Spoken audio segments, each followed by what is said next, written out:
Good evening, everyone. On behalf of the Paterson Municipal Council, I welcome you to the workshop session on October 14, 2025 at 6:30 p.m. The meeting is now called to order. Madam Clerk, please call the roll. Yes, Council President. Councilwoman Cotton. Councilwoman Davila. Councilman Kalik. Here. Councilman Mendez. Present, Madam Clerk. Councilman Omar.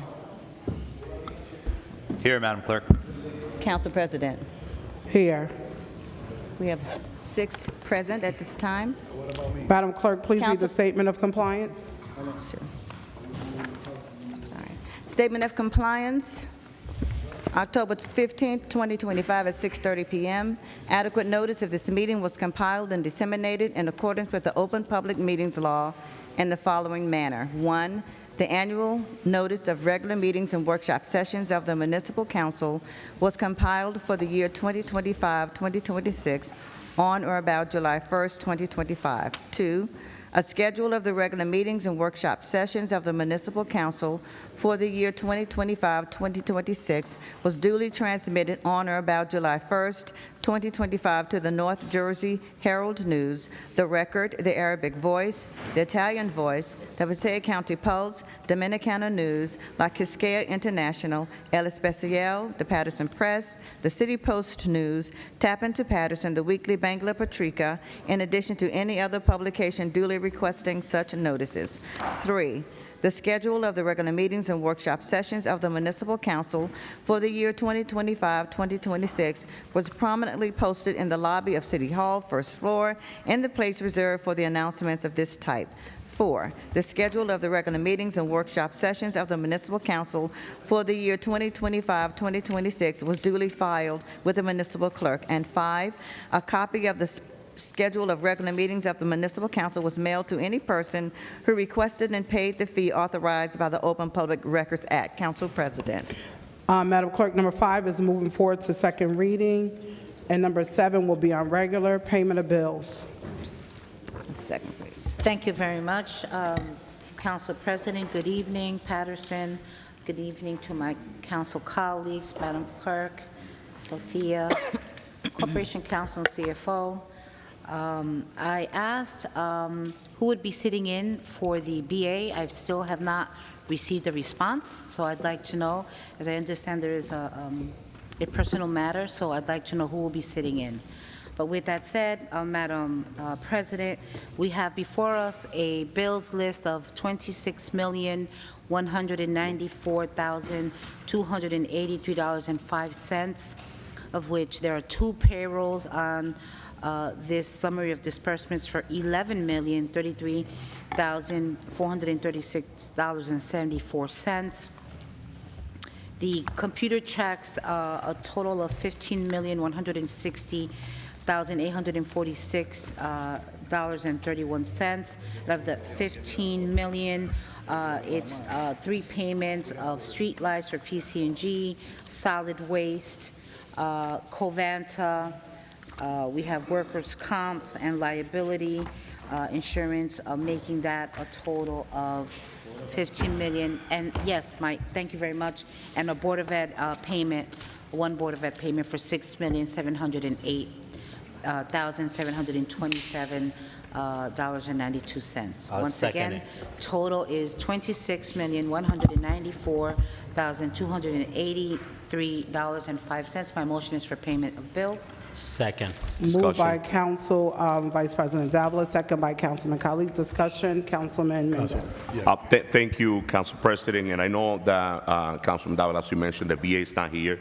But on the payment of on the list of payment of bills, I've been looking at the to see if I see any payment for the company that we hired to oversee the project on River Street. As we remember, when we got into the project of River Street, Mr. CFO, we hired a third-party company that is going to be in charge of oversee the whole project.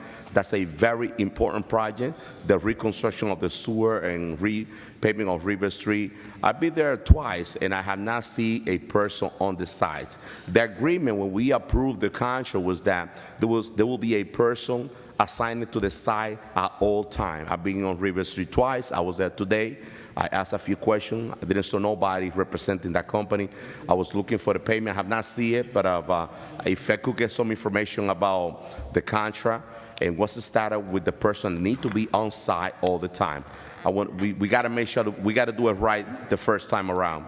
We don't have $10+ million to invest on River Street again. So, Mr. CFO, if you could provide me some information about the company and what's the status with the people that need to be on site. Thank you, Council President. Thank you, Councilman Mendez. Councilman Velez? Thank you, Council President. Council Mendez, before I make my question to CFO, I just got to celebrate River Street when it don't get flooded. I will celebrate River Street. Through the chair to Mr. CFO, I don't know, it's my understanding that every time that we vote for payment of bills, every meeting, can you state on the record that every time that we vote for payment of bills, the checks is already cut, the money is already identified where it's coming from, and no checks are being put in a drawer and waiting for anybody to looking for the payment and then disperse it? CFO? Councilman, so depending on timing, no. Sometimes checks come up here, we pass them, but we don't have the cash. So we hold checks, especially from January through May, when we have a pension payment in April of $35 million, and we only have our taxes in February and May 1st, we hold payments. So, Madam President, to the chair, to legal, I want to know what's the legality on this, because if we are going to vote on payment of bills, this sending a message that the check could be cut, the money is identified, and whoever picks up a check tomorrow could go to the bank and catch it. Okay? In this case, you're saying, okay, payment of bills, but the money still not withdraw from that account. And the perception is that, okay, we are voting for payment of bills, but it's going to be long them to take the check and catch it because the money is not identified or withdraw from that C count or Sec 2 account or 1 account.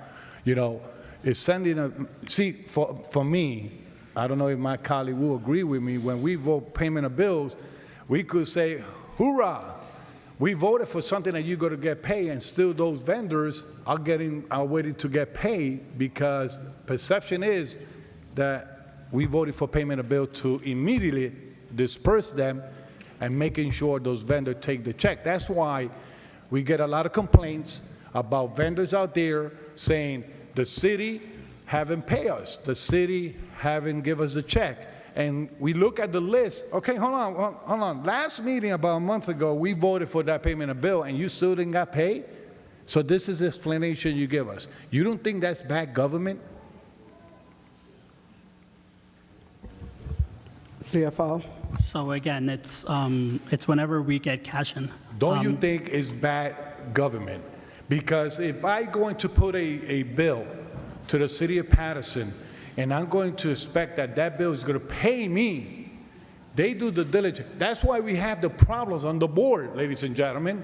That's why we had the problem on the zoning board and the planning board, because the professionals haven't got paid, because we say payment of bill, and then we believe that we are paying the profession in those boards, and they're not getting paid. That's why the board don't even want to meet. Perception is, we payment bills today, all those individuals should get a check tomorrow, and they could go to the bank and catch it. But to come and say, oh, the money's not there, we make the check, but it's sitting in a drawer for a month, waiting to CFO identify or they release the funding to get paid. I think that's bad government. Thank you, Council President. Thank you. Roll call, Madam Clerk. Roll call on the payment of bills in the amount of $26,194,283.05. Councilwoman Cotton. Yes. Councilwoman Davila. Yes. Councilman Jackson. Councilman Kalik. Yes. Councilman Mendez. Yes. Councilman Omar. Yes. Councilman Udine? Councilman Velez? My vote is going to be yes to vote for bill of payment, but I don't guarantee that you're going to get a check tomorrow. My vote is yes. Thank you. Council President? My vote is yes, Madam Clerk. Thank you. The votes are 7 in favor, 2 absent. The payment of bills is hereby adopted. Madam Clerk, items 16 through 34 are all honorees. All of those items will go on consent agenda, Madam Clerk. Thank you. 16 through 34.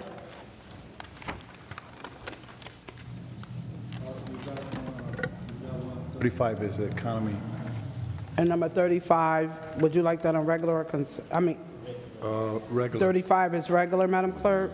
Okay. 36 is regular. 30, Council President, okay, if you want to talk about it, we'll come back to that. it's on 35. We'll come back to 35. Okay. It's on regular, but we'll come back. Items, Council President, one second. Health and Human Services, 51, 53, 4, 5, and 6 are consent, and 52 is regular. 52. 52 is also, 51, 53, 54, 55, 56 are consent. 52 is regular. okay. For police, 8 and 57 are on. Council President, I just Oh, wanted... before you, yes. I wanted I'll to leave just it say that that these items were discussed, so all the members know, our chair. And committee. Myself in committee, Councilwoman Cotton as well. So these items are discussed.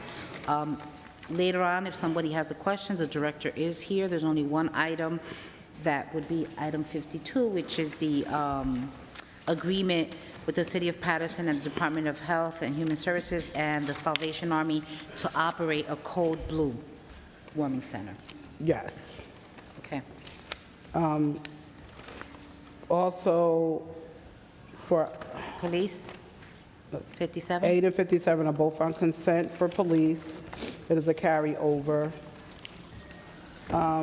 58 and 57 are both on consent? 57 is consent. 58 is regular. Okay. And we may have a discussion because 58 talks about the renewal of our contract with no bulk, so we're going to discuss that, so that's why I didn't bring that up yet. 59 is regular. 60 and 61 are consent. 62 is consent for the Councilwoman. elevators.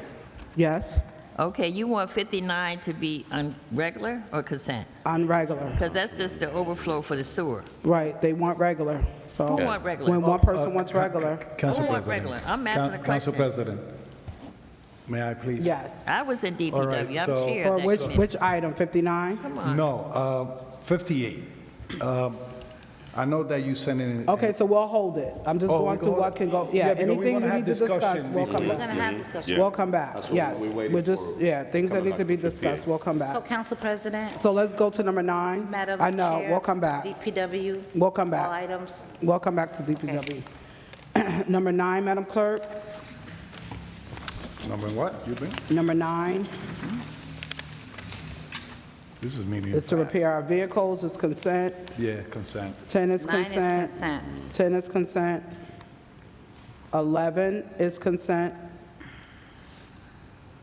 12 is consent. These are all renewals. Right. 13 is consent. 14 is consent. 15 is regular.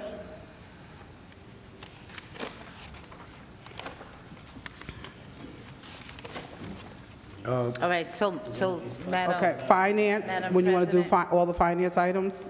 Yes, Council we VP? did, but I just wanted to say that, 15, it's my understanding, we spoke today in finance, that there has been a conversation, and this is a resolution authorizing a switch from the state health benefits plan. We're going to discuss We're gonna discuss it. Yeah, we're talking about But it it's now. good, Council President, that the Right. BA is here. I know, one second. We're Right. not talking about it now. I'm just going through the items that we can go through, Okay. and the others we will come back. Because we Yes. have a full audience of speakers. Well, we'll come back to them, because we have that for Put regular. 35 regular. Okay. 35. 16 is, you put that one on consent Yes. as well, correct? 16, yes. Put that on consent. Yes, 60. Finance items, Madam VP, Okay, in terms of finance, starting at 39. As I always say, with every council member, there's always a courtesy in terms of addressing renewals for entertainment and show license. This one is for 92, Series 92 Bar and Lounge, 21 West Broadway. I know Councilman Jackson, you're reviving that, but we're discussing finance items, the renewal of entertainment and dance show licenses. This one is on the first floor, 21 West Broadway. If there's no issues with that, you know, these items can go on consent. No? All right, 39 for now will go on consent. The number 40 is addressing renewal of a coin-operated amusement device distributor license for master vending. That's 334 Totowa Road, Totowa, New Jersey. That can go on consent as well. 41 is renewals of coin-operated amusement devices, and those are pool tables. Councilman Kalik, there are a few in the second ward. Councilman, Yeah, they fine. all right, if all of these are fine, I don't think there's any issues. I haven't addressed any. All right, Councilman Ivy as well, Councilman Velez, Councilwoman Cotton. So we're good. We'll move 41 to consent. 42, the same. This is for coin-operated laundry licenses. 42 can go on consent as well. 43 is another renewal entertainment show license. That's in the third ward, Freddie's Dugout. Councilman Mendez, any questions or Consent. issues? All right, 43 can go on consent as well. To the audience, these items are all renewals that every year the different businesses come back for a renewal. If there isn't any issues, any breaking of the law, then we move forward as a consent item for renewal. 44, resolution authorizing an award to contract to Real Auction LLC for hosting an online tax sales for the finance department. Consent. This is- No, sorry, regular. It should go on consent, but if you want it on regular, there. It's because, I could ask a question now, right? It used to be span, remember? No, not for this. Not for this? This is span. How this contract got here then? This is the same. Real Auction is the same company. This is just- Oh, so real? This is Oh, the this is same, and this passed. is for online tax sales. Does anyone have? And how much is the contract for that? 32,000. Okay, all right. Is that okay to go on consent? Yeah, Consent. we raised the threshold. Okay, so 44, yes, we did. 44 will go on consent. 45 is a resolution authorizing the award of contract to Language Line Services, Inc. For in-person interpretation and document transcription services under the New Jersey State contract for various departments and divisions for the city of Paterson. This item here, this Language Line Services, Inc. is the first time we're using this company? No, I'm not sure if this is the same company, but we use a translation company every year Which one is it? And money. throughout the city. Mostly, I item is believe, that? for OEM. 46? That's 46? This is to transcribe the calls that come in. No. It should be, No. it's consent, it's just transcribing calls. 45 will go on consent. 46, resolution authorizing a contract with Edmunds GovTech for annual hardware and software maintenance support services related to the MCSJ software system for the Division of Information Technology. Consent. Are they working good? Which one? 46 is consent? For IT, yes. No, okay, let's go back to 45, because I need to understand what it said different departments. That's what I need to understand. Did you say different departments. OEM? Like, It's to transcribe, when people come in to place a request for the police department, it's a system that transcribes a request, so it's written versus verbal. It goes where? That they use it in the documents and review records department.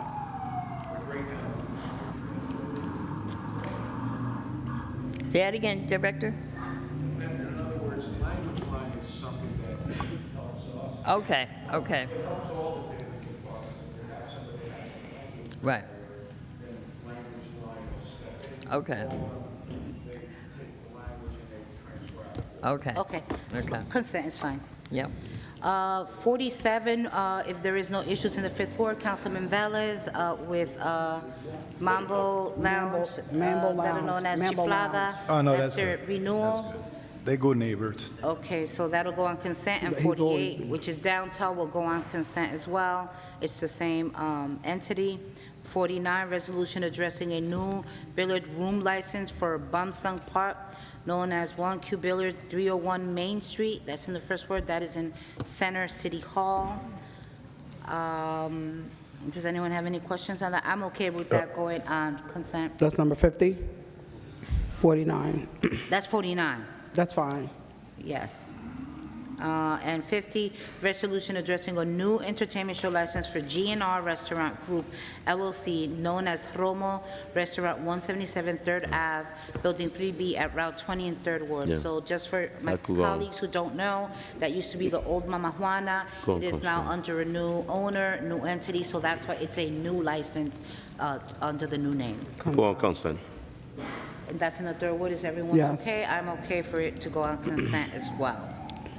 And I believe in terms of finance, 66, resolution authorizing the issuance not to exceed a 64 million tax anticipation notes of 2025, the city of Paterson, the county of Passaic, state of New Jersey. Regular. This item, we need to discuss it, Regular. and that would go on regular. Regular. Which one? 66. Six regular. So now we're going to move into our economic, that's it, Madam VP? I thought we were going to go with I'm the sorry, DPW. 73 will go on consent, transfer of 16 taxi lights, registrations. 73? Just And you 73? 73. 73. And then fire, you want to do that real quick before you do, Yeah, we could do fire. we have fire here. All right. These items as well went through, we had a committee meeting where we attended, Councilwoman Cotton and Council President.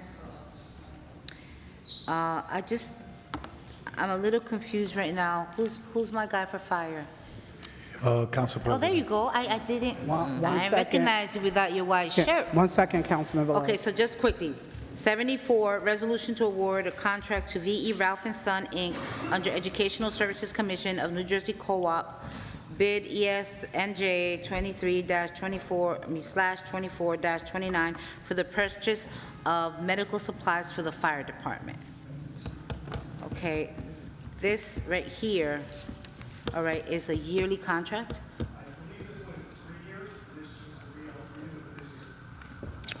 Okay, council members, how would you like to proceed with this item? It's, To buy medical supplies. Medical supplies. Consent. Consent, it could be consent. It's medical. I'm okay with this going on consent. 75, resolution, please, to all directors that are here, if we put on an item and it's in consent, and the day of the meeting next week, there's a council member that decides that he has questions and he pulls it, please make sure to also be here for the day of the vote, okay? Council President. 75. Councilman resolu- Velez? Oh, you didn't finish? All right, is I'm it almost pertaining to 74? No, it's something Okay. that I just... Okay. It's another- 75 is a resolution authorizing the award of contract to First Priority Emergency Vehicles, Inc. for the purchase and delivery of 3 2024 Deemers Type 1 MXP 150 Ford V8 F4050 ambulance. Product code number MXP 150E-F450 under the Houston Galveston Area Council contract number AM 10-23.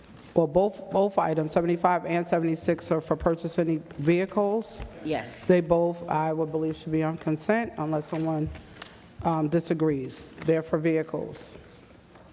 They're for ambulances and also for, UTVs. Anyone yeah, both disagree? for transport For, vehicles. Anyone have any questions for the deputy chief or anyone? Which vehicles are the UTVs? They're small, like, almost like they're called gators, side by side. It's for smaller areas. So one of them can have EMS capabilities, so for any large events,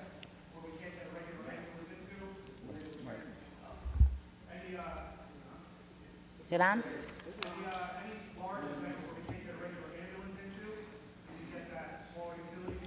Hit the button on your microphone. Hit the button on your microphone. Sorry, I must have hit it with the clipboard. So all of the UTV, one of them's going to be EMS, one of them's going to be fire. It's going to have a small little pump on it for fire. So any areas where we can't get an actual fire engine into, this will have the ability to get into a smaller area. Same thing with EMS. It's going to have a ability to get one of the portable stretchers on, and we can transfer that stretcher right into the ambulance for easier access. So it's for large events where we can't get full-size vehicles in, we can get smaller vehicles in. It's actually an all-terrain.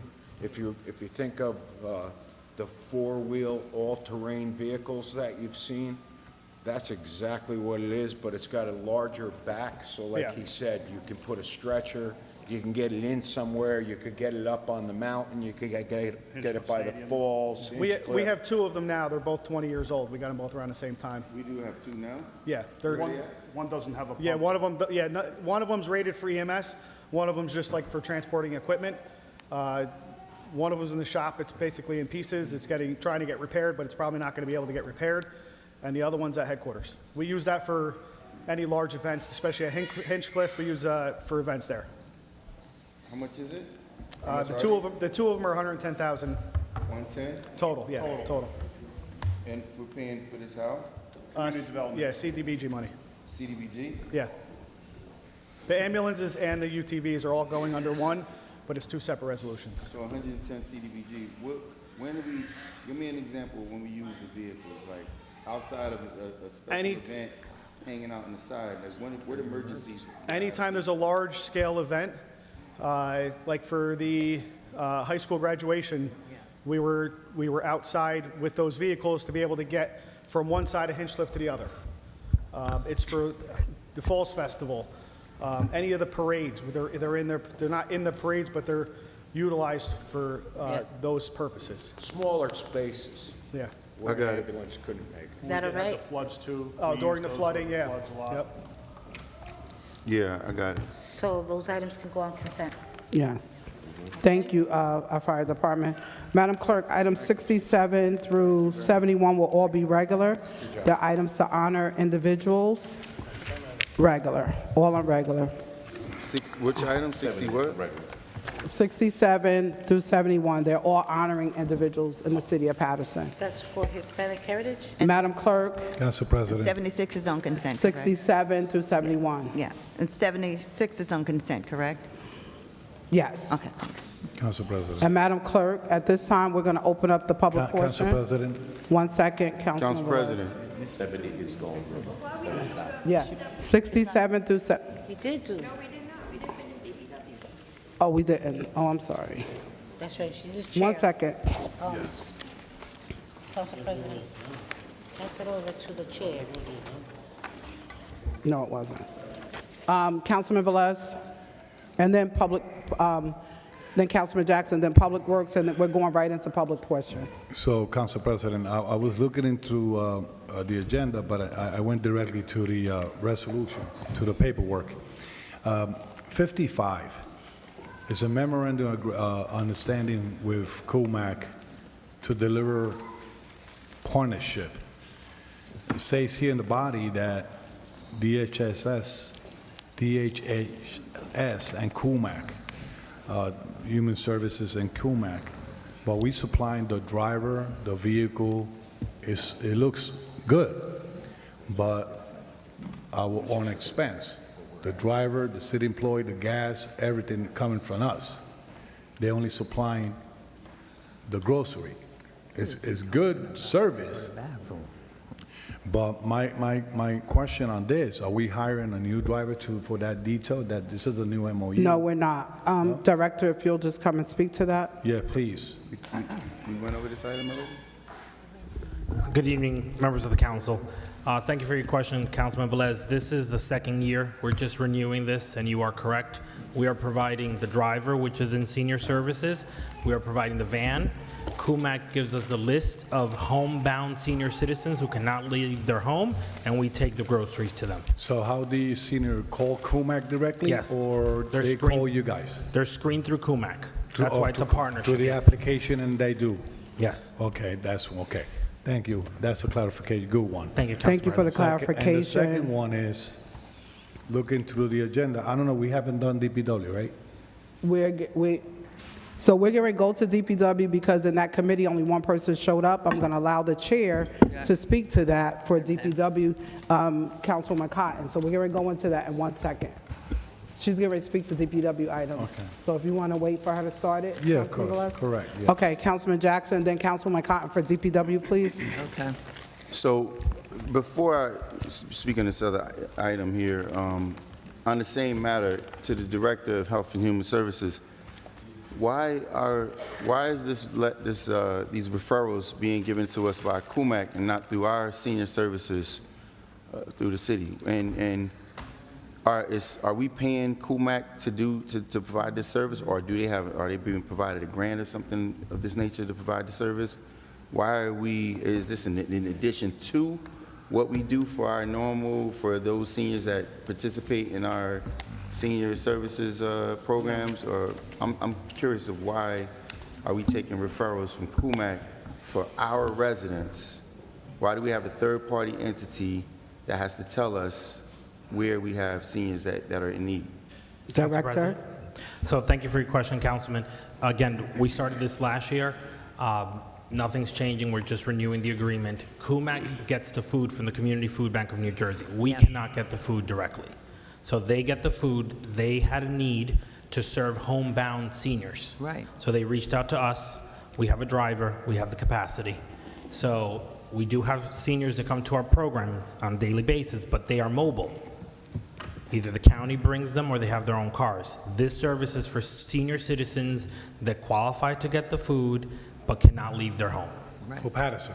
Correct. Only Paterson. So we're bringing the food to them. Councilman Velez. No, I understand, but the question is, then, these referrals, that we don't know about these seniors that are homebound. They're not making contact with us directly. They have to reach out to CUMAC. So if they call us and there's an understanding of a need, we direct them to CUMAC? So if they call us, we make sure the forms are filled out and we pre-screen them and provide CUMAC the information, because again, CUMAC is getting the food from the Community Food Bank of New Jersey, so they need to have that information in their record. They become CUMAC's clients, but this is why it's a partnership between the city and CUMAC. They have the food, they have the resources to box, to sort out what the seniors need, and we are simply just delivering it. Understood. So do we have a list of all the clients that they have outside of this program as well? Outside of the ones that we deliver to as well? This is the only partnership that we currently have with CUMAC, so we would only know how many people we service through this program. How many people are we servicing? But CUMAC does serve 10,000 families a month. How many people are we servicing through this program? We're serving a few hundred people a month. Just a few hundred? You Yes. don't have the number? It is CUMAC's data, but I can ask them to give us a list. Again, this lapsed over the summer. We're just renewing it because they reached out and have an interest in us doing this. So we're going to start again, but I can get you last year's data. Yeah, how much did we spend? We spend nothing. The driver's already on payroll at Senior Services. The van was donated to us through New Jersey Transit. So whatever the fuel cost. So these are existing drivers we already have on staff? Yes, We're not hiring? yep, mhm. Okay, understood. Thank you. Thank you. At this, Council President? yes, Before Councilman we move Jackson. forward, I Yes. want to address a matter that definitely needs some attention. As our law director just graciously has handed out this document about a function that he's planning to hold here in City Council chambers, which I think is definitely something that's in need. In fact, I've reached out to Corporation Counsel quite some time ago with regard to many constituents issues that have never been addressed and have never been taken care of. The thing that I'm concerned about is several things. One, this document, which we've sat in here, we've talked about it, which Corporation Counsel has confirmed, it's illegal for landlords to be charging residents for parking. He has confirmed that, but yet that's not included in this document. That's one of my concerns about this. More importantly, Council President, is my concern about your interaction with me specifically, but council members in our qualified ability to utilize city facilities. You know, I don't take it kindly that you have specifically gave directive to the clerk to disallow me from utilizing the chambers. Earlier that day, there was the mayor utilized the chambers for a flag raising. Last week, Councilman Udine utilized the chambers without any recourse. And now you have Corporation Counsel that has scheduled something that was scheduled actually the day after they saw a live that I did where we had a very, probably the same amount of people that's in here today, you know, there were many issues that was raised. People that was illegally evicted. And so this is a double fold. One, I'm concerned about your position in overstepping the authority of the chair. It's very concerning when people don't understand what their authority actually is. We are all duly elected. We're all entitled to the same thing. And it's very disheartening that, you know, after receiving several months of videos, that the chamber was intentionally now being locked only after the last few days when I put in a request to utilize the chamber when it was actually not scheduled to be used. So I would like you to answer to that, Council President. I would be honored to, as soon as you're done. Okay, all right, well. You're done? So let me be clear, and I'm glad that you brought it to this dais because you took it to Facebook Live and disrespected me on Facebook Live and said I allow power to go to my head. So let me be clear. There is a process that is followed through the clerk's office. When you want to utilize the city council chambers, you reach out to the secretaries, it goes through the clerk to ensure that there's no overlapping with usage of having events in the chambers.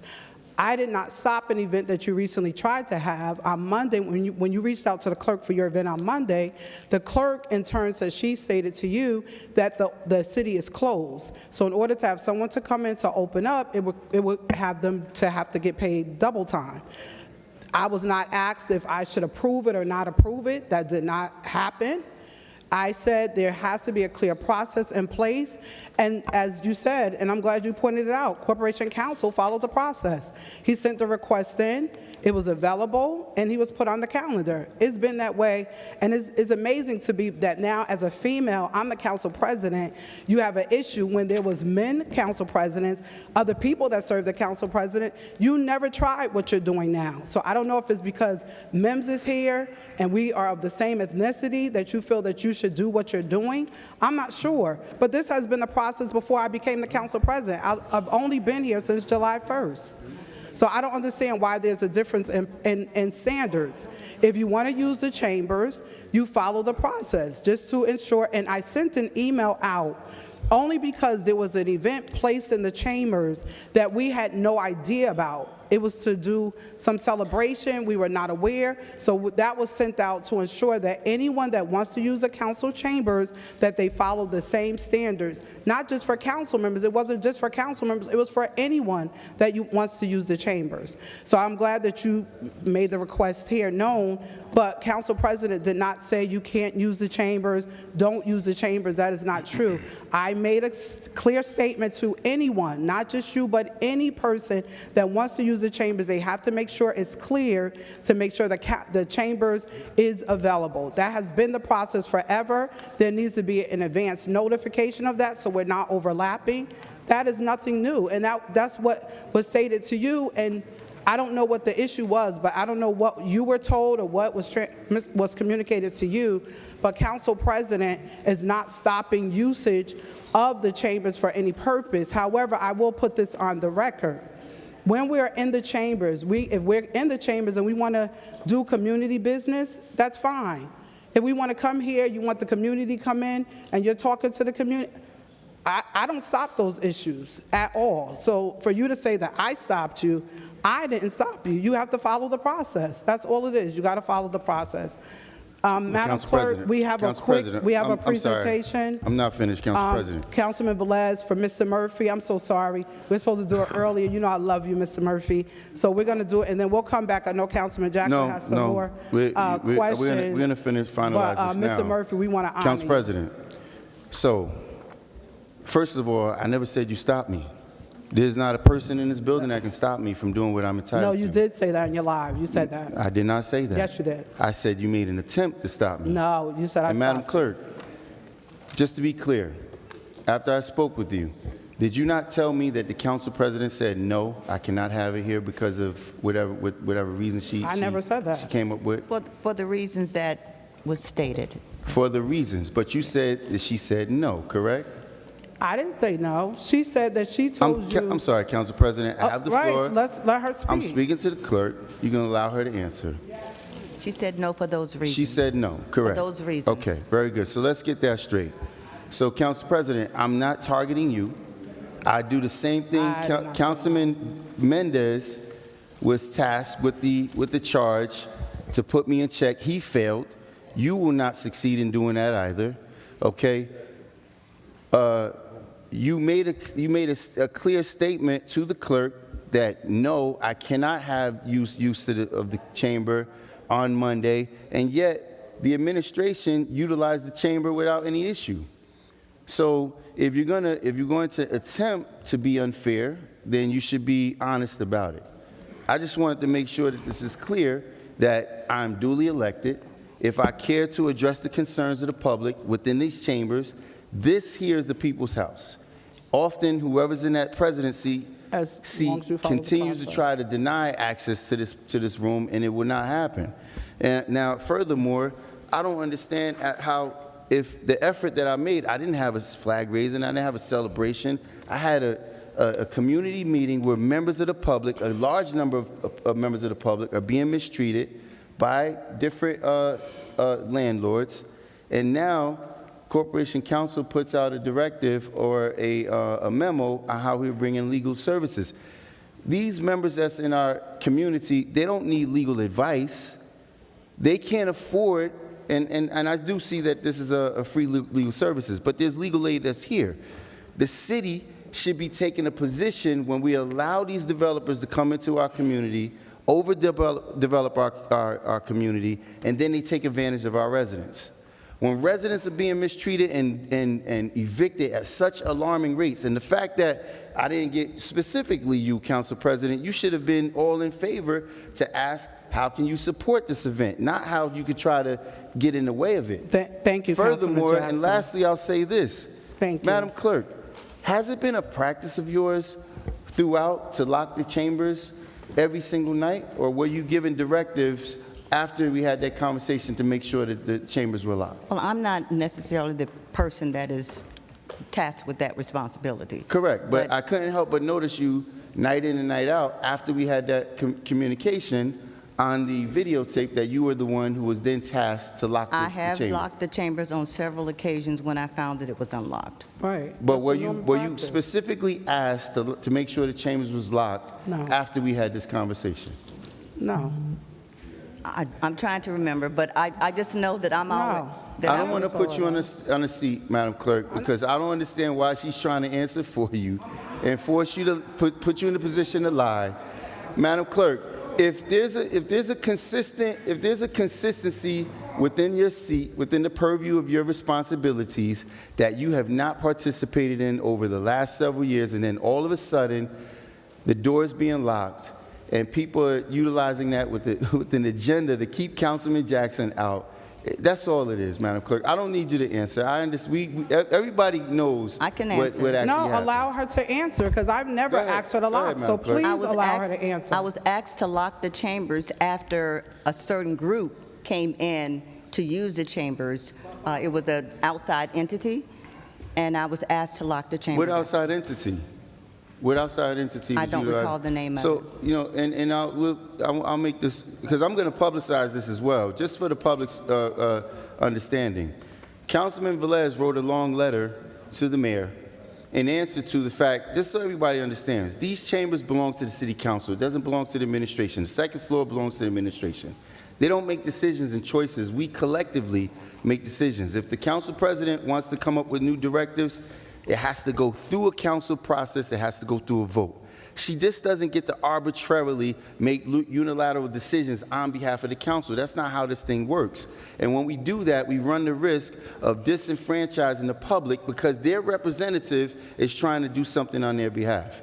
So that's what I'm being clear about. Councilman Velez writes a letter, a long letter that they go back and forth on, where the mayor then begins to insult him about he's using ChatGPT, and now he's going to say he's going to sue him. We're all on this strand, which shows that there's all kinds of events. Javier Fernandez, who's the constituent services person, utilizes the chamber for a celebration. I utilize the chamber, and I put out a directive that I'm utilizing it for residents who have been illegally evicted, residents who are being charged for parking illegally, and yet I have not only the agenda from the administration, but fellow council members trying to prevent me from holding this meeting on behalf of residents. Not one of them stuck their head, and we had multiple times we met with these residents. Kenyatta Stewart, who's not duly elected in Paterson, offered his services to come here and make sure that the residents had a clear understanding, and also providing what now Corporation Council finds fit to do so after we've had thousands of people calling. If you go to the courts right now and just get a report on the numbers of evictions that's going on from Paterson, the numbers are staggering. And we, as an elected body and as the administration, did not find it fit or found it robbery not to pay attention to such actions.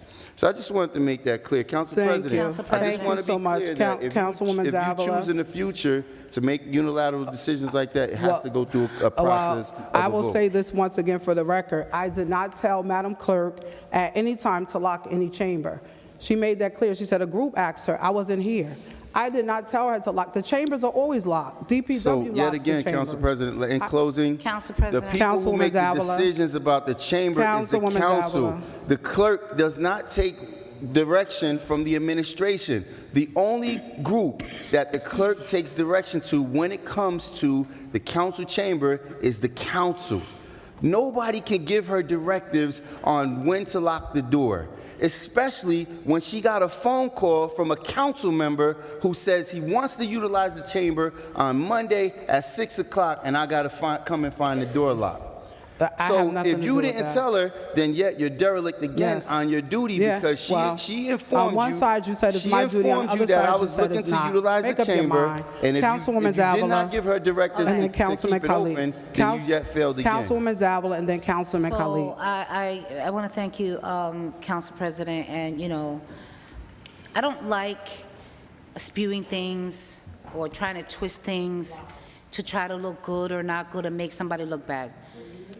But it's unfair to be told that Corporation Council prepared this after the meeting that you had, Councilman, because there is a monthly calendar that goes out, and this was something that's been discussed on numerous occasions about what needs to be done for our constituency and the situations that are having, you know, with evictions and for renters.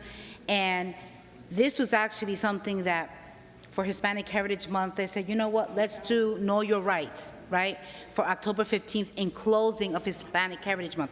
This didn't just happen, okay? So I don't want anyone to say that it's because somebody's doing or they saw your video. No, let's not do that. Let's not take away that this is a service, that it is important, that it is free, and anybody that's interested, October 15th, tomorrow, you can come here to the City Council chambers, because Councilman Jackson said it. This is the council chambers, and yes, the administration, not Corporation Council, did go through the process through the clerk to secure the timing so it's open for the constituency, all right? So it'll be at 5 o'clock, so soon after offices close at 4:30, all right? You're able to come here. There's going to be experts. There's going to be legal questions answered for free, all right? And I'm going to leave it at that. And they're working with a very good nonprofit Northeast New Jersey Legal Services, all right, which I know they're located at Hamilton. Council President. Yes. Councilman Kalik Hamilton is Plaza. first. All right, so Councilman I needed- Kalik and then Councilman Mendez. One second, let me just in closing, I just want to say, I'm just trying to be fair. And the last thing I'm going to say is this. We as a council, have to also respect the chambers and respect each other.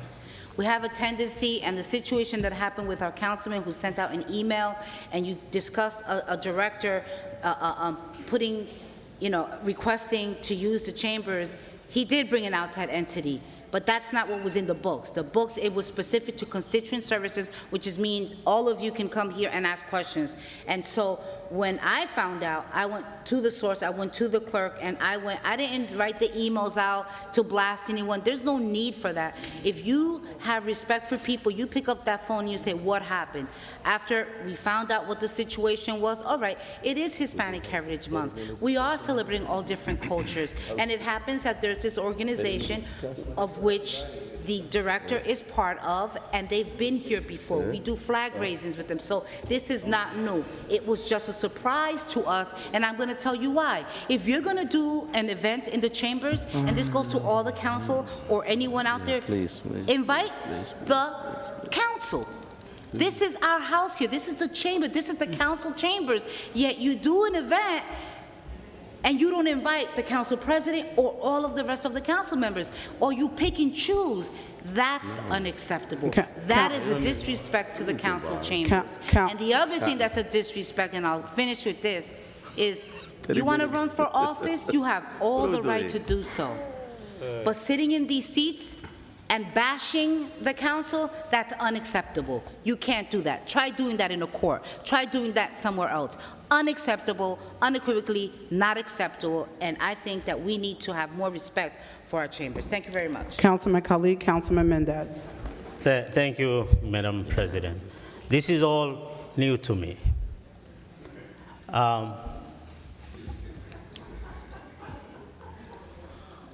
It is new to me, because when Sonia Gordon was here, Madam Clerk, I recall I did an event here. Yes. And that's when I was in term with the administration or whatnot. Yes. It was after hour at nighttime.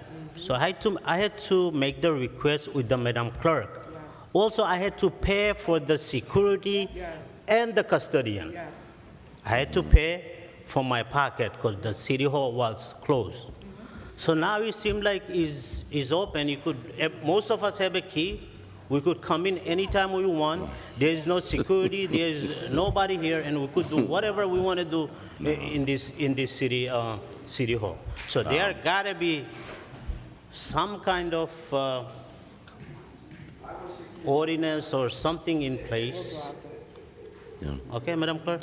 Thank you, Councilman Kalik. Thank you, Councilman. Thank you, Council President. I think that we spent enough time talking about the scheduling of the chamber. I know public portion is ready to take place, and I know we have a presentation, but there's a process for everything. Some people, they don't like to follow the process.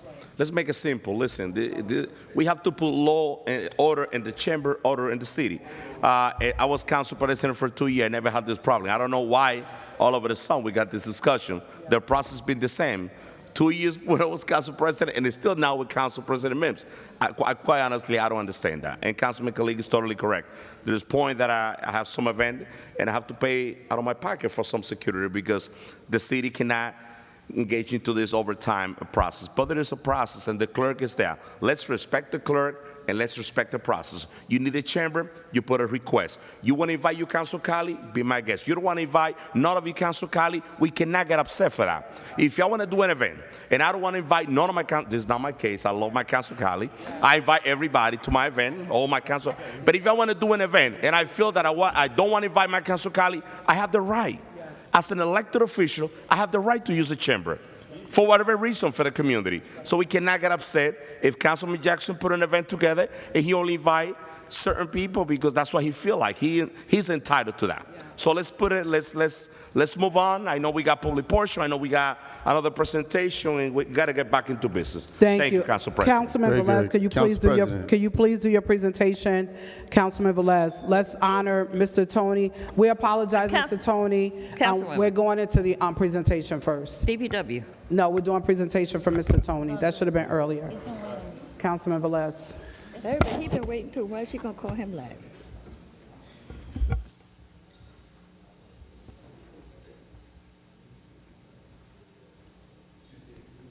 God is good. All the time. So I just want to, before I do this presentation, I just want to clarify the record. That letter was not against anything that Councilman Jackson was doing here. And second, Councilman Mendez, if you have an event here, you don't want to invite me, I will invite myself. This is my house. I just kidding. Just kidding, just kidding. Ladies and gentlemen, this deserves a relaxing moment for us here in the chambers. At the same time, I want to apologize, and I know the council president just did, to the Murphy family that have been sitting here since 6:30 waiting for this presentation.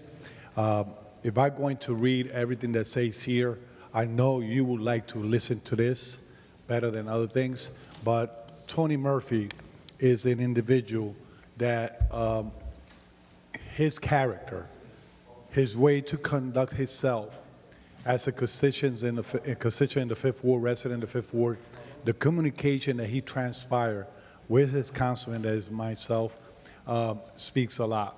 You know, nothing go unattended, nothing goes just because he just wanted to say it. So, Mr. Tony Murphy, there's a resolution that was voted by us with the attention of my colleagues over here. Thank you. Tony Murphy for his years of service and contribution to the city of Paterson. And you all know that Mr. Murphy, no matter what, came back to the city, gave back to the city, and continue giving back to the city with his blessing, his character, and dedicate to the youth in School 30, Martin Luther King School. So, Mr. Murphy, this is for you. Please come forward. I thought you had a twin over there sitting, but it's you over here. Please come forward, take this honoree, and you deserve a round of applause because you work hard with the community.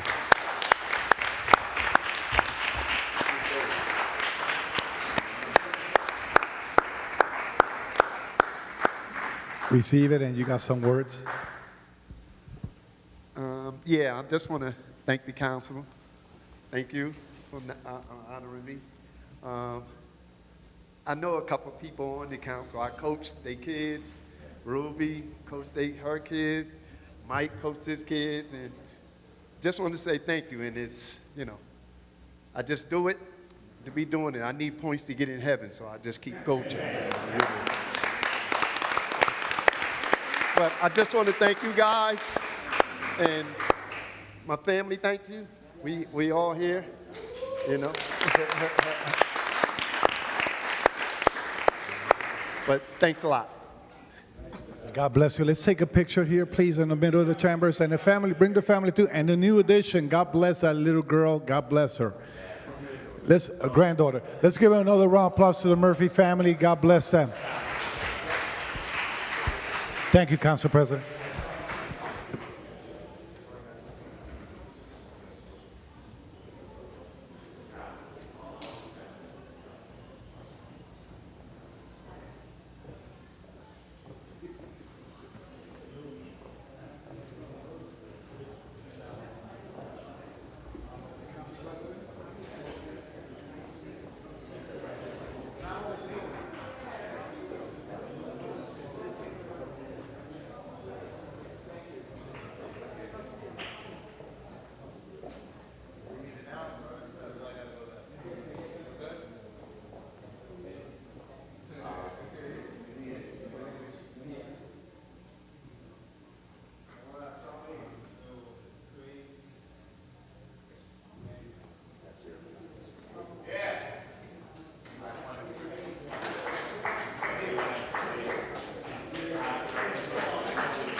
What happened?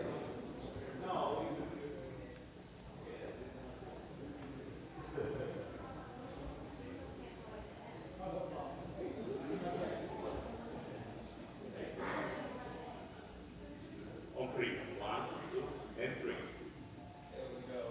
All right. There you go. Now, thank you. Congratulations. Congratulations, family.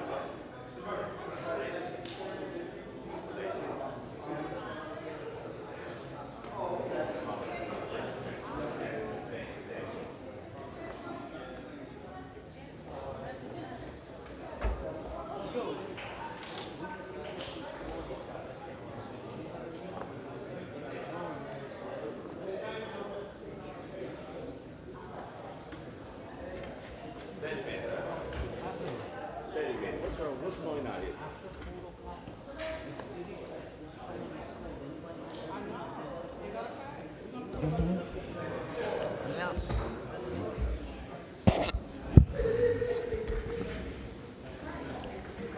Item number, can we do item 36 before? Yeah. I know, Okay. but he only got one left. He only got one left. Yeah, we got Item one left. 36 for the off-duty police officers. Councilwoman, Council President, 1 second. We're going to do 36 real quick. Tiffany, I wanted to say something Director? before they walked out the door. For Murphy. well, we're just trying to get this one item. You want to say something? Yeah. No, I just want to Director? say congratulations to Tony Murphy. Our children played together in 1999. 1999 to his wife, to his son, to his family. 1999 to 2003, we were at Eastside High School.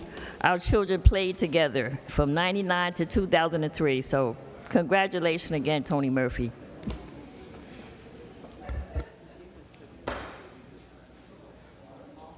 Council President. Director, can we go over just that one item, the police item for the off-duty police officers? Director, can you go over it? If it's similar to what we had last time, or we're expanding it? And then we'll go right into DPW items.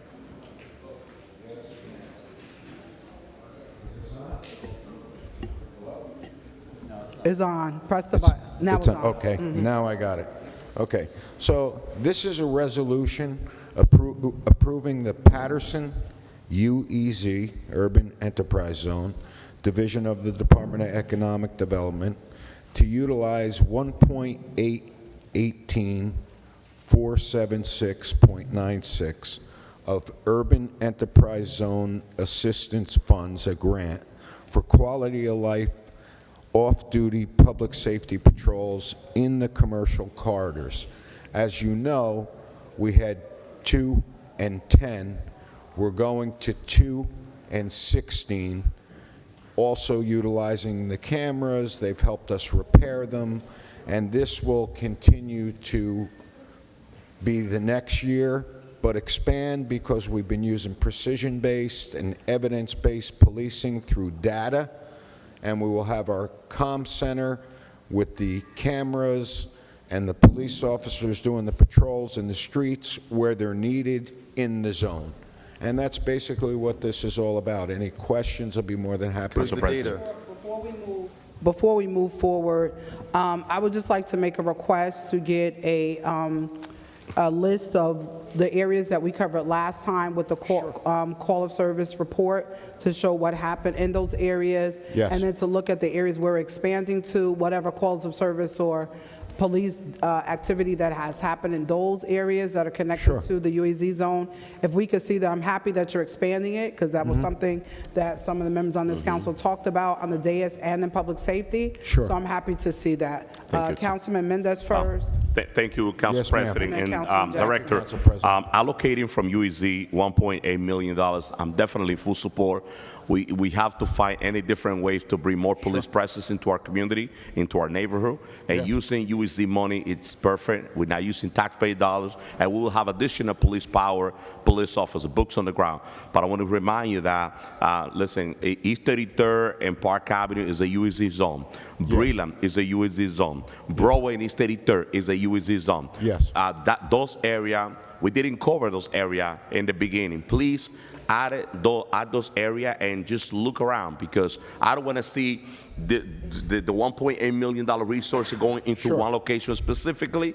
We all live in the city of Paterson. We care about this community, but we have to take care of those areas in need. And you know, we stay in contact, Councilman. If you would shoot me a text of the locations you were talking about, any of the council, please shoot me a text, shoot me an email. I'll put it, we have our weekend deployment meetings, we have our CompStat meetings, we have our, precision-based police meetings with the command staff and with UEZ. We'll be more than happy to address those areas, violent crime suppression units that are out there. Whatever you need, please, any of the council, all you need to do is text me the areas and the hours that you're seeing these issues, and we'll be more than happy to address So it. you have 3 in record, Director. I will also send it to you again, because I want to see police presence in those locations on the got UEZ. it. My Thank you, pleasure. Council President. Thank you. Councilman Jackson? Thank you, Council Yes, sir. President. So where's the data? Where's the data? The data? You just said. Yeah. So We so hold use- on. Before we- so this is, we've been utilizing, how much did we utilize last year for this from UEZ? 1.6. Okay, so now we're going to 1.8. Each data, each week and every month, we do a CompStat meeting. So every week on I don't want to say what day, but a specific week, we'll do like a weekend deployment meeting. And we'll look at the calls for service, we'll look at the arrests, we'll look at the shooting stats, we'll look at the shot spotter data, we'll look at all of those locations and use heat maps to find where those hot spots are. That's what evidence-based policing is. So where's It the could heat, change. where's the heat maps, Director?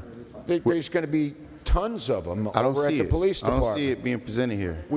They're not public documents that we provide to the public. We don't want people to know. No, Director. So you're asking us, you're Yeah. asking me to support $1.8 million.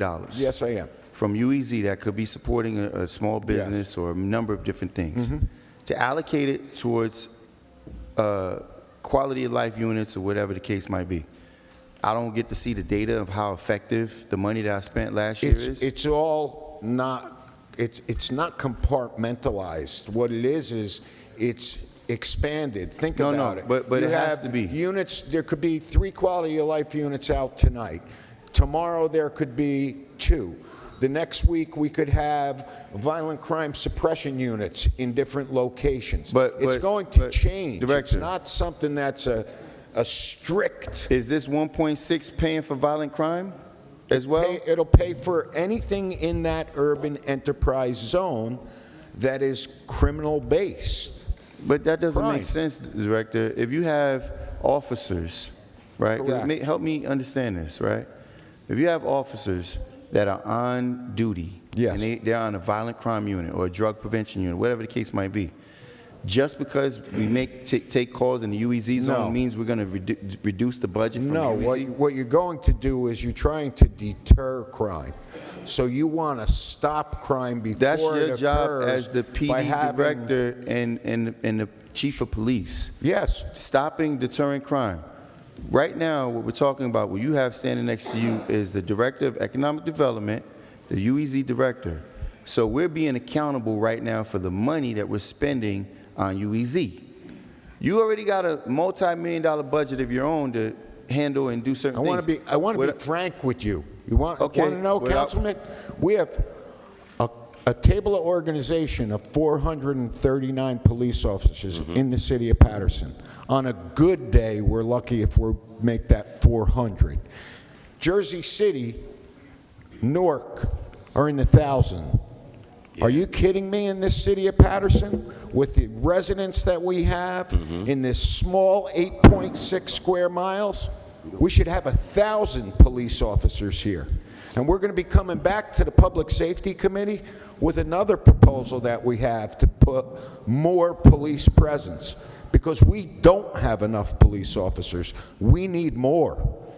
And that's the reality of this. This helps us. Okay, This supplements so the that. 1.8, We'll supplement it. I don't want to hear supplement. The 1.8, you telling me we need more officers. 1.8 allows you to hire how many more officers? This is going to give us 16 and 2 supervisors. 16 new officers. No. No. You're going to, These so will what be, we're, these what will be we're doing, off-duty officers. okay, so Because off-duty we won't have cops, to pay the off-duty benefits, cops you know. are going to be able to make more money, right, on this dime. I'm looking for the performance report. I'm not saying it's a bad thing. I'm saying me Understood. being accountable, Understand. right? Right now, as I walked in, there was a big fight across the street, somebody getting jumped, beat over the head. Sure. 15, after I looked out the window, 15, 20 or so units out there. Are you telling me because that's UEZ, we're deducting it from the 1.8?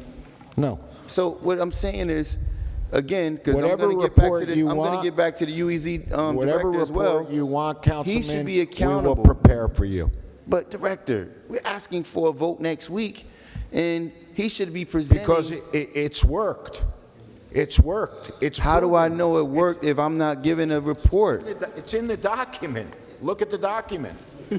Within your package, there's information related to the crime data that has been provided by the police department. No, there was an extensive attachment that was included with the legislation provided by the UEZ director. Okay. Was it All right, given so to the I clerk's just left my office? packet in the car. I'm sorry? Was it given So- to the clerk's office? It was. So we don't have those data sheets to share with nobody brought them here to share with the public? No, that's the UEZ, that's the strategic plan, that's not. That's the plan. So it was presented to the clerk's office? You're saying it was? Yes. Okay, so we need to get a It's copy of that. in our by packet, next Madam Clerk? It's in our packet? I sent it to everyone. If All right, so this is attached to item number 36. week. No, that's different. That's different, Councilman Velez. They're saying what the call data Looking for report. something different.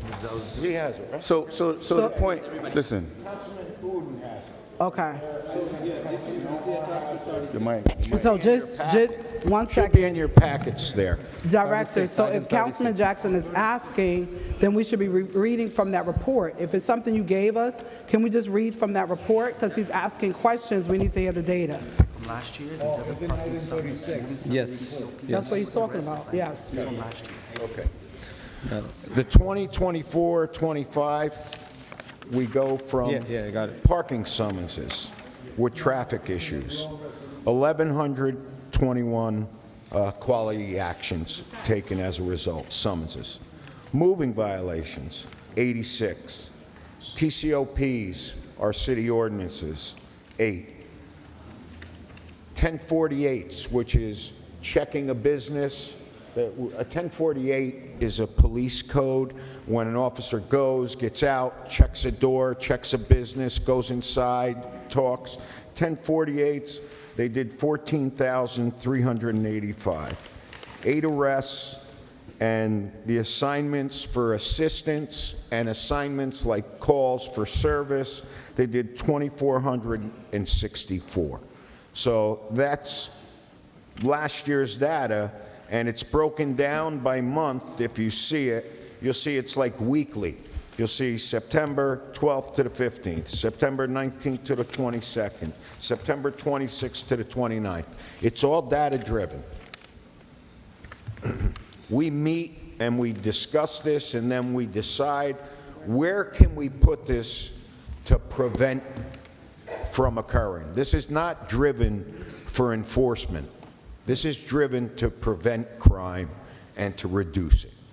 So I'm gonna just say this, Director, because I'm just going by what I know, right? Yeah. 1,100 parking violations? Yes. So you're telling me that, I want to see a full report on those 1,100 parking violations. What I see is targeted parking violations all over. Only 8 T-cops? So we spent 1.6, only 8 T-cops. So only 8, and then what do we have here? 8 arrests and 8 T-cops. This is more about visibility and Yeah, reducing but crime, we're targeting Councilman. residents by banging them with parking violations. I don't think you're, It doesn't distinguish between residents or No. non-residents. and when you, It's absent. Okay, so that's to my point.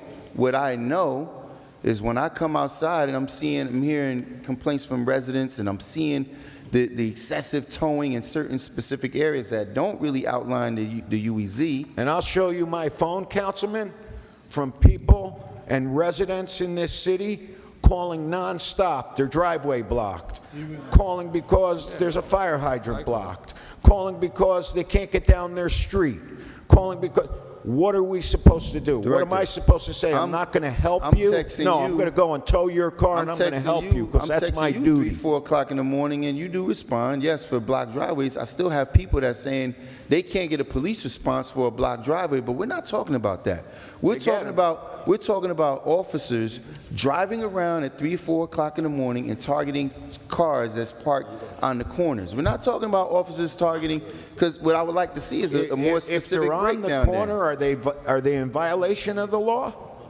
Are you saying that we should have a double standard and ignore when the one is on the corner violating the law? No, Director. And on No, this corner we'll allow it? I don't appreciate. No, we got to have a standard the that sarcasm. What I want to see No, is that's not I want to have. sarcasm. I'm being serious. I want to have residents that can get a call for response faster.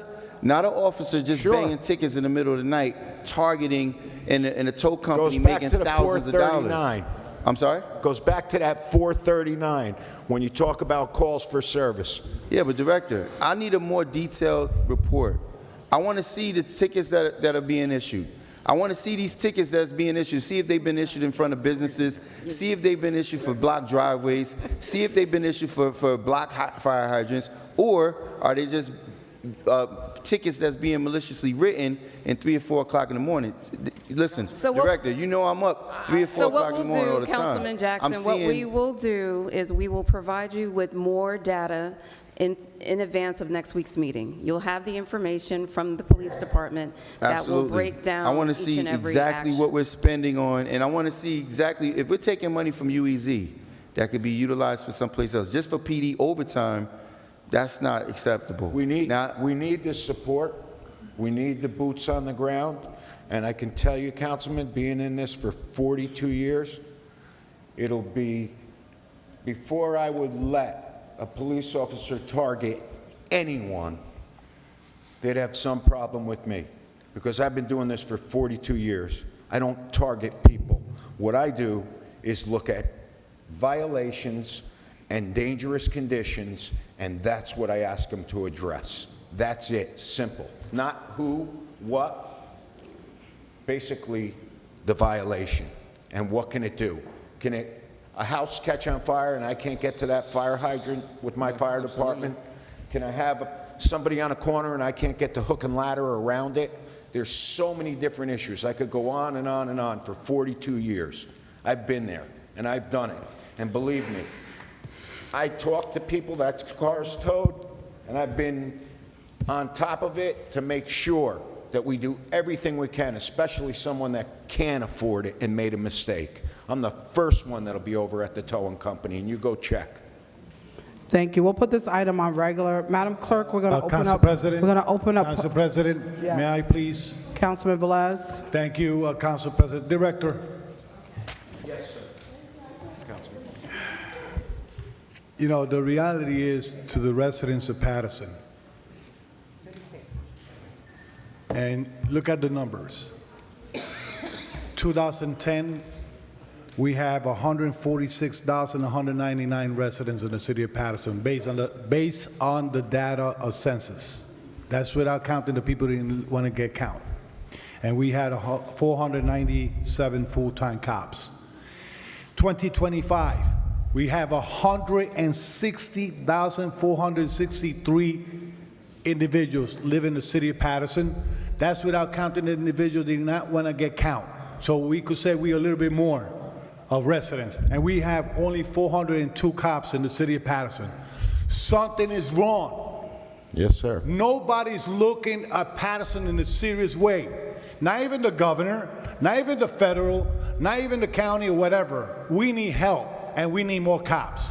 That's the truth Yes, of we this do. matter here. Amen. We could sit down and talk, and we could put the money where it's supposed to be, but we still burning those cops, burning them, because they have to do 4 days off, 4 days in, plus they have to put money on the table, food on the table, because the low pay they get is $30-something. Look at the salaries. Who's going to be attracted to come to Look at the Paterson to be a salaries. police officer?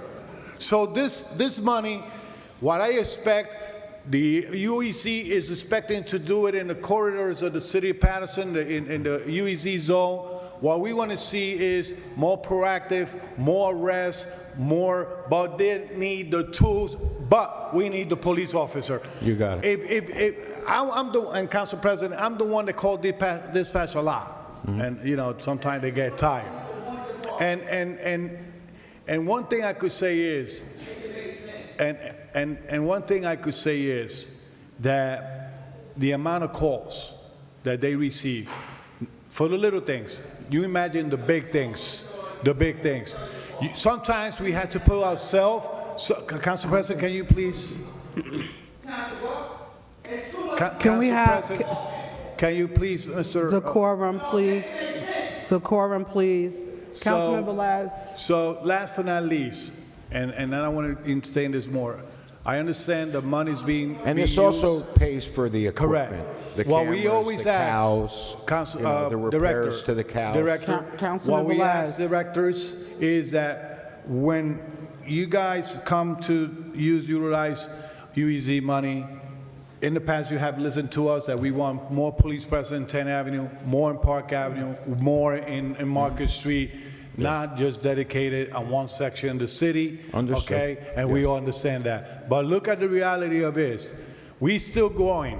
We still building in the city of Paterson. More people are coming into the city of Paterson. What this administration is going to do to bring real amount of cops into Paterson? Because we could celebrate that 20 is graduating today. You know how many people are leaving because Homeland Security is giving $55,000 more? Give me that list. I know there's about 5 or 6 individuals Council leaving. President, I will bring you. Director, no. Director, you could bring that, and that's public record. There are more than 5 or 10 cops already because Homeland Security is giving them more money to go to the federal government. So we losing cops. So where's the plan of the administration to keep attract the cops in the city of Paterson? Thank you, Council President. So, Very quickly. Councilman Jackson, and then we're going to open up public So portion. what I'm going to say is this, Director. What I'm going to say is this. 86 moving violations. If you put a cop right on the corner of Ward and Main, just Ward and Main alone, the number of cars making left turns from the right lane. So this is the UEZ zone. If you go on the corner of Main and Broadway, you could just sit out there all day. You could pick the crime you want to choose. My point is this. The problem is you can't sit there all day. So, Director, when I have It's not feasible. 86, moving summonses, only 86.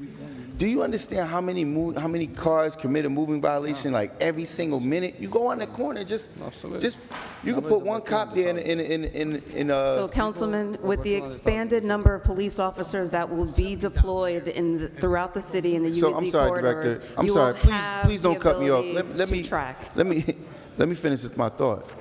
If you're not providing to me the correct data, right, then I'm forced to go by what I'm seeing in the community, right?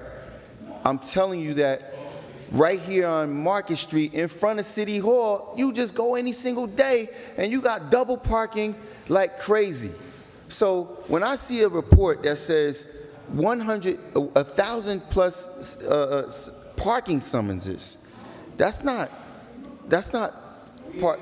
So you have to look at the time that they were deployed, right? So they're not doing 24-hour shifts.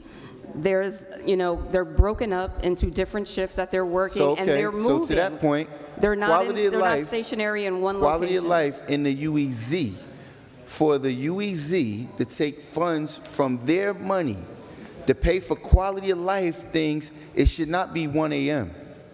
businesses don't operate, no business sees a benefit from UEZ funds at 1 a.m. unless somebody's breaking into their facility, which right here across the street, you can see a guy sleeping right in front of all the stores every night with cardboard boxes there. Is that not a crime? Are we not removing those people in front of the businesses that's defecating in front of the storefronts? I'm trying to understand from this money, I'm not talking about his budget, what we got to do policing, the fight we got to fight for extra police officers. That's not what we're talking about right now. What we're talking about is $1.8 million for the specific corridors of the UEZ and the accountability for policing for this money. We're not talking about everything else. Yeah, we know it's tons of problems. Pick So a problem. keep in mind, these are state funds, so compliance is required, and so we have to supply them with the data as well. It just does not come to City Council for just to Director, review and approval. We this have to data report may be it suitable to for the somebody state. else. We have to be accountable to the state. These are their funds that we are receiving. I respect that, and the state, they don't look, because they're not here. So they don't understand, they may not look at it from the perspective No, that but I'm there are looking for it. quarterly meetings that we This- have to If report this to. needs a state vote, then present it to the state, let them vote for it. But if I'm being asked to support this, I want to know, what is it, how is it impacting the community? And if we did a better job with all of the money that came through here, to Councilman Velez's point, then we wouldn't have such a large problem with, misappropriation of funds and how the administration is not doing certain things. I'm just trying to be accountable for what's being presented to me. If it's $1.8 million for policing in the corridor, I would like to see what's happening there. Got it. Don't give me an overall data sheet with no supportive data. It's not telling me where these tickets are written, what time these tickets are written. So if you want us to drill down on the data, we can definitely do that. The Don't you police think data that's is not appropriate? meant to be as descriptive. And again, it's, a lot of information has to remain, private. It cannot be No. released to the public. Tickets, where they're being written, when they're being written, who's We being can targeted. provide the locations as to where those are taking If we're just going place. to skim off everybody's budget just to provide it to PD, then let's say that's what it is. We need extra money for PD. Let's give them extra money so they can do overall policing. It's If not we're just saying- extra money for the police Director, department. This is a quality of life issue that Paterson has been having difficulties with for the past several years. Yes. But There's an Director, all right, increase in I'm gonna just crime, make and this this will last help with point. that. I'm gonna make this last point. If I could walk outside on Main Street right now, which is the absolute main UEZ corridor, and you're telling me when we don't have garbage cans being kicked over every single night, when we wake up and it's flooded with trash, and we wake up and there's people pissing and urinating in front of people's businesses, this is money specifically for the UEZ corridor. This is not money for policing Which to is write why you should 1,100 vote to tickets approve it, that because we then you don't- would have additional cops Director, on those street corners. Director. Wait a minute, Director. It's only Director. increasing from 1.6 to 1.8. You already spent 1.6 last year. What I'm talking about is the results of the 1.6 from last year. I'm not talking about, so you're saying this is why we Again, should we just can approve provide it? you with the documentation. Yeah, but Director, if I'm not holding the PD accountable for what they're doing with this money, that means they're going to do it anywhere else. When the mayor calls for the 6th Ward and other things that they have that's outside of the UEZ, that's what's going to happen. So if you're giving me that we only had, of all of these summonses, 1,000 tickets and only 86 moving violations in the UEZ zone, that just doesn't make sense to me. I would think you could get thousands in 1 year, maybe 2,500 moving violations, which would then train people that they just can't do whatever the hell they want to do in Paterson, make illegal left-hand turns from the right lane, and et cetera. It's going on like crazy. Blocking the box. Maybe you're not traveling down Ward Street every day at 3 o'clock. I mean, it's gridlock. People just illegally breaking the law. That's a UEZ corridor. But listen, if everybody else finds this to be suitable, then I'll give my no vote, and I'll just do it, keep it moving. But I'm asking for the reports that we should have. The UEZ director should have been on this. He should have. It's his money from his budget. We're just going to say, oh, okay, it's for PD. Let them, however you want to spend it. Not to say I don't respect, because I call them, nobody calls them, probably, I think we all call them just equally as much. But 3 or 4 o'clock in the morning for a UEZ corridor to be spending UEZ funds, for them to be writing tickets on the corner of North 4th Street, Temple Street, all these other streets in the middle of the night, I don't see how there's benefit in 1.8, but that's just my point. Thank you, Councilman Mendez. Councilman Udine. Thank you, and I will be extremely brief. Director, just pay attention to what Councilman Jackson is saying. It's very clear, and I totally agree. In the beginning, I mentioned, and I'm in full support of this project because I understand that we're understaffed. We understand we don't have the amount of police officers that we need to patrol the city of Paterson. We talk about 160,000, but the reality, we have close to 200,000 people living in the city of Paterson. Close or more than 200,000 on an 8 square mile. I understand all the challenges that we're facing in terms of the police department. We're going through that all the time. I call the radio room every night, and when I call, people have to wait 2 or 3 hours for a police officer to arrive at the scene because we don't have enough police officers. And I feel bad it's really bad for our police department because, I mean, they go in job after job. They have no break. And I understand that. We're going through that. But at the same time, Councilman Jackson is talking about how this money is going to impact directly our commercial corridor. Let's not lose track of that. Let's stay there because people here, they double park and they don't care. You go to downtown, you go to any commercial area, Park Avenue 33rd, and I mentioned that at the beginning. They double park and they stay there for 2 or 3 hours and nobody cares. Causing accident, creating problem in the community. So we have to address those specific problems because we are allocating UEC funding to take care of our UEC commercial business. So let's not lose track. I understand with the problem that we're facing with our police department, but make sure that this money reflect what we're looking for. I mean, we're on track, but don't you just pay attention to that. And I mentioned those 3 locations because I see the problem. I see people double park, and when I try to let them, listen, I try to make them move, you're not a police officer. And you know what they do with their hand? You know what they tell me? And I call the radio room, and guess what? We have to wait 2 or 3 hours. So if we are allocating money for the UEZ zone, let's make sure that those police officers address the UEZ zone, double park, all the nonsense that we have in the city of Paterson. Because when people say everything goes in Paterson, it's because when they go to Heldon or Clifton, they act the way they're supposed to act. They don't speed. They slow down. They don't double park. Here in Paterson, they do everything. So it's our job to address that problem. Thank you, Council President. Councilman Oden. And then we'll open public portion. Thank you, Council President. Before I speak, multiple times Councilman Jackson mentioned about 3 o'clock in the morning. Is the shift 2 p.m. to 10 p.m., isn't it? So we're actually covering with that from 2 p.m. to 10 p.m. That's pretty much business hours. And let me talk about the frustration level that, especially about Paterson Police response rate. If you call for any accident, 2, 3, 4 hours, Director, you know how many times you get messages from me, how many times I call personally, as well on people's behalf. That's actually citywide issues that's taking place. People don't save here. Most of the time, trust me, if any accident takes place, people rather like to dismiss in themselves rather than just waiting on the street for 5, 6 hours. That's what we are going through, and I understand the crisis And like I said, think as about, you mentioned. I come in at 6:30 in the morning, right? Right.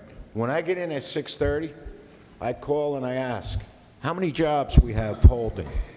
It could be Thousands. a Monday Absolutely. at 6:30, and they'll tell me 29 jobs Just pending. holding. Right. Think of that. I agree. You're that 29 in the hole at 6:30 in the morning. In the morning. So you're going to go by the criteria of Doctor, the most yes. serious and go down. Doctor, I completely agree with what you have stated, and I myself visited the dispatch center, and I saw This is so helpful. how many jobs on pending. Yes, I totally agree with this.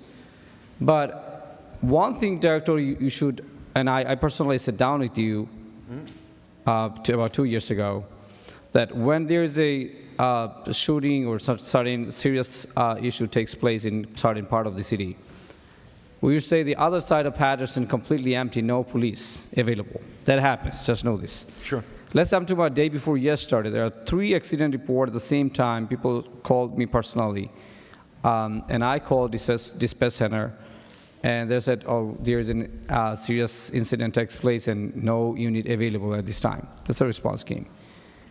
And I'm talking about the complete scenario when one side of Paterson is completely busy with all the units available at that point just for one serious incident. Then rest of Paterson, no police unit available if anything else can happen. So we have to strategize ourselves in a certain way.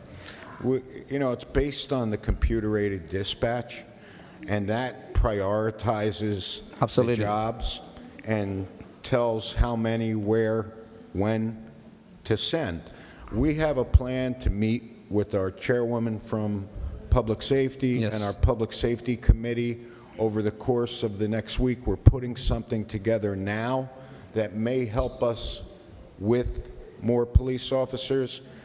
I think it's a solution, a short-term solution, but we do have something coming forward, and it'll be coming before the council.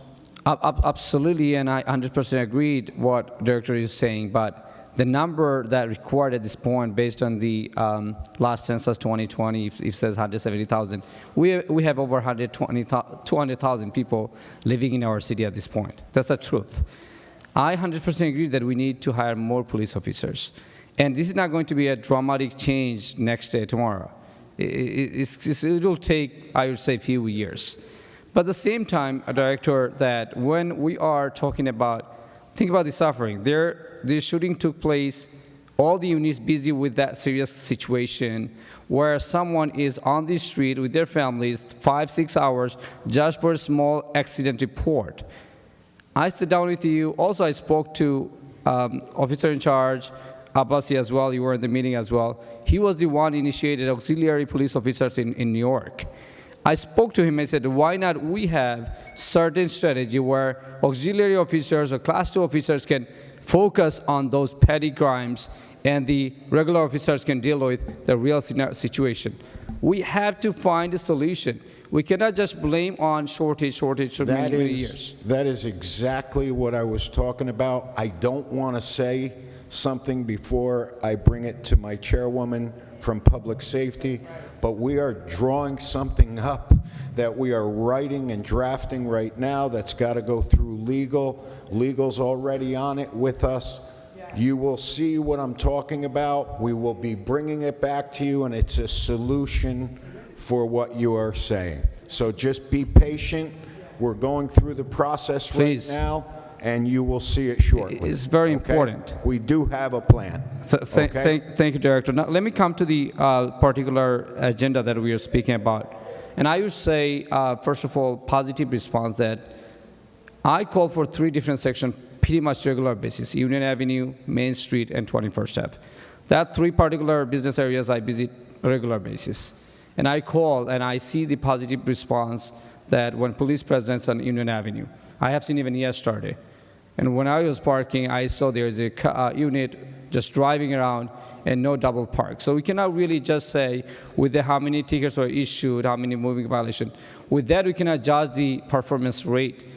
I personally believe that. Because if police presence there, people scared to violate the rules. That's exactly what happens. We need to see more police officers presence. Of course, business corridors. We want to see businesses feeling safe to come to our city. The people, the shoppers also feel safe to shop in our city. That's exactly what we need to see. We need to bring more commerce here in our city than more people in our city. So this is, I am completely with you with that agenda particularly. But again, we have to strategize ourselves. We should have, like, listen, we have thousands of excuses, and excuses will be always there. But with that shortcomings, we have to find still that what can we do with limited budget that we have. Because I completely agree that what Paterson Police Department is going through, at the same time what Paterson residents is going through. If we say what residents is not doing, they are doing with their level best. The amount of taxes we are paying in the city of Paterson, trust me, in other neighborhood cities where they are getting 100% satisfaction from the services from the city, they're pretty much paying the same amount that we are paying here in Paterson. So we cannot really blame the resident, but we have to find it where we can cut our expenses and where we should provide more support, especially the safety. So thank you, Director. Right before, Director, there were a lot of requests and asks that were made. This item will be on regular for next week, Please make sure that this information is presented immediately so that they have time to review, and if they have questions, council members, please send your Council President. questions and a request to the director and to the Director of Economic Development and the Police Director. Council President, I Councilman recommend this Jackson. item be tabled so we can have a full-fledged vetting and workshop. I don't know what Councilman Udine was talking about. First of all, I know that when I call PD and I ask when is quality of life units come on, all quality of life units primarily come on after 10 p.m. One councilman just asked the question that this budget is specifically allotted between 2 p.m. to 10 p.m. Most of the quality of life units come on at 10 p.m. And most of the time, those quality of life units, they're an off-duty officer getting overtime, and most of those units, those officers are rank and file officers. So sergeants, lieutenants, people that are working these units that's, standing around. So what I'm talking about is, we can speculate all we want to. We can't do anything unless we have a full-fledged report. That way, we can see the times that these summonses have been issued. If primarily we're talking about this 1.8 is from 2 to 10, then we should have a report saying, here's the summonses that's been written during these times, here's the arrest that's been made at this times in these zones. That whole map that you're talking about, the red overlapping, if we don't have access to that, how are we expecting? We're just supposed to take somebody's word for it that this is what we're doing? No. We have to be responsible. That's what the council's job is, to be responsible on the spending. All that other talk about what somebody, people that's waiting for calls, we know we're short on officers. How are you going to talk about we're going to put more officers on the ground? We can't even close our budget. We had a $3 million budget shortfall, and we're sitting here talking about a $1.8 million expenditure, and we're not being accountable on how it's being spent. That's the only point I'm making. Listen, you guys are going to do what you're going to do anyway. So this item is needed. We're going to move it forward for regular. The council members, we fought for this item. We fought. Councilman Velez is not here. Councilman McCott and different ones. We fought to expand it. The money was expanded. We fought again to expand it, to increase it specifically in the first, fourth, and the fifth ward, and there's some areas in third. Yeah. And so we're not going to remove it. We need police presence. That's what everybody talked about. And if we take it away, then we're not going to get the presence. So we have to make sure we stay to task. It'll be on regular. People can vote it up or down. Just provide the information on next week. Madam Clerk, let's open up public portion, please. Thank you. Public portion, Madam Clerk. Yes. So just a few rules before we start public portion. In public portion, you have 3 minutes. The timer will go on as immediately as you come to the microphone.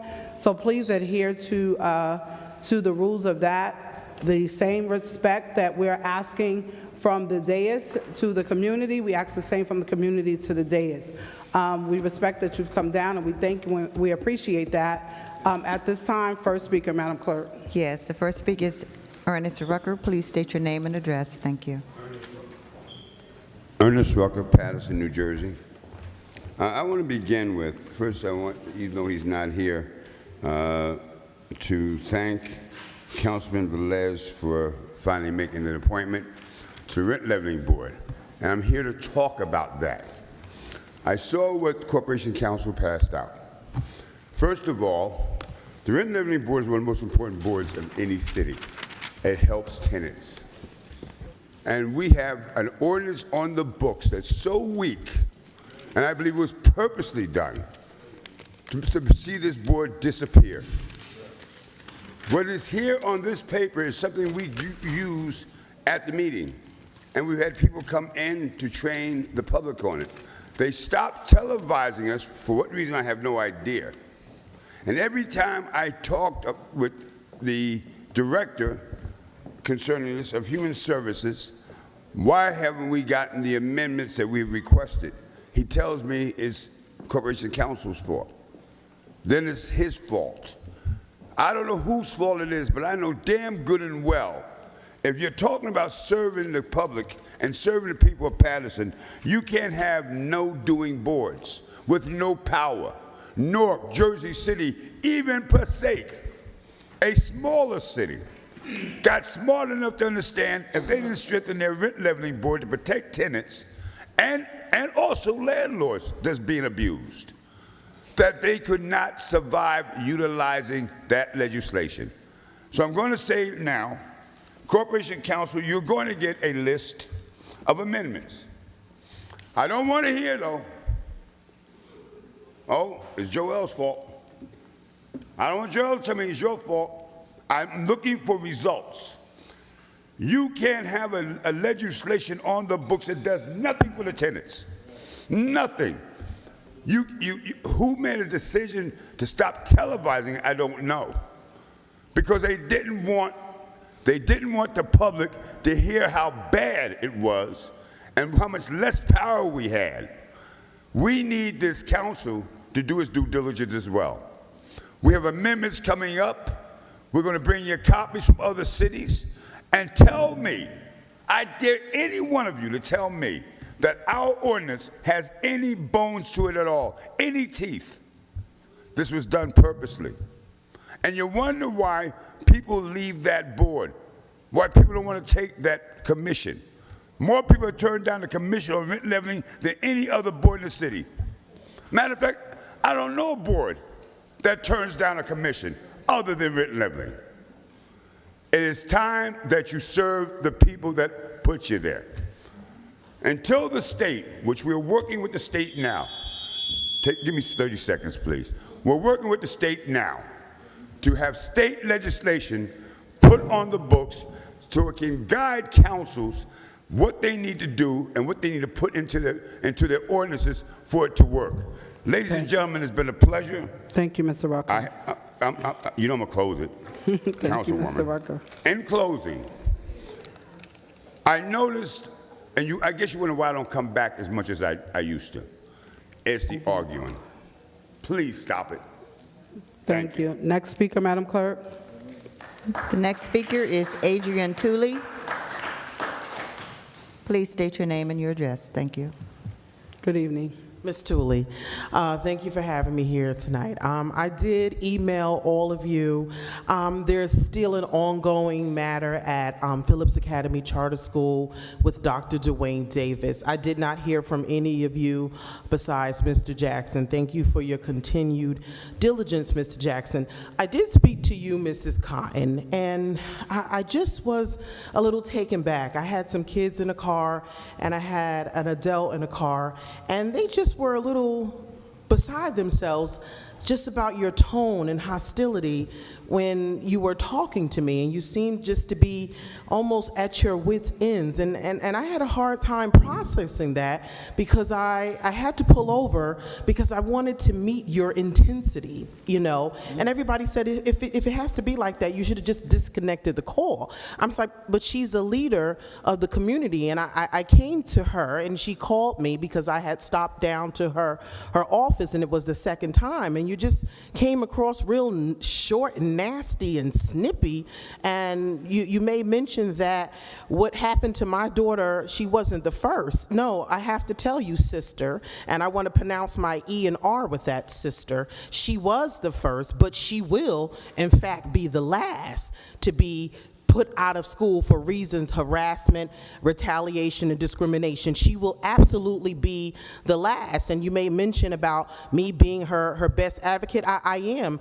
And I did take a lot of your pointers, and I thanked you for the pointers that you gave me. But when I came here, this council, you do have power. When somebody comes to you and says somebody is in the city of Paterson who is mistreating children, who is mistreating parents, who is acting in opposition of how they should be acting, this council has a due diligence to make an inquiry as to what is going on when a child is put out of school. Now, if this child happened to look like anybody else other than you, Councilman Means, and Mr. Jackson, they would be on their hind legs. Somebody did that to one of their kind. Listen, you would see. Listen, I'm telling you, we wouldn't be able to stop them about somebody being in the community acting in opposition. Now, this man had a Facebook posting where he's talking about he likes to F-U-C, we'll say chicken kicking on the first date. I brought this to you all's attention. You came down off the stage, you act like you were concerned, and that just, fell apart. And then I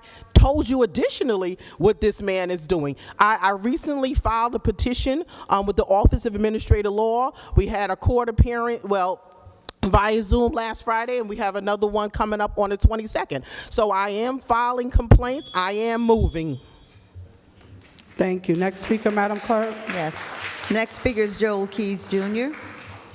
Mr. Keys. State your name kindly and your address. Dr. Kwame Ture said, quote, "We tell you from the very beginning, we've never taken the line of others that the biggest problem we have is we ourselves. No, our biggest problem is our enemy, capitalism, and it must be transformed," unquote. Dr. Leonard Jeffries describes the values of capitalism as the ice: individualism, competition, and exploitation, which means we compete against each other and exploit each other, trying to climb up the political and social mobility ladders. Contrary to the capitalist values of the ice, in ancient African societies, they practice communalism, which contains the values of the 3 C's: cooperative, collective, and communal. The primary difference between the two is that communalism promotes a socialization process that results in a collective come-up, where the masses are taken care of and not left behind to be exploited. On the other hand, capitalism promotes a socialization process that results in individual come-ups, which leaves the masses behind and vulnerable to economic exploitation, because capitalism only survives if there's an economically poor class to exploit. If there was a collective come-up in capitalism, the system would collapse. That's why in the African American community, we have individual millionaires and individual billionaires, while the collective remains vulnerable to systemic oppression. Tim Wise describes the dynamics of this socialization process that I call escape from the hood. During segregation, Tim Wise explains, quote, "The purpose of education was social and collective. For black folks, it was all of us or none of us. It wasn't about you go get your degree and then get out and go make a lot of money and leave everybody else behind," unquote. Tim Wise continues, quote, "But I meet educators who will tell black children, brown children, and poor children of all races that the best thing they can do is get an education. Why? So they can get out of their environment. I want you to think about that. When you say to somebody, so you can get up and make something of yourself and get out of where you from," unquote. Tim Wise concludes, quote, "This shouldn't be about telling people to get up and out. It ought to be about getting people thinking about how to transform the spaces that they're from, how to create a different reality. But we don't think about education that way because we're so busy trying to make sure everybody can get out and get a little dough," unquote. Councilman Jackson got a college degree, but he didn't escape from the hood. He's determined to execute this socialization transformation from capitalism's individual come-ups to communalism's collective come-ups, and he's committed to accomplishing it by using the money that his administration will receive from the state for the people, instead of keeping it for himself and the developers like this current administration does, which is the process of gentrification. Thank you. Thank you. Next speaker, Madam Clerk. Next speaker is Oriah Aponte. Please state your name and address. Good evening, council members. My name is Oriah Aponte. It is Domestic Violence Awareness Month, and I wanted to share my current story with you all. My name is Oriah, and for 800 days, I've been trapped in a relentless storm of torment since I filed my restraining order against my abuser. Every time I walk in a courtroom, I lose something. I lose hours from work, I lose income I desperately need, and then to add insult to my injuries, my wages are garnished. Not because I did something wrong, but because my abuser knows how to turn the system into a weapon. He's not seeking justice, he's seeking control. And somehow, the system helps him do it. He isolates me, he cuts me off from friends and family, and for anyone who might help. Babysitters quit out of fear, loved ones keeping their distance, and I'm left alone on purpose. He tracks my phone, he monitors my job, he watches my every move, he sends false reports to police, to DCP&P, the courts, lies, all of them disproven. But each lie costs me time, money, and my sanity. He strangled me in my sleep, he's hurt me while I was pregnant, he threatened to kill me, he's threatened my home, he's hurt those, and all of that is caught on video, and still, nothing's happened. The prosecutors don't act, the courts delay, every adjournment becomes another month of fear, another month of silence, dressed up as a dual process. DCP&P won't step in, the system just looks away. And now, he uses our daughter. He tells her what to say, he disrupts her schooling, confuses her, hurts her, and she's only 2 years old. 2 years old. And already showing clear signs of trauma. But when I tried to get her help, I was told she's too young for therapy, she's too young for care, she's too young for protection. As if trauma waits for children to turn 5 years old. And even when care exists, it's unaffordable. Therapy costs more than rent. When you're missing work and fighting court battles and trying to survive, how do you afford to heal? The abuse don't stop at home, it's online now, and he unleashed his followers to harass me and to threaten me. They destroyed my business, my reputation, and my peace. And again, no actions, no consequences, and no help. People hear my story and they say, wow, that's outrageous. But they're not outraged enough to help end it. I'm not just here to survive this. I've written bills, I've drafted policies, I have solutions. I just need someone to listen, someone who's going to act. How can abuse escalate after seeking help from the very authorities and courts meant to protect me?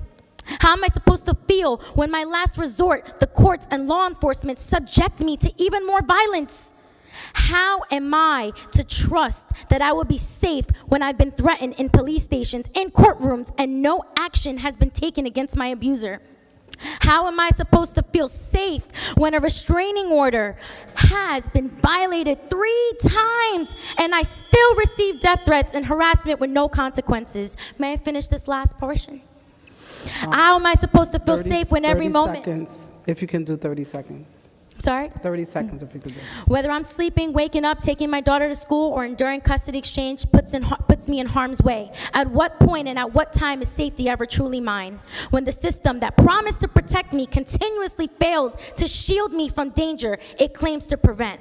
I'm a mother, I'm a survivor, I'm a fighter, and I'm not a victim. The fear is real, the trauma is real, and the evidence is real. I'm here, I'm standing, and I will not be erased. We stand against domestic violence. We stand against domestic violence. Please do something. Please don't let me be another person on the news with rest in peace. Please, and remember my face, because I hope this is not the last time you see me. Please, do something. Make legislation. Thank you. Thank you, Araya. Next speaker, Madam Clerk. The next speaker is Imani Garcia. Please state your name and address. Thank you. Hello, my name is Imani Garcia. I have been friends with Araya since teenagers. Araya is hardworking, determined, driven, goal-oriented, small business owner, uplifting women in her space throughout each dance lesson she provides to her students. For the past 800+ days, friends and family members have witnessed trauma since her early course of her pregnancy. From mistreatment, verbal abuse, threats, narcissism, mental abuse from someone confided in the name of love and partnership. Araya has faced significant challenges and trauma throughout her life, particularly during her pregnancy, while also being a supportive, empowering figure for others. Her resilience and dedication to uplifting women through her dance lessons are commendable. Araya's transition to single motherhood was marked by immense challenges, including various forms of abuse and extortion that took a toll on her emotional and mental health, leaving permanent scars on her journey of motherhood, which is supposed to be a beautiful, positive experience. These struggles are not only affected her, but also strained our friendship, leading to a year of silence between us. The love was never lost, just placed at a distance. Araya's child father stalked me in public and on social media, which created a significant emotional distress for me. His intrusive behavior made it difficult for me to feel safe, leading me to distance myself from our friendship. I felt compelled to prioritize my well-being, as the anxiety of being approached unexpectedly and the fear of potential confrontation took a toll on my mental health. It was a tough decision, but I needed to step back to protect myself. While I care deeply for Araya and our 15-year friendship, I want to support the emotional strain and safety concerns made challenging to maintain our connection during that time. I recognize the importance of setting boundaries, and this has been a step moving forward in rekindling our friendship. However, I recognize that together we are stronger, and I understand the importance of community in her healing process. I urge anyone who has heard Araya's story to extend sympathy, grace, and support to her. Uplifting her during this crucial moment can make a significant difference in her life, helping her find the strength to overcome her past and embrace a brighter future.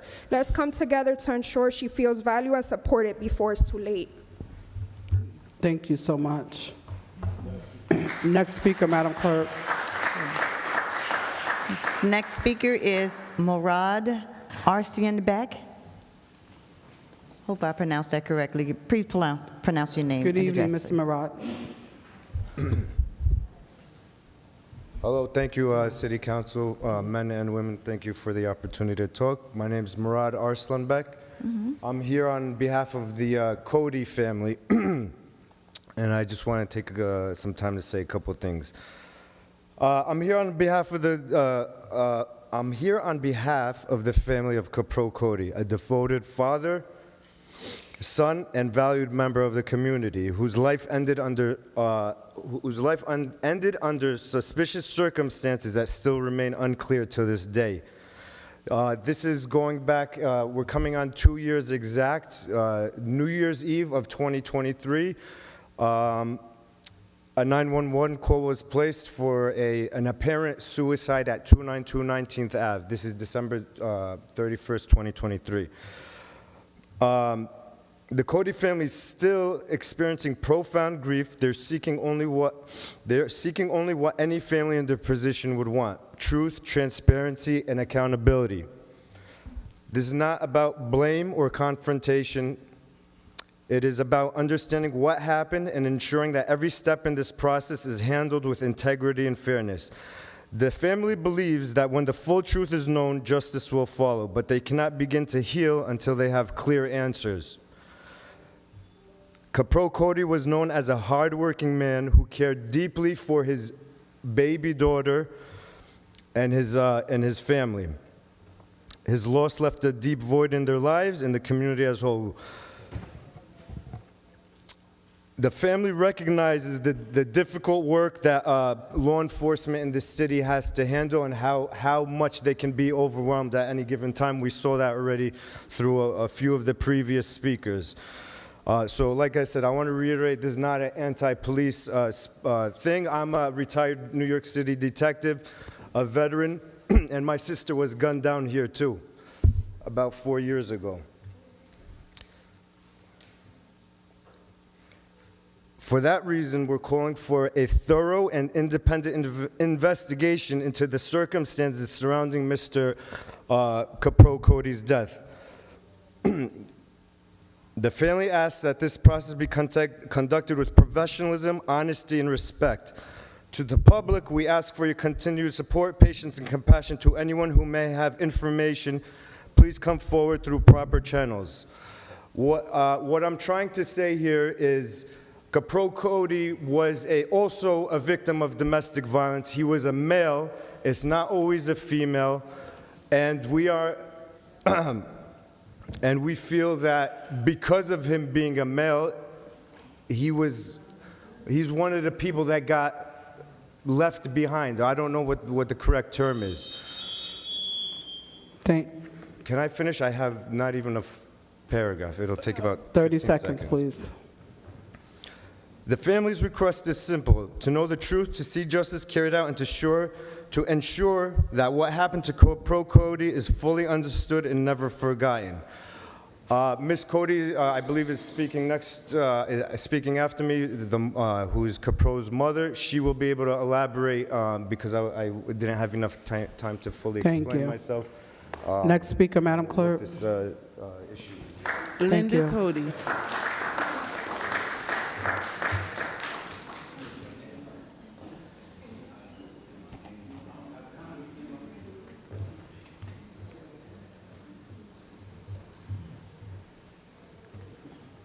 Please state your name. Good evening, council, women and men. I literally had foot surgery yesterday, but nothing was going to keep me from coming today. Hello, my name is Linda Cody. I am here to talk about how the Paterson Police Department has failed me and my family. Typically, when people think of domestic violence, they imagine a man abusing a woman. In my son's situation, he was a domestic violence victim for many years at the hands of his ex-partner, along with her family members, resulting in the home invasion and hospitalization in which they broke his jaw, and it was wired for 8 weeks. My son and I took the proper steps to protect him and our family. Paterson Police Department, however, failed our family and our city when they failed and refused to do their job and protect their own colleagues who failed to do his job and lied to cover it up. Specifically, they failed to accurately and timely document and enforce my complaint up until the final night of his life. To add insult to the injury, they turned around and failed to properly investigate my son's death, which only lasted 28 minutes before taking his body out and sending him to the Newark Police Medical Examiner's office. Officially, during the course of the investigation, I came to learn that one of my complaints were never officially entered into police database, resulting in restraining orders, violations not being enforced, in which I had my 2 grandkids with me when I went on October 4th of 2023, and 2.5 months later, my son was DOA in his own home, in which I was there longer than he'd been alive on earth. I don't live in the apartments, I live in a home. In doing so, they failed to collect crucial evidence, including the bullet from the scene of the accident, questioning the perpetrator and/or speaking with the neighbors who saw the aspects of the incident, including the perpetrator and her friend at the scene and leaving the scene, in which they had video evidence of the incident. I had to provide dialogue and communication to the medical examiner, attention at time due to the sloppy police work, and I omitted potential evidence, which included the lack of visible physical injuries prior to, including along with the second bullet, in which was recovered over a month and a half later when the police was called to come and get that incident, which they sent the 5-page report to our job. We're longshoremen. He followed in my footsteps. He was there for a year. I've been there for 26 years under the state police umbrella. In turn, the medical examiner solely relied on information that the responding officers told him, and the untimely rule on my son's death, it was a suicide, despite clear evidence that my son did not commit suicide. Blood was on the door handle. Braids was on the floor. Nails was on the floor that was broken. His face had to be plastered because he could not have an open casket until they let the putty dry. And lack of gun residue on his hands, which was none. The medical examiner said he had no gun residue on his hands. The bullet point of entry was right to left. My son is left-handed. I have filed 2 internal affair complaints. To date, I have not received any substantial updates on the status of my reports. I deserve closure, and our family, including my son, as a law-abiding taxpayer, deserve justice. Last but not least, as mothers who carried their children, gave birth, and gave delivery to them, how do you sleep at night? because I don't. And last but not least, I had to forgive the perpetrator, not for her, for me, so I can have peace. To God be the glory. I will get justice. Amen. And thank you for listening to me. Thank you, Mother. Corporation Counsel, can you just get some information from the mom, please? Next speaker, Madam Clerk. Next speaker is Migdalia Calderon. Good evening, Migdalia. Good evening, State your name, please. Council President and all the council members here. Thank you for the opportunity. My name is Migdalia Calderon, and I am the mother of Oraya Aponte. I do not want my daughter to be dead.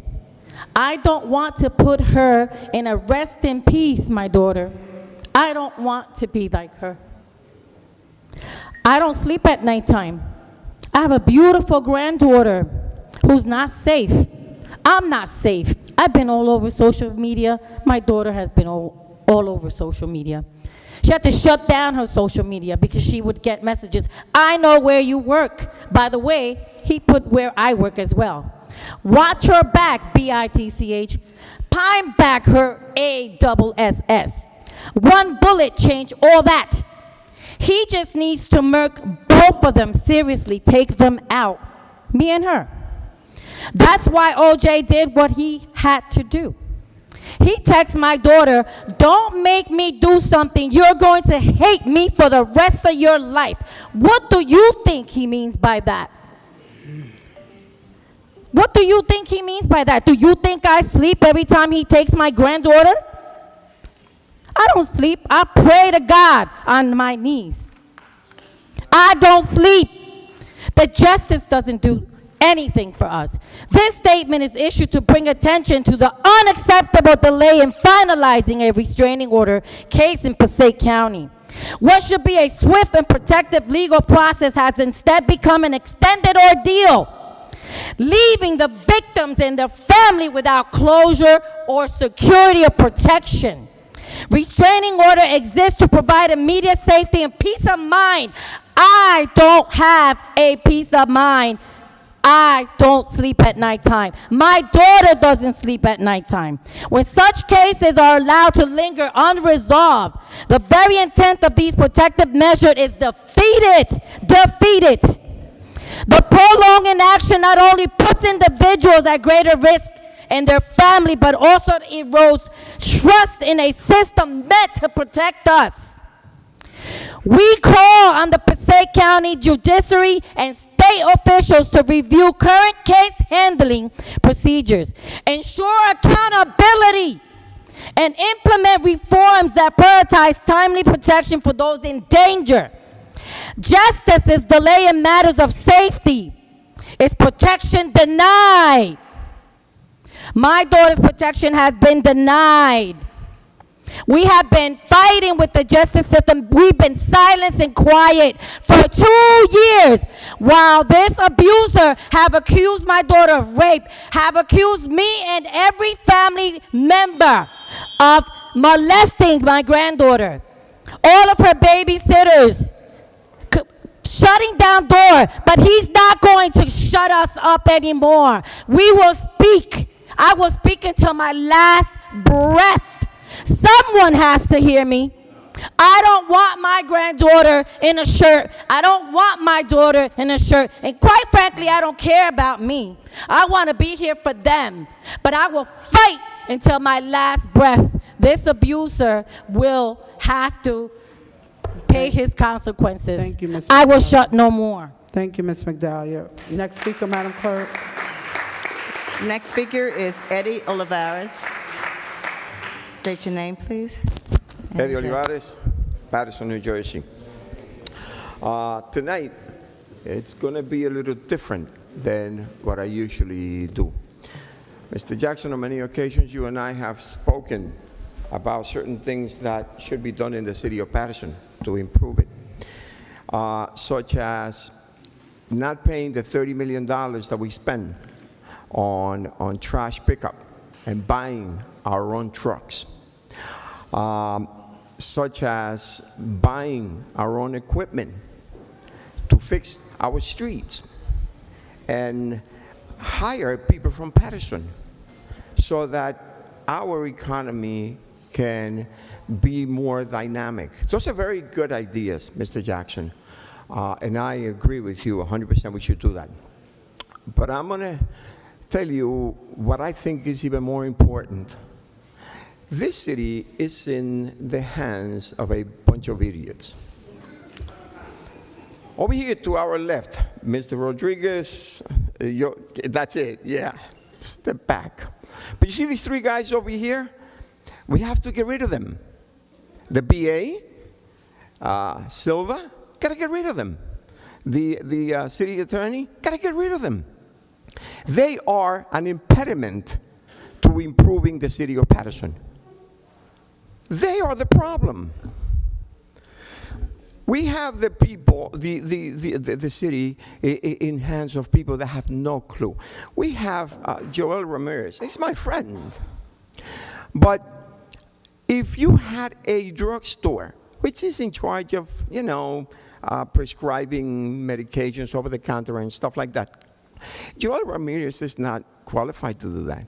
If you had a store, anyone here, if you had a drugstore, would you give it to him? No, he's not qualified. We all know he's not qualified.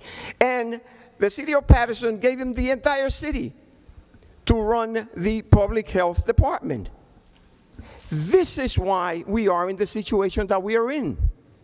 We have people. We have Marisa Davila. She named her sister in the, one of those positions in the building department, whatever the, it's only because it's her sister. She has no clue what she's doing. No clue. Luis Velez, his wife, does not speak English.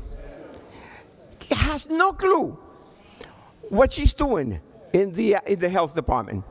And yet she was named, she was hired by the public health department. This is the problem. The city is in the hands of idiots. I'm 100% with you, Mr. Jackson.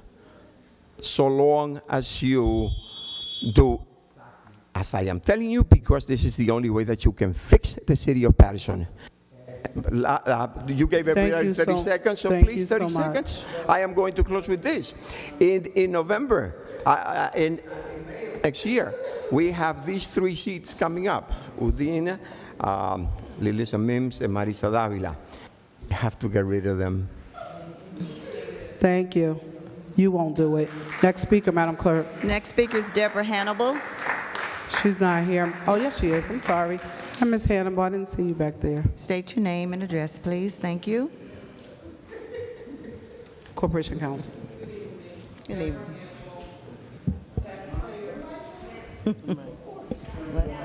Oh, down. Down. Hello, can you hear me? Good evening. Deborah Hannibal, taxpayer. I'm here tonight to, first of all, where is the BA? Does the city still employ 2 assistant BAs? First, I would like to really just thank the council for tonight's meeting. I'm just overwhelmed by the domestic abuse and how things are handled in this city. I thank you to this young lady for your courage. I must say that I would like to see the public comment section, the time allotted, changed to 5 or 6 minutes. It is just rude when we come as taxpayers, as concerned citizens, and want to address our concerns, and we're just cut off as something as serious as what is happening, domestic violence. We shouldn't be given the time. On item number 15, I don't know if this has been addressed yet. Has the city also purchased stop-loss insurance? If they're going to switch from state health benefits to self-insured, is there stop-loss coverage in that? Or else we're putting the city at risk. Today is the last day to register to vote. You can go to vote411.org and register online. Your voice, your vote. Local elections matter. We have school board coming up in November, and we also are going to vote for our governor, Senate, and 2 assembly persons. The League of Women Voters in Paterson is partnering with the Million Voter Project. I'm trying to talk fast. We're going to be canvassing and lit dropping on Monday, October 27th from 11 to 2, and then again on Saturday, November 1st from 10 a.m. to 2 p.m. We will meet at 83 Heldon Avenue, and then you'll be partnered with someone to do the lit dropping. We're across the street from Gilmore, if that helps. I've raised concerns for over a year about the city's finances. This is still an ongoing issue. There was talk about that we're not collecting money as far as the taxes, and I know that there's something funny with the payroll because my pension money still has not been sent to pension, so money that was deducted in 2022, we know it's illegal to withhold money from my check and then hold on to my money and not send it where it's supposed to be. As I said before, the money is funny and the change is strange. So somebody needs to check that out. Also attend zoning meetings. There's something coming up tomorrow night where they're asking for 11 parking spaces, and they know that there are not 11 parking spots available. Power to the people. Take your power back. When we vote, we win.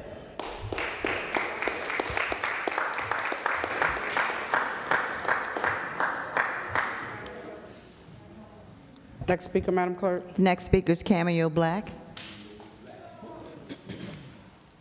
State your name and address, please. Oh, sorry. Good evening. Good evening. Y'all, what in the world? Anyway, I came here, as I was walking here, I came here to actually go off, but I was talking to a guy walking down here, so I'm gonna let the person breathe. I'm not even gonna be petty and go back and forth with them. But on a bigger and higher note, as y'all know, I'm running for commissioner of the school board. I'm coming in hot. And y'all know my numbers is at an all-time high. But if y'all don't have a flyer, I will give y'all a flyer before I leave. But I do have to say, just one little thing. When people make lies, I'm not going to say any names because, like I said, I'm not going to be petty and go back and forth. Me holding in this bag, I was going to do a whole lot. I have certificates where I did graduate from nursing school.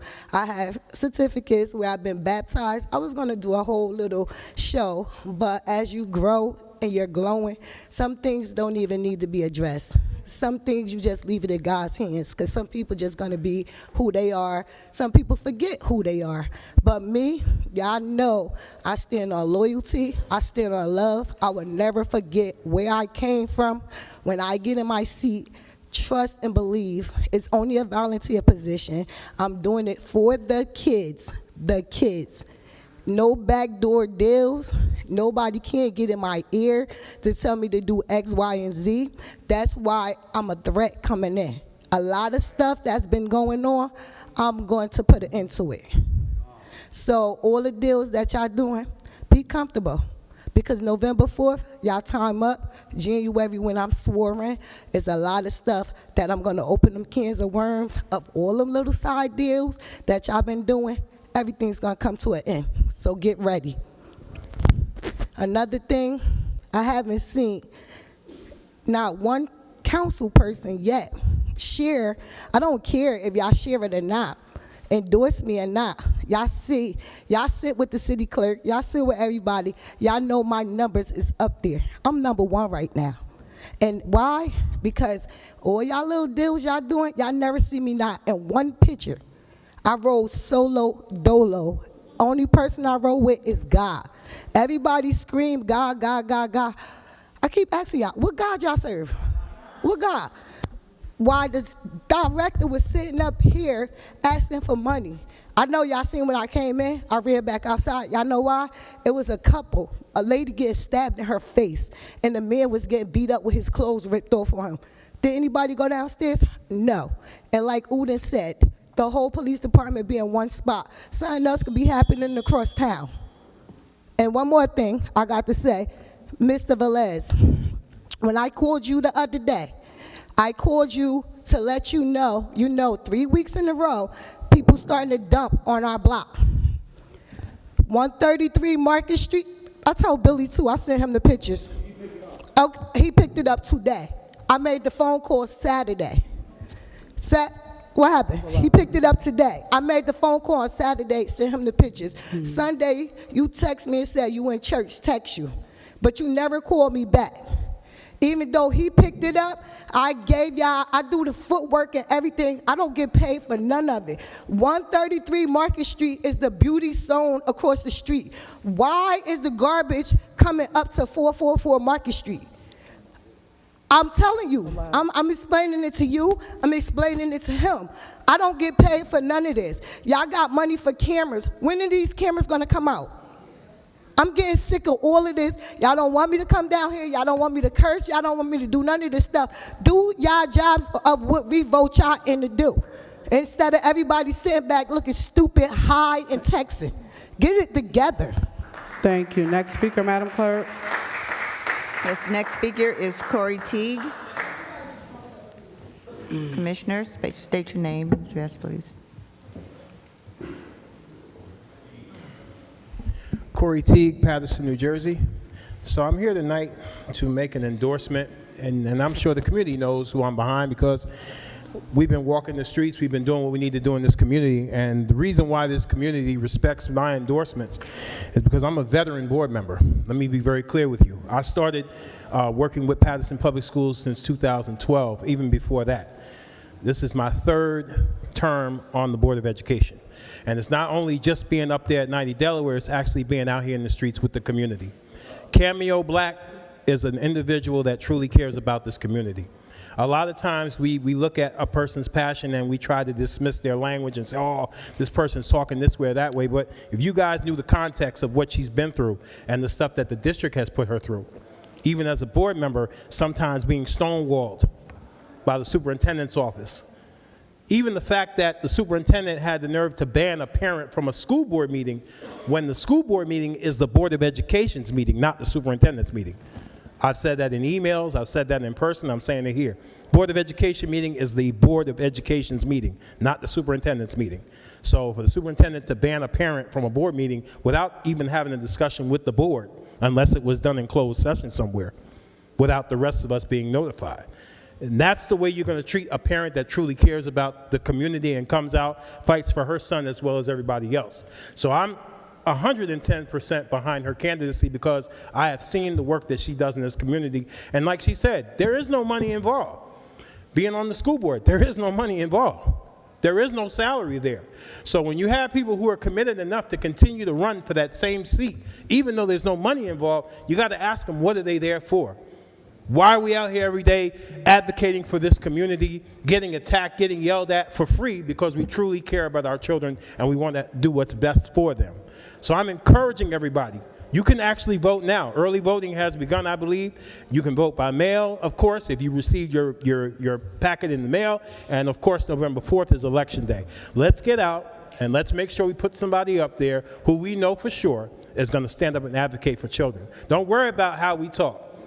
Look at the work that we put in this community. Thank you. Next speaker, Madam Clerk. Next speaker is Elvis Durham. Please state your name and address. Thank you. Elvis Durham, 4th Ward, Paterson, New Jersey. I was going to just come up here to do my announcements, but before I get into my announcements, the UEZ is for UEZ. UEZ it doesn't mean one department. We got so much money coming into the UEZ, you could use that money in 3 ways. Number one, the downtown area. We need maintenance in the downtown area. Maintenance means clean. We need people to clean up, hire people. We need more policing in the downtown area. UEZ means downtown Paterson too, y'all. Okay? And don't forget, we got other departments. You also got the parking authority. So before y'all vote, next week, talk to other departments and see what we need to better the downtown area of Paterson, New Jersey. This is the third largest city in New Jersey, y'all. Okay, my announcements. Elvis Dorm Outreach Music Productions presents Sunday Praise, Sunday, October 26, 2025, starts at 5:30 p.m. It's a free will donation. It's going to be at Bedford AME Church, 2-4 Auburn Street, 2-4 AUBURN Street, Paterson, New Jersey. Pastor Reverend Mervyn Wilson, Assistant Pastor Marie. For more information, you can contact me at 862-823-3895. Also, I'm coming to the first war. Elvis Dorm Outreach Music Productions presents Gospel Mania, Sunday, November 23rd, 2025, free will donation. The concert starts at 4:00 p.m. at New Generation Kingdom of Power Ministry, 170 North Main Street, Paterson, New Jersey. Pastor Thomas Perry is the pastor, and they're going to be featuring a lot of great gospel artists. For more information, you can contact me at 862-823-3895. Also, I want to say I have a YouTube channel. Subscribe to my YouTube channel, Paterson NJ Good News. I also have a Facebook page. I am the promoter for the city of Paterson, New Jersey. My Facebook page, Elvis Good News, DURHAM. Elvis Good News, DURHAM. God bless you. I'll see y'all next week. Thank you, Mr. Durham. Next speaker, Madam Clerk. Yes, next speaker is Milagros Amado. Please state your name and address, please. Thank you. Good evening. My name is Milagros Amado, and I live at 57 Ryle Avenue. I am here to talk about two safety concerns in my neighborhood. The first is the abandoned and burned property next to my house of 59 to 69 Ryle Avenue. A fire happened there in April. One second, Malak. Could you check your microphone? I think it's off. Could you just check to see if it's... It's on. It's just it's not. Okay. It's on.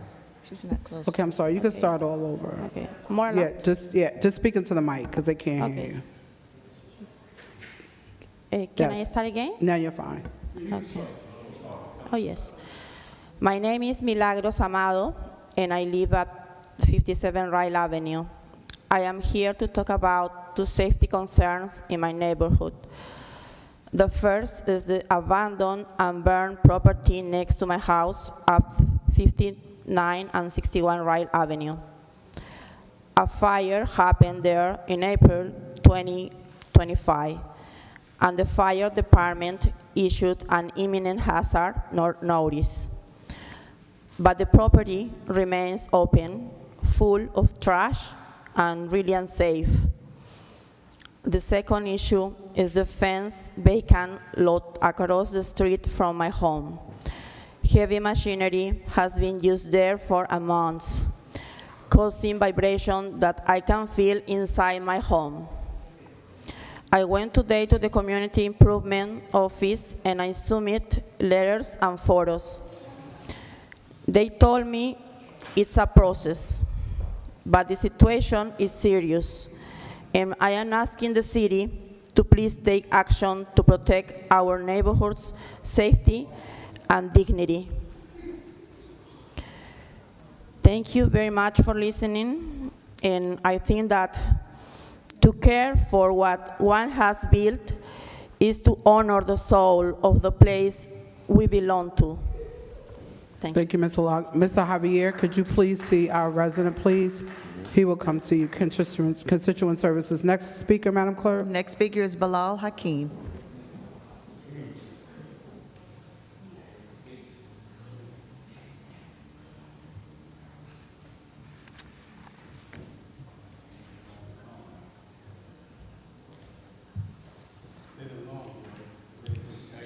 Please state your name and address. Thank you. State your name.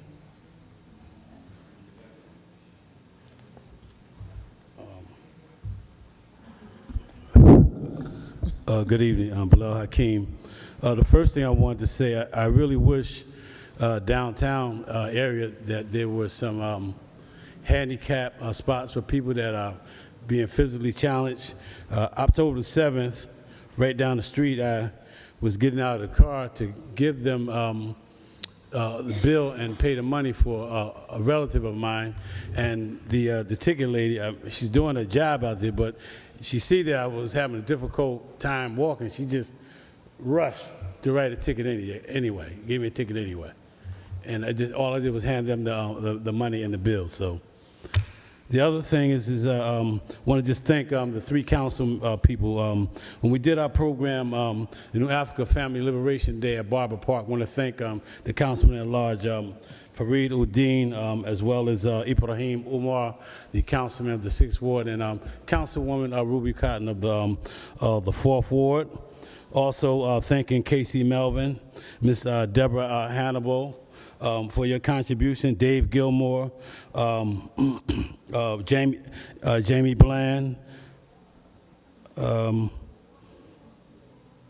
Okay, yeah, those people.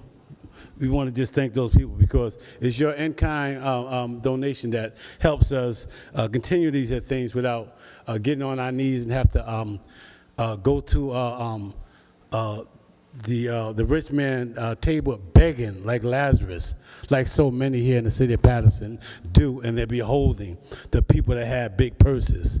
So we raise our money, and your in-kind $1, $10, whatever you give is always appreciated. The other thing I wanted to mention is that this council, at one time, they functioned as aldermen. I mentioned this several times. Bill Mason, why is there not any type of resolution or anything in place to honor that man, Bill Mason, that changed the form of government to what we have now, to have representation as council of people? I think you need to look into that. Someone needs to sponsor that bill to honor that man, so that people that come after us will know that he was here and that he did something. The same thing with Miss Anatella Farrell. We need to recognize these people, because if you don't honor them, as time goes on, people think things just happen. No, things happen because people got involved and made change. I want to say the last but not least, continue to stand up for your daughter. And more people need to be standing up for her. And we need to be standing with that family who they're trying to cover up where the son was murdered, the domestic violence woman. We need to be standing up on these issues. Don't have enough time. If I can get 30 seconds, Council President, just to say this right here, I really think that we need to get an increase in time. And or go back to add the other meeting back. Thank you. Thank you. Final speaker, Madam Clerk. Final speaker is Kimmy Freeman.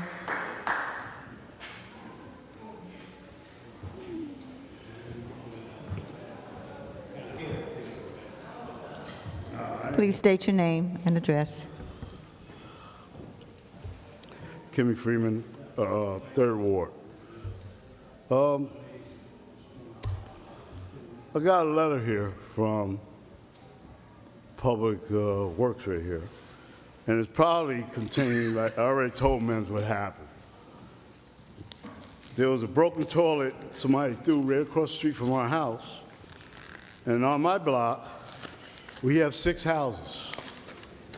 And on those 6 houses, we pay $80,000 in taxes. So, I don't know what all these tickets are right here, because this is what I did. We called them 3 or 4 times. I met with with the director. I said, come get this toilet. They said, oh, we'll come get it the next day. That was Wednesday.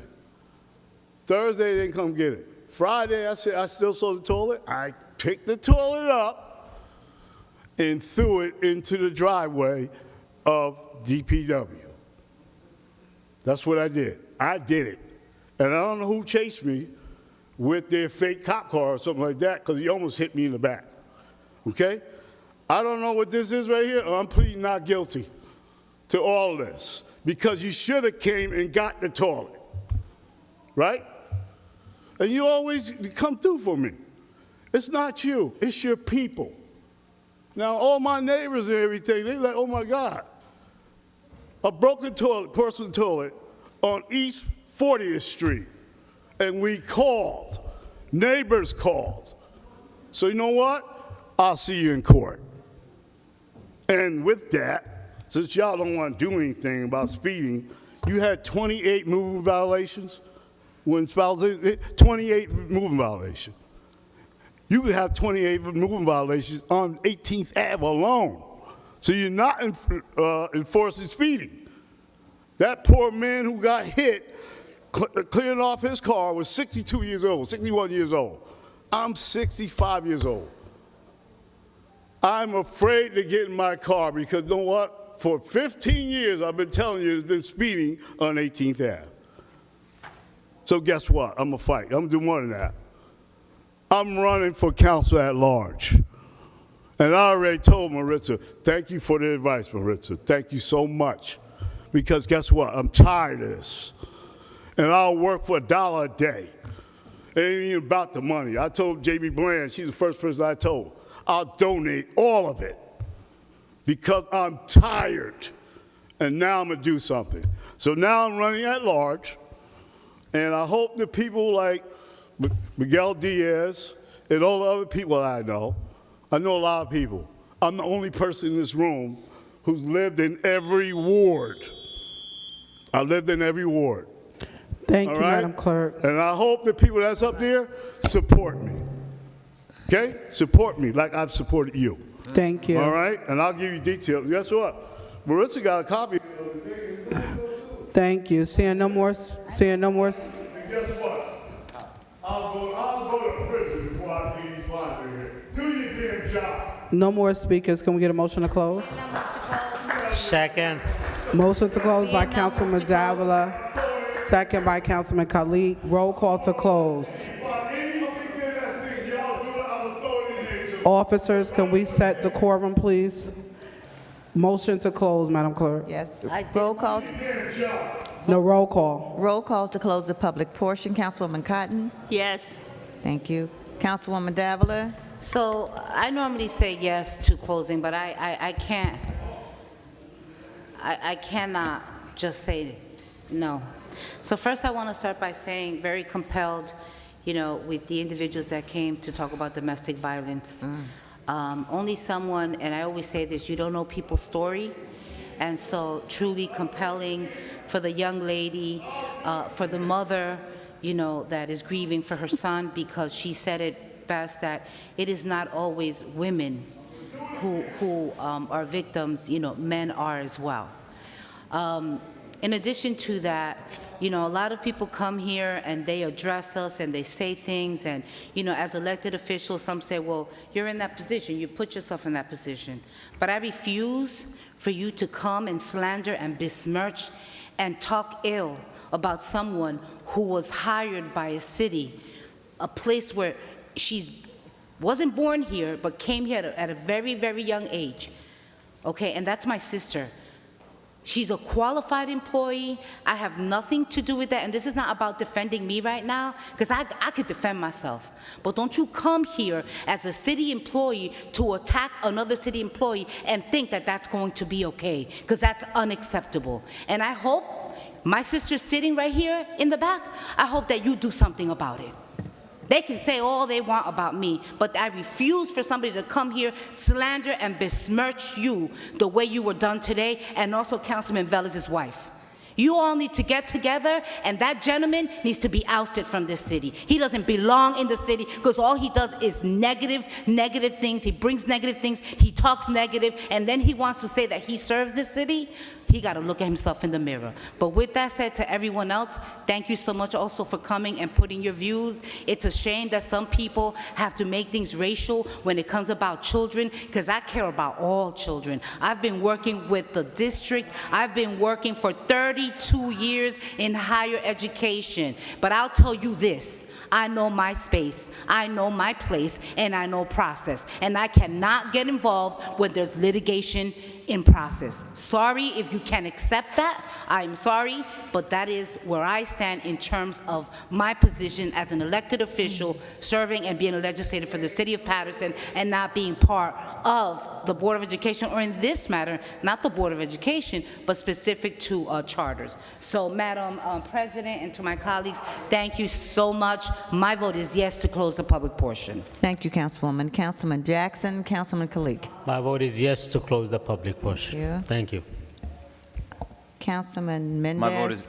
Councilman Omar. My vote is yes to close public portion, you. Madam Clerk. Councilman Udine, Councilman Velez, Council President. My heart goes out to all the speakers. My vote is yes, Madam Clerk. Thank you. That's 5 in favor, 4 absent. The public portion is hereby closed. Madam Clerk, we'll go now into Public Works. Councilwoman Cotton, who is the chair of DPW.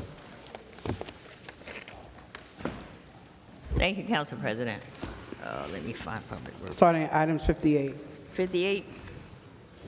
Where's Billy? Did Billy come back in here? There you go. Huh?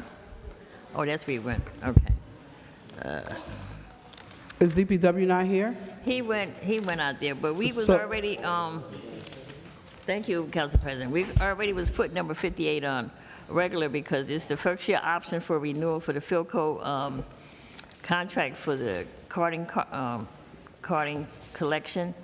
Number 59 is resolution for the long-term development is for the engineering department. That could be on consent, but I know someone We put wanted that on regular. Is he what? Madam President, 58. 50, Discussion, 58. Which item is that? 58. Discussion. 58, Councilman Khalid. Or do you want to? All right, let me just go through the rest of them, because we have the tree service Yes. contract for tree service, which could be a regular. For tree service, you want regular, Yep. not consent? Yep, consent. Regular, you want consent, you said? Yes, for the tree. Okay, Also number for the 60. resolution. What item is Tree that? trimming, consent. What item is that? I'm Number sorry. 60. 60. 60, consent? Okay. Oh, well, we have that. 61 is for the monitor well that we Question normally number do. 16. Yeah, right. That Number could be 60 is consent. regular. 60 is regular. 60 is regular, okay. 61, Councilwoman Cotton. 61 could be consent. It's the monitor well, which is normal. What? 61 is a 60 normal process, installing normal wells in the process. fourth ward. 62, Consent. 62, Council President, Council members, is the contract for the elevators. Consent. 63 is the contract for the professional service for the CSO for the engineering department for the Division of Public Works for, I believe that's for the director, help me out, that's for the. That's to manage the RCSO program. To manage the program Right. to stay in compliance with the New Jersey Waterways Yes. law. Yes. That could be consent. Council President, I have a question about 62. I know we're going to add 62 on consent, but I just have a question, or more than a Councilman question, a Mendez. comment. Thank you, Council President. And Director, Yes. I know this resolution is a champion elevator. We've been in contact with that for quite a few years. Yes. With this company, correct? Yes. So we need to do something with the elevator here. They look in a very horrible condition. The floor, it's just really bad. I mean, we need to refurbish those elevators. We gotta, Yeah, those components are going I to be thought they talked about. The flooring, Right. the buttons. That's going to be hopefully addressed with this contract here. the floor, the lighting inside, the ventilation inside. We have a lot of seniors that use those elevators. They're in really bad shape. Council President, Councilman Mendez, you're talking about the elevators in all the buildings, or you're talking about the elevators in the City Hall? I'm addressing City Hall. police department something else. I mean, You know what? We have many and- issues. I mean, but- we have discussed these elevators over and over and over. These elevators cannot be changed. This building is concrete. We cannot make those elevators bigger. No, we don't need to make it bigger. We No, could what just you have to replace the floor. I It's in thought horrible they- I shape. thought the floor was The replaced. lighting, the ventilation inside, it just have to be refurbished. We don't need to make it bigger. Okay, all right. All right, See if thank you're not going to, okay. Thank you. All right. Item number 62 is consent. Consent. Okay, It can 63? be, yeah. 3 consent? Because we already been trying to fix those elevators since I can remember being here. Then we just redo the elevators not We did the motors in the, Yeah. in the 4th floor, and some of the brain in it was messed up, so now we have to redo the buttons, just some regular maintenance that needs to upgrade it. The mechanisms and the buttons, they were upgraded as well. 'Cause Yeah, they used to but, be- I guess, I'm not an elevator guy, but we are on it. You got to push the down button for it, for Yeah. both to go up and down right now, and we're working on that. through Well, the that's contract. because the electronics is not functioning properly, but we just redid all of that. Because both elevators, what was that? That was like 4 2 years years ago. ago? No, A year and a- about 4 years ago. 4 years? Okay. So what are we proposing now? What is This is just for the regular maintenance. Oh, this is just a contract Maintenance. for maintenance. Okay, so Yeah. this is not No. redoing the aesthetics? the No, we'll front. get, with this company and other companies, we are right now getting quotes on Yeah. the control panels, flooring, trying to see what we can upgrade on these buildings, knowing that we can't we can't change them out. It is what it is with this building. Yeah. So just upgrading what we got there now. 45,000, correct? Yeah, I think Up that's to. not to exceed. Item number 63? 64. Oh, 64. Council members, item number 64 is for authorization of payments for Joshua Tours for the Recreation Department Yeah, for for the bus summer. services. Bus for- services, For the yes. bus service that they use for the summertime. Yeah, bus services, for the basketball leagues, Yep. Adobe, stuff like that. And that's consent. Award a contract for the Magic Auto Spa for the washing of the cars. Yeah, this is Jay's car wash. They just changed the name. Yes. It's the same name? Yes. Okay. That could be consent also. Thank you. Now, council members, you had a question on number 58. Item 58, Councilman Mendez, please. Councilman Khalid, I'm sorry, Councilman Khalid. Let me Councilman just, Khalid. Thank you. let me just say, Yes, go ahead. Councilman, resolution number 58 is we're authorizing the first year option Yeah, on first this year option. contract. Yes. With no The bulk. contract has 2 more year options. 1 more year option. One more year option. It's 2-year option, 1 year, it's then the this is the first year. first year, then the second year. Yes. So, and I also, in our committees, which I was the only one in the committee, Yeah. asked that you compare the prices with our last contract that we had with Suburban. Yes. And bring, so you can see the contract with Suburban and you can see the contract with Philco, so you can compare it. Go ahead, Councilman Khalid. Councilman Khalid. Thank you, Council President. We had many discussions about garbage pickup, bulk pickup. Obviously, from our previous company, we took out the bulk section of the garbage, and the lowest bidder was Philco. Maybe instead of renewing the option here, we should include the bulk, since the bulk pickup hasn't been working for last 2 years. We tried it for more than 2 years. It's still not on point. I think we should, instead of renewing this contract, we should go out for a bid for the garbage pickup, including bulk like previous year. That's just my suggestion. Councilman Mendez, and then thank- Councilman Velez, and then Councilman Jackson. Thank you, Council President. I Council. definitely, Let him, please, let the directors. Councilwoman Let Cotton, the it's Councilman director Mendez. explain It's Thank- Councilman the Mendez. option It's and what his it turn. means. Councilwoman Cotton, it's Councilman Mendez first, Velez, Let then him Jackson. explain. Councilman Mendez. thank you, Council President. I understand that this resolution 58 is a resolution authorizing the first option, a year renewal contract. And when we speak about the first option renewal, the contract has to be renewed with the same exact form that the original. But we have a major problem with the bulk pickup and the bulk situation. I've been recommending since the beginning to this situation with the scheduling the bulk pickup has been a tremendous problem for a lot of our residents, a lot of seniors that doesn't understand the process, and dumping, it's being out of control since we took the bulk out, the regular garbage collection. You just have to see, before the bulk was separate, there was no such a, we didn't have this problem with people dumping left and right in the city of Paterson. We have a few here and there, but now it's just out of control. I think we have to go back, Director, and include the bulk, to include the bulk. And we also have to see how much money are we saving, quite honestly, because we have our department running around Saturday and Sunday, and the city is still filthy. People are dumping left and right.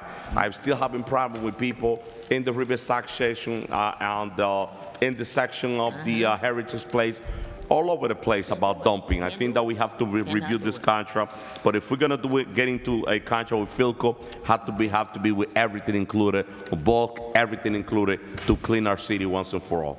Thank you, Council President. Councilman Mendez. Council Velez. Thank you, Council President. Let me remind our colleagues.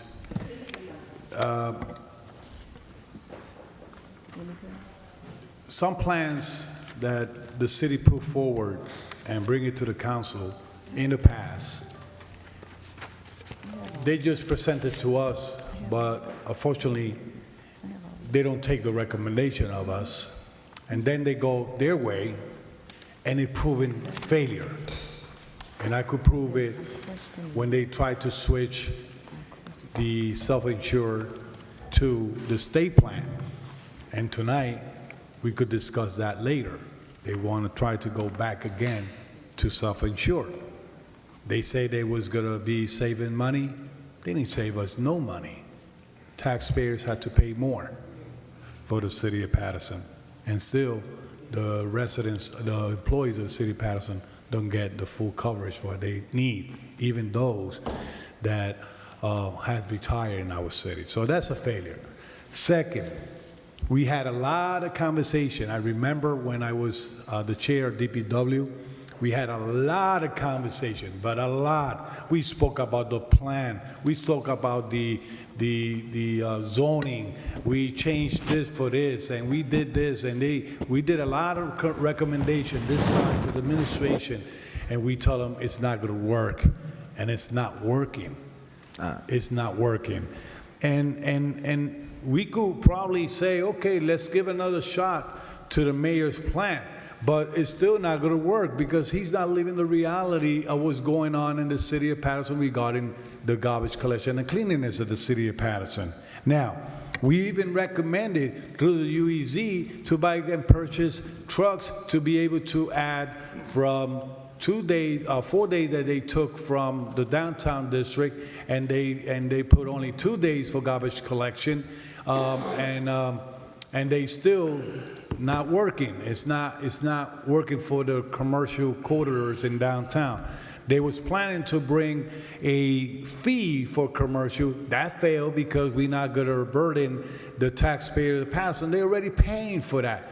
We got companies that are even collecting their own garbage because the city of Paterson have failed to collect that garbage, and we now reimbursing those taxpayers the money that they spend collecting that garbage. That is responsibility of the city. I don't have a problem with Philco. They was contracted to pick up garbage. Philco is willing to come to the table and help the city of Paterson and include the bulk pickup. Even if we had not reinvented the wheel, just to get our plan moving forward. You want an easy one? Put in a contract, okay, that just pick up the bulk once a week and designated day of the garbage collection. And that will even save us money. And that garbage and that bulk is going to get picked up at the same time. Only once a week in different zone. And people are going to follow that. But right now, the contract is coming for renewal. I don't think it's fair for Philco because he was contracted for pick up garbage. People confuse between bulk and garbage. People confuse garbage with recycling. Now, hold on. People confuse garbage with recycling. Now, what I think is, and Director, that to be a fair share and a fair shot on the real process and plan, put it on the table. Have people come and say, okay, let's bid. You know what's going to happen? Only one company is going to bid. They're going to come with a number, and they know the number of the city not saving. They know. They see it. Matter of fact, and let me say this, Council President, I received a notice.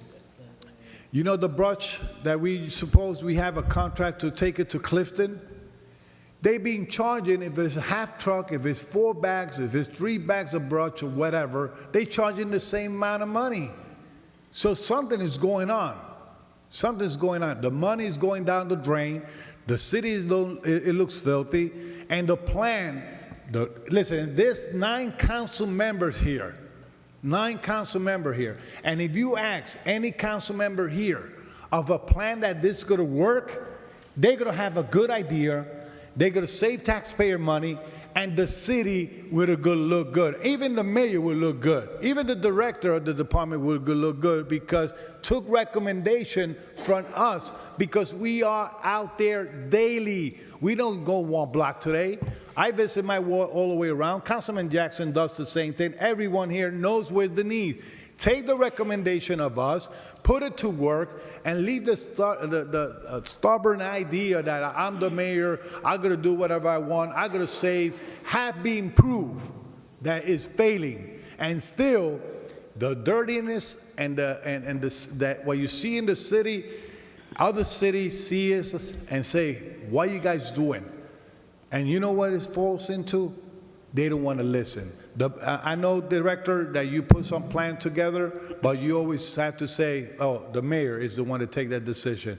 The BA is the one to take that decision. I know you got great ideas, but please, if the contract would include bulk, even 1 day in a week for each zone, directed by any company that bid that way or want to participate, I'm not going to say Philco, but if they participate that way, the number's going to match what the work had to be done out there. So, once again, I don't have a problem with Philco. Philco was contracted for pickup garbage.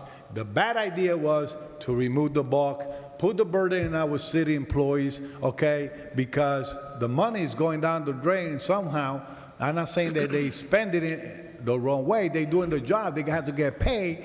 But I think that this vetted the right way, it will work for the city. Thank you, Council President. Thank you. So right before Councilman Jackson, so I want to say to the CFO, I would like to see what the contract looked like with bulk included before it was removed.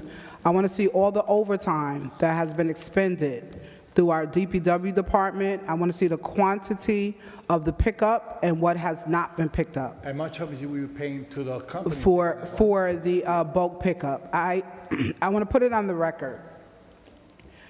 Prior to the not having bulk in our contract, the city was not as filthy. Once it was removed and it wasn't in the contract, the city, because one, the vehicles or methods of communication were not clearly defined, so people really don't know where, and they don't really know the process. Some people know it, some people don't. Some people just choose not to follow it, so they're just dumping everywhere. And based on the cameras, $1 million was spent on cameras. We have yet to see a full report of where those cameras are and who's doing the dumping. Not only do we need to see where the cameras are, we need to know who's dumping, and we should do a shame on you. Because I'm hearing that the bulk of people that are dumping are Paterson. Yes. But we need to do a shame on you list and have it highlighted so everyone can see, because sometimes the dumping are people that live right on the block that are dumping in that same neighborhood.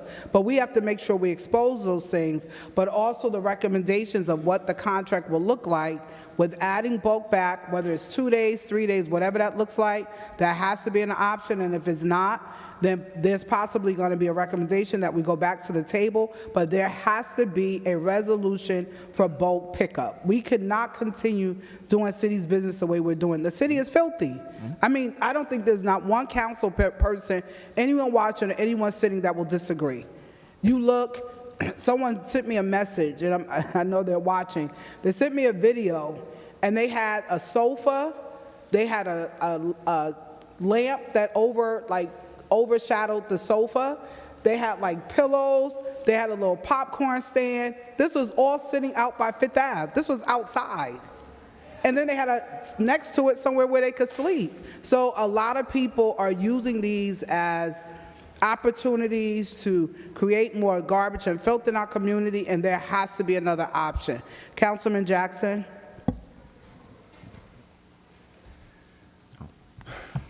So, first of all, I don't know where you guys were because, and trying to place the blame all on the mayor and administration without having a level of accountability to the council. Councilman Velez, you voted in favor of the state health plan. I was the only one who pushed against that and did not support that. Look at the record, I voted no. No, you didn't. I voted no. No, you didn't. We'll pull the record. You didn't vote no. Okay. And if the mayor didn't have control of 5 cronies from time to time, whoever it was, he wouldn't get all of these things through. We'll be holding him accountable. I don't know if you guys remember, but the reason the bulk wasn't included wasn't just because we want to try some experimental thing. It was a $55 million budget that was an uptick from 34. So to say that it's only going to be one bidder bidding on it, and if we reopen the bulk pickup, because you guys are not paying attention, we open ourselves up to litigation from the previous company that was outbidded because we excluded the bulk, and they, for whatever reason, lost the bid, took us to court, and whatever happened. But, Director, were you able to hire any additional staff when this task was placed on your lap? Director. Yes. Were we able to hire additional staff at the beginning of the bulk To do the pickup? bulk? No. Was your budget increased? No. So we're now hearing council members say, oh no, we can't do this. We gotta pay the third-party company another $20 million. Did you expend $20 million in overtime? No. Were guys given, compensation? I'm sure they, overtime, but yeah. I mean, how hard are we gonna work people? Right now in the tax office, after Ms. Gatson died, you had 4 people leave the tax office. They never allowed for replacement of those staff members, but they're expecting the tax collector to continue to do the same job. They allow the mayor, in fact, the personnel director is hiring whoever she wants to, friends who from Passaic, from Newark. We're bringing all these other people on, paying people to do jobs. We have somebody coming in to do the CFO's job on the weekends that we're paying her like something ridiculous, $200-something an hour. But they're going to sit here and act like they care about what's going on with bulk pickup. The council has an opportunity to be responsible for this. If we're not going to give DPW the same opportunity, the same level of respect, the same level of support, how could we expect these guys to do a job? They're the least paid in the city. They're expected to do a job above and beyond. Have you been given any additional support from an inspector's point of view? Have you been given additional inspectors to go out and write citations for people that's leaving the garbage in front of their house without doing it properly? Not additional, but we do have what we have on the in the budget. We are at the number. Okay. Well, but in the past, you was never expected to handle garbage collection. No. So therefore, you're running a new operation with the same personnel expected to do the same a job that's added on to that your department saved the city $20+ million, by the way. And instead of giving you a level of appreciation, you got council members throwing jabs at DPW, saying, oh, They're not worthy of doing this. We just need to outsource it to a third-party vendor. It's part of the problem now. Part of the problem, ladies and gentlemen, is the people that you've selected to sit here that don't have any inquiry-based assessments. How can you make an assessment without having a full report? Without having a report on how much we've spent on overtime, how many new employees have they been allowed to grab, how many trucks do we have in service? We're expecting the recycle trucks to do bulk pickup. So, it's laughable when they come after the fact. When I've made this clear, I made these arguments during the time. When we switched over to the state plan, I was the only one, like, this is gonna be a major mistake. The former BA who trashed us, now she has a job at the state level, and they had the nerve, the audacity to put her handling of our budget and 1,400 employees on her resume as if she did a spectacular job. She put the city in the worst condition it's ever been. This mayor has put the city in the worst condition that it's ever been. Somebody commented on the failures. You can't point to one success. He's touting how many parks he's redone. Yeah, he's overspent on every single park, and all we have is a broken DPW division. Could have took that money and rebuilt that DPW department to an adequate position to where it could render these services. But no, we didn't do that. And now the council wants to point fingers. We wear equal blame. This is mayor strong, council strong. Whatever the mayor has done, the council had an opportunity to block it. The council had an opportunity to make other decisions. But 5 of you, different 5 at various times, which I've never been included in that number, has been bending over backwards, kissing the mayor's boots, and allowing him to pimp our city out. You can't even ride down Main Street without the corrupt intake of garbage. But now we're going to blame it on, point the finger at DPW as they can't do an adequate job. How about taking that $20 million that now we still going to have to find someplace and making sure those men and women that work at DPW, the hardworking men, are paid fairly. Don't have to go out and work a second job at some other place and then be demanded. You know how many guys are leaving DPW, people who with skills to drive, big trucks and heavy machinery. The guys went over to the water commission because they're not being treated fairly. But we're expecting them to do a job that we're going to now pay somebody else to put money in their pocket, and we still don't receive the services. You guys are, man, listen, Mr. Olivares is absolutely correct. The city's being ran by incompetent fools. Well, let me say this. I'm not done. I'm not done. I'm not finished. I have the microphone. I have the microphone. I'm coming to you next. I have the microphone. I'm coming because you so callously jumped in. I was the first to call for the microphone. You yielded to them first, and then instead of giving me the floor, you decided to enter in your perspective. You misutilize and mishandle your authority that you don't clearly understand. So while I'm doing this, let me just say this to those members that came before. Mr. Rucker, you're absolutely correct. Corporation Counsel has never done one thing positive since he's been for this city that the residents benefit from. He's done a lot to protect the mayor. He's done a lot to coerce the council. But this item on the city's page, and I forget, it was Miss who was sitting back there? Miss Jacobs was sitting back there earlier. But on the city's page, it's just advertised this event that Corporation Counsel is hosting today at 3 o'clock. At 3 o'clock, the city posts a seminar for tenants' rights. Today for tomorrow.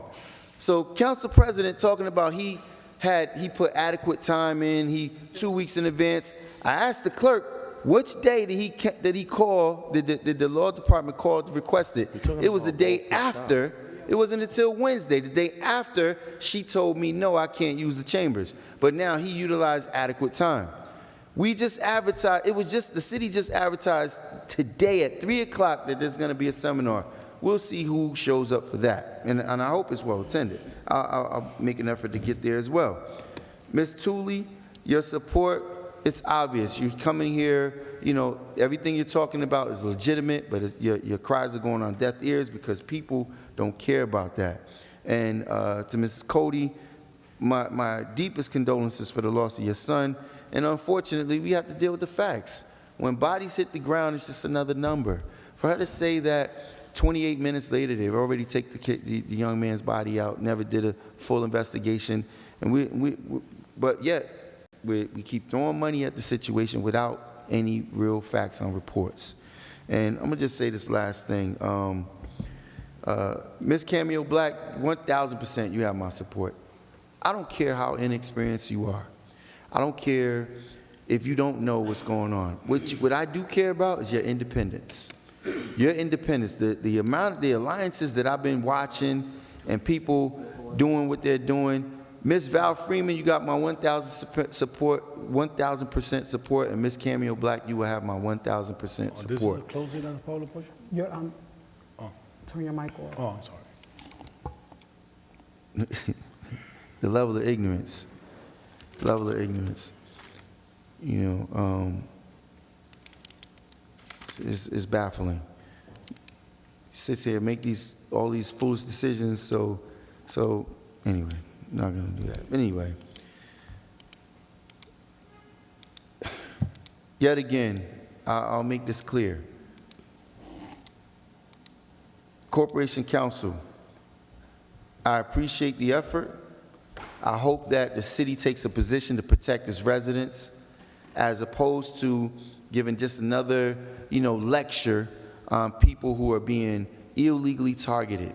I've brought to you multiple people that are being mistreated in various ways, and I've yet to see anything positive come out of that office since you've been there relative to supporting the public. You and I sat outside in the front of this building and debated about this kangaroo court thing that you was introducing that we spent $600,000 on that never got launched. The public is not benefiting from your presence there, sir. And if this is going to be an effort to help residents not continuously be targeted the way they were, I would expect that the notice for the illegal charging of parking will be included in here as well. Because as to your acknowledgement, these landlords do not have the right to charge people for parking the way they're doing. I'll rest it there. Councilman Khalid, Councilman Mendez. Thank you. Councilman Odin after. Thank you, Council President. I wasn't going to go back and forth, but when Councilman Jackson point finger, the council member here pointing finger at our DPW department, which is a lie. Right. None of my council colleague pointing finger at the DPW department about the bulk pickup. It's shameful how you twist the story, Councilman Jackson. Sounds good in politics. Okay? When we awarded that bid to the new company, Philco, you were 110% against what's the other company name? Suburban. Roselle? No, Every Suburban. council meeting you used to bash Not them. Roselle, Suburban. And you used to vote against even the payments of bill because of Roselle. Yeah. Correct? Suburban. The only Suburban. reason It's not we Roselle, it's separate Suburban. the bulk to regular garbage so the city of Paterson could save some money. The administration presented the plan. Also, DPW director is right there.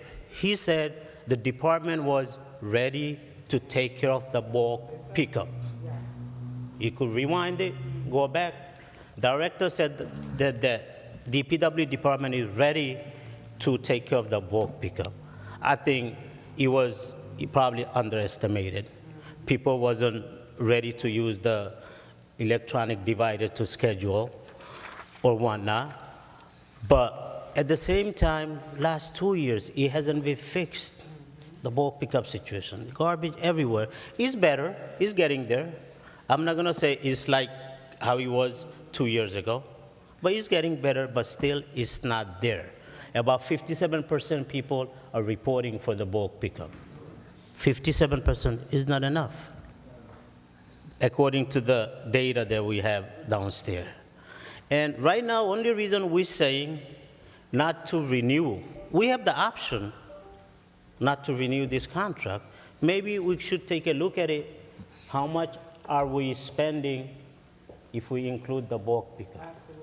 No, you can't. If we use the outside entity, the DPW going to have some free hands to do some other stuff. They cannot. That's my opinion. Maybe I'm wrong. That's an option. That's the only reason I'm saying we should look at the option. We should talk to the Philco or put out a bid out there, including the bulk pickup, and see how much is the bid comebacks. That's all. Thank you, Council President. Thank you. Councilman Mendez and then Councilman Oden. Thank you, Council President. I mean, it'll be very important to stay on track with the discussion that we have. I understand that elections are around the corner. We have, we're going to have a lot of back and forth. I totally understand that, but I was lost about the workshop. This is the event that the Corporation Council has, and the bulk pickup. We're talking about resolution number 58. And I really have to put this on the record because it's a lie. We're not attacking public work, members of public work. When that happened? When have we attacked them? Now, the reality of this is that, yes, we went through this route with Philco because they're different. It was millions of dollars in difference between both contracts. The rector's aware about that. We went through the plan, and we spoke about the bulk pickup. Honestly, the plan didn't work. But it's not fault on the council. You have to try new things. There's things that are going to work. And all the prior year will not, you got to change it. Things that work and things that don't work. So now, what we have to do is now we have to talk about what we have in front of us. I make the recommendation right in the beginning that we have to set the bulk pickup as a regular schedule like recycling and like other cities. I called different municipalities, and every municipality, they have a schedule.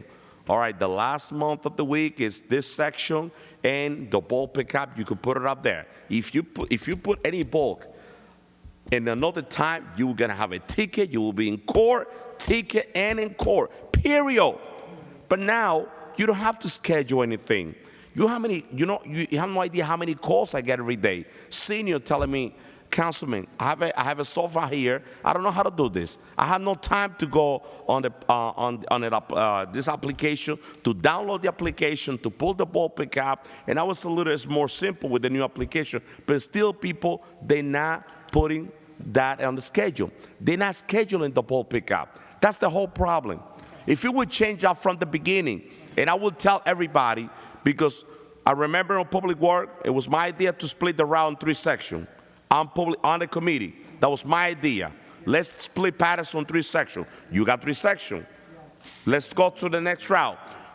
Each section is gonna have a specific day and time to put the bulk pickup outside. I will guarantee you that will be easy for us to correct the problem. Now, if you use another time, guess what? The inspector should go there, give you a ticket for dumping, send you to court, and you will see how people will learn.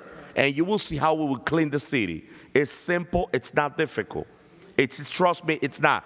There's other cities that are doing that. Why they're doing it, and we're not, and we can't.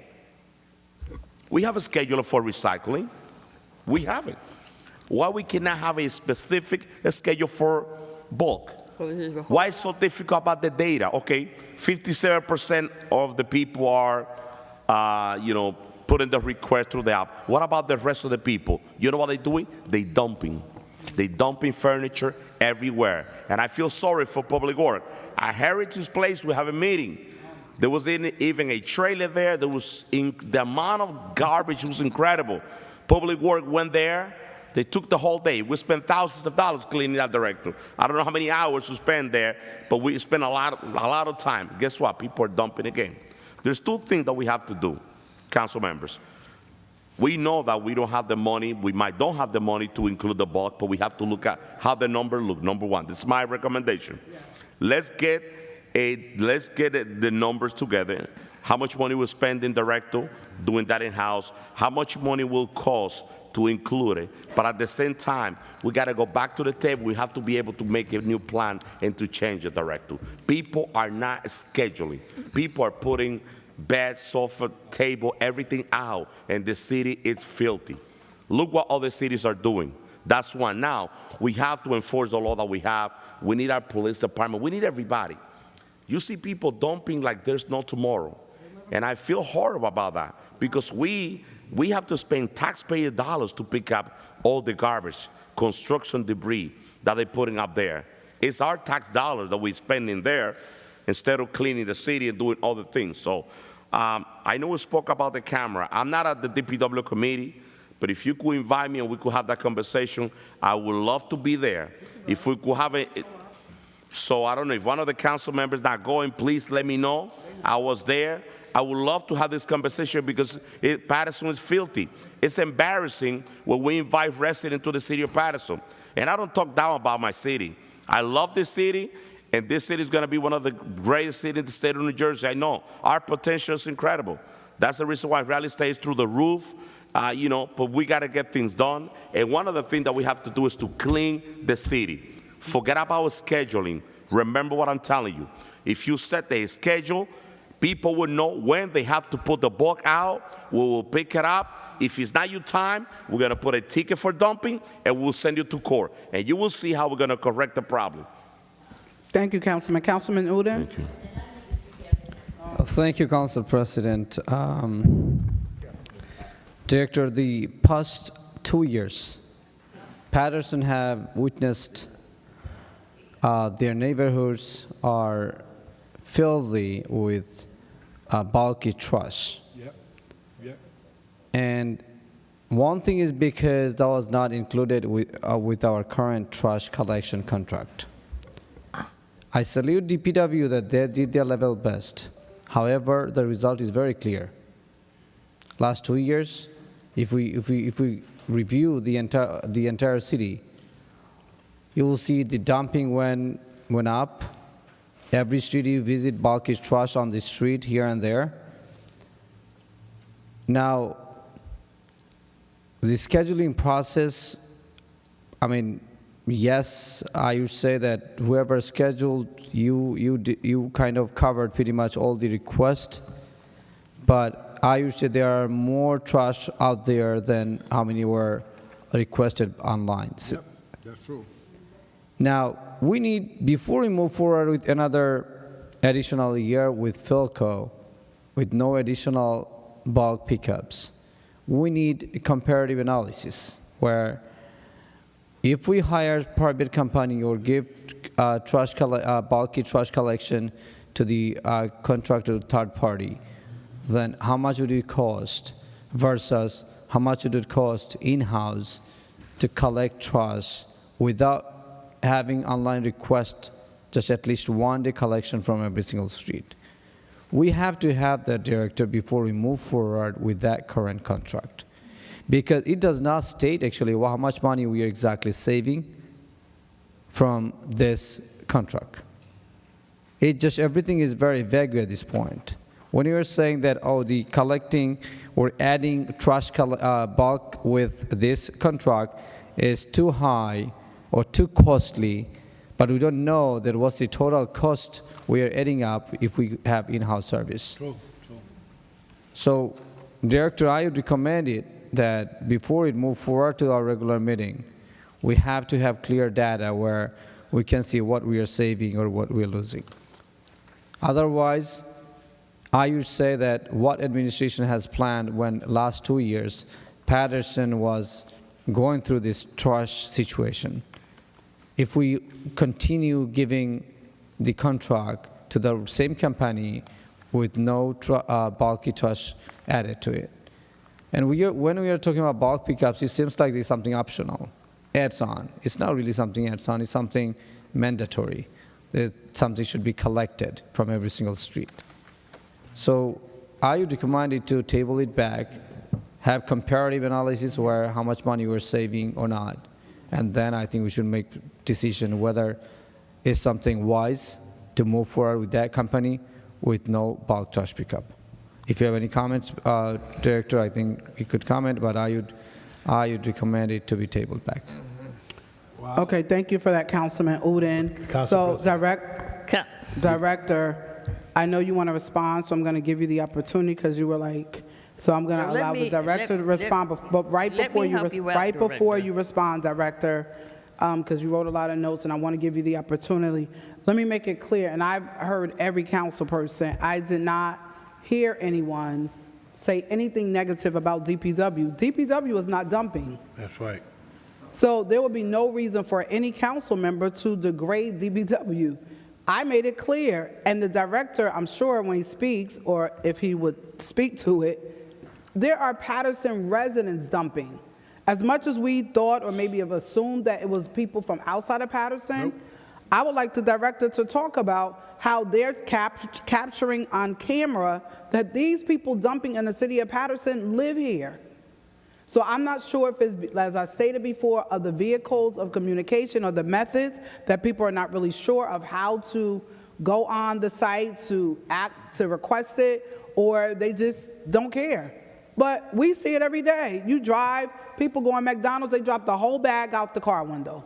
They go in the pizza store, they drop the bag right on the ground. We see dumping every day, but now it's getting out of control with sofas and dressers and mattresses. They have everything, boats, everything is being dumped. But until we really crack down on what needs to be done, we appreciate DPW doing what they're doing, but we're asking for information, which is really critical towards the vote that will happen on next week. Director, if you will respond to some of the comments. Director, please, first. I would like to speak because I can help him out. Yeah, no, Director, he has to speak He first. knows I can help him out. Oh, all right. Director. All right. Hey, Director. Director. I know what contract means. Yeah. I got a couple points that I'm going to go off of. First, though, I get the OT and the amount of the quantities that we have. I have that report for you. We have that on a daily basis. We get that easily. The other things, we don't take our brush to Clifton, Councilman. I don't know where we get that from. We pay a weight. We don't pay a truck. We pay a weight. We don't go to Clifton. We go to Woodland Park. Oh, it's close. Yeah, Woodland Park. I forgot. It's Woodland Park. Yeah, so. All right. Every weekend, our guys are out there for both 2 trucks, 6 employees, a supervisor, a yard man, and we run about 270 pickups a weekend, scheduled pickups a weekend. At our scheduled pickups, we're about 99%, maybe 100, but I don't want to say 100 just in case somebody texts one of you guys say they missed a pickup last week. So we're about 99%. Out there, we're picking up we're averaging another 150 to 200 pickups on top of the 270. Our guys are out there doing it. What I'm not hearing is what the residents are doing. Not one council person said anything about the residents that are just throwing stuff in front of the house, that are not treating the city the way they're supposed to be treating. Everything is the city's fault. And it's not. We're out there, listen, the SDL program, it didn't work. Now we're on Recycle Coach, and I believe it's a better app. It's more user-friendly. I think it's going to work for the seniors. If you could see your schedule for recycling, you could see your schedule for the bulk pickup, and you could schedule it. That's not a problem. When we started this contract, Councilman Velez was the chairperson of DPW. We sat in this room right here. We had a whole video conference with our consultant, and he approved the way we're doing it right now. He was the chairman. Mendez was the vice president. They both chaired it. They both championed it. Councilman Mendez, the 3 wards, the 3 sections was not your idea. I brought it to the thing. Me and Juan Hernandez made that up. We'll let you have that, though. That's the way we broke down the city. The city used to be 7. It used to be 7 zones. Now we broke it down to 3.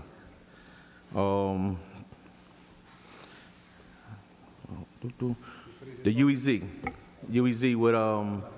with Dipto. Dipto got us 3 employees that's going to be doing the UEZ zone now. All right, we interview on Thursday. Hopefully we get them in on Monday, starting working. They'll be in the UEZ zone. They'll be using one of our garbage trucks. They'll be doing all the garbage downtown or the UEZ 6 days a week, maybe even 7 days a week. See how that is. So there's plans for the garbage down here. I don't want nobody to think that there's not. What else? I had to calm down because I was gonna go Mike Jackson. No. All right, Talking about Mike Jackson, DPW? Yeah, it did. Oh, by the way, that post wasn't about me, guys. I don't know what that was about, but it was me and Mike are real good. Yeah, to go out to bid again for the contract, we can't hold this contract the way it is right now and then look at our options. That's unethical. I won't be part of that. You can find somebody else to do that. I won't do that. If you guys don't want to do this, let us know. Don't approve it, and we'll go out to bid for a contract with bulk, but we can't do both. We can't have this and then go out and see how much bulk is and then come back to this. Can't happen. So if that's your prerogative, you want that, we'll go back out for bulk. Council President. But mind you, hold on.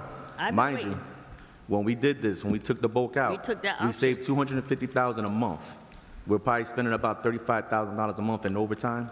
So you subtract that, that's your savings a month right now. Now that's 3 years ago. You know the price is going to be even more, maybe 20% more than what it was 3 years ago. If you want to take that chance, it's the council's, it's your guys. If you want to do it, let's do it. Council President. Councilwoman Cotton, then Councilman Velez. Thank you.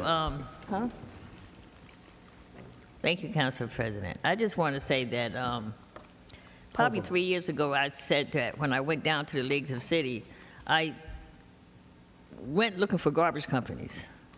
And when I went looking for garbage companies in the league to see who was still picking up buck along with garbage, you couldn't find a company that was picking up buck along with garbage.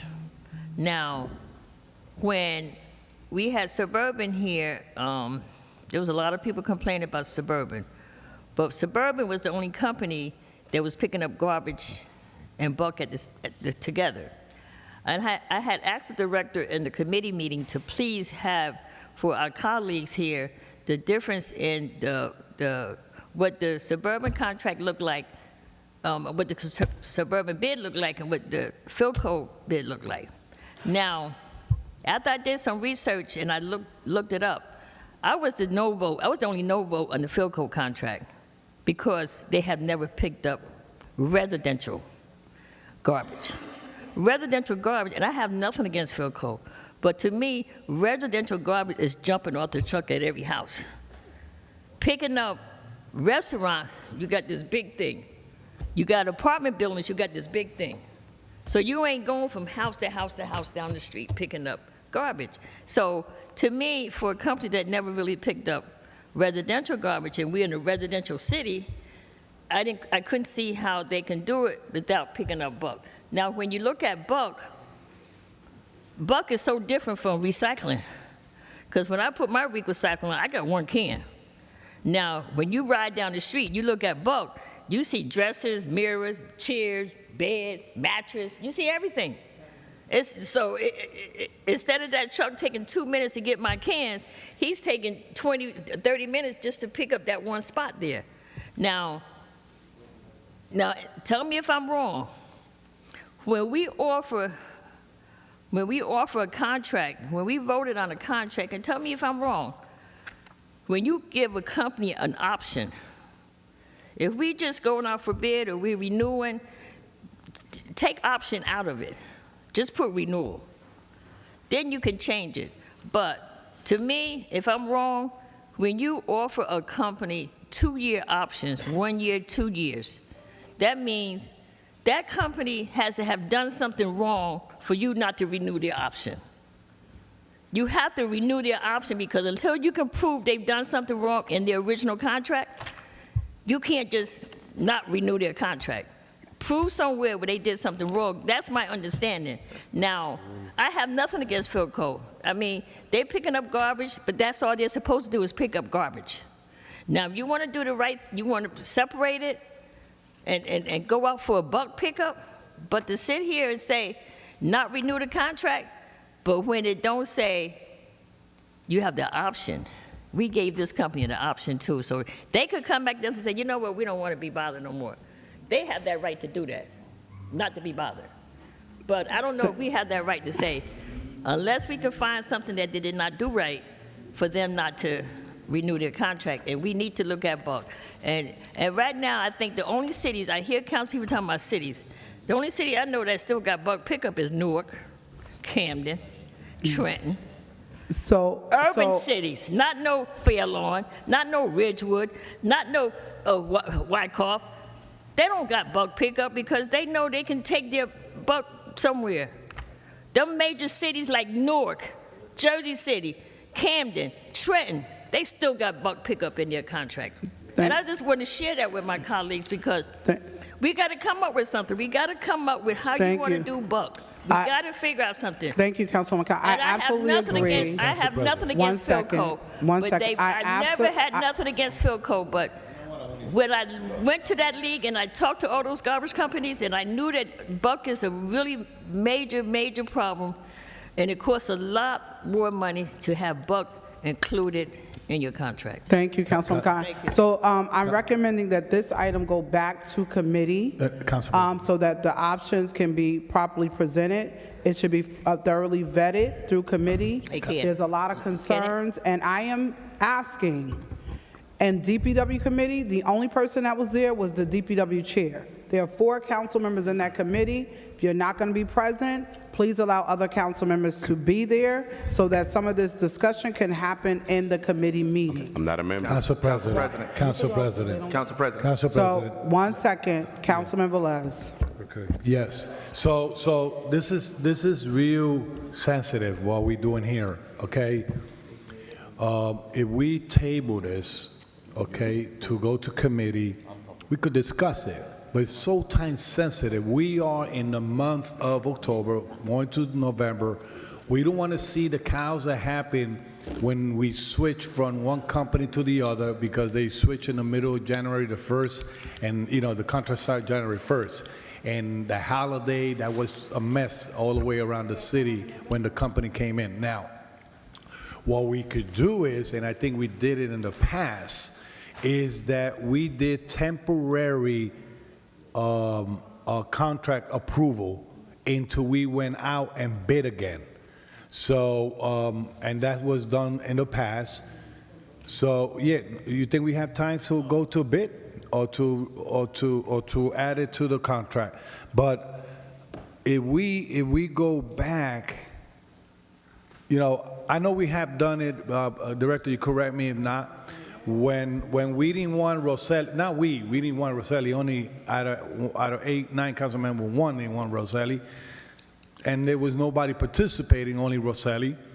I think we did some temporary emergency contract for garbage collection. Meanwhile, we go out and bid again because it is real sensitive. Now, I just want to clarify, Council President, if you allow me, I just want to clarify, you could go back on an article that was done on September 27, 2018, when Paterson changed health plan for more than 2,000 employees. The record speaks by itself, and it says the only councilman that voted no was Councilman Luis Velez. So I don't know where Councilman Jackson gets that he's the only one, but it's in the article that speaks by itself. Last but not least, Council President, and I want to clarify this. I get insulted when I'm sitting this side, and Council President, you heard it, and to say that we are inept, that we don't know what we do, that we are unprofessional, whatever he want to say against us, and it looks bad because something's wrong when only one council member sees that we all don't know how to do government. So, and not only that, you see that gentleman over here, Mr. Bushi, and I said it before. You want to challenge his background in education, his law expertise, just go out there and look for it. This gentleman over here, if you don't know, come with a high prestige legal office, okay? To come here, okay? Cut the time of his family, cut the time of his work, salary and everything to defend the taxpayer of the city. Defend the taxpayer of the city. How? Every time, hold on. hold on, Councilman. You're in a hurry? You could leave. Councilman let me say Velez, this. Councilman. Let me say this. When the legal department is fighting for the city of Paterson, for anything that happens in this side or anything happening out there, the legal department step up to save taxpayer money. And I could prove in the record how many times that legal department had take case in-house to save taxpayer money. Not to represent the mayor only. He represents both sides. Some people could agree, some people cannot agree on that. Now, the community court, yes, it was launched. I was there. I praise it. Go to the record. How many people are getting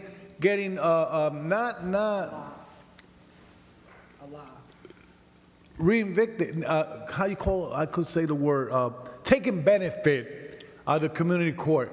Not only that, the community court is becoming a job placement for the city of Paterson. For those people that are looking for second chance, even in a ticket, even in something that's minor, but they're looking for second chance. And they help them even to get jobs. I think the community court have been working better than Real Fix, okay? And with less money and less employees. Let's be clear. When you go to batch, and I always say this, when you go to batch resources from the city, okay, that really are working, make sure that you do it the right way because you're killing our own army. I could have discrepancy with the mayor. I could not agree with the mayor sometimes. I could agree with sometimes with the mayor, but sometimes some people, just see everything wrong. But me, in my case, I'm not going to fall in that game. I'm going to still deliver what I have to deliver as a councilman. I got elected for that. And trust me, residents of Paterson, not because I raised my voice, because I don't agree in some stuff means I'm aligning with this individual because I'm never going to align with people that hate the people of Paterson. Thank you, Councilman. Councilman Jackson and then Councilman Mendez. Oh, that's a rebuttal? Councilman Jackson. Thank you, Council President. So, intellect is definitely at shortage at times here. For those who may not clearly understand it, when you make a comment that there's a failure and we need to discard of the current way that we're doing things, and the dialogue is totally negative about the 6 individuals who not only pick up recycle, but are now tasked with doing bulk. I asked the director clearly, was his department expanded? No. Was he allowed to hire additional people? No. Was he able to hire additional inspectors? No. He talked about the 240 plus scheduled pickups, but he neglected to talk about the phone calls he gets from various council members, because we get calls from constituents about the garbage and the bulk that's left outside, the phone calls he's getting from the mayor's office, deviating him to do a road closure for a ribbon cutting ceremony, all of those other things that he's taking guys off of. Did we allow him to hire additional staff? No. What do? We automatically kick his back in, kick the department's back in and say, oh, we need to let Philco do the bulk. Maybe you don't quite understand it, but when you talk that way, yes, that is defamation to the department that's doing the work.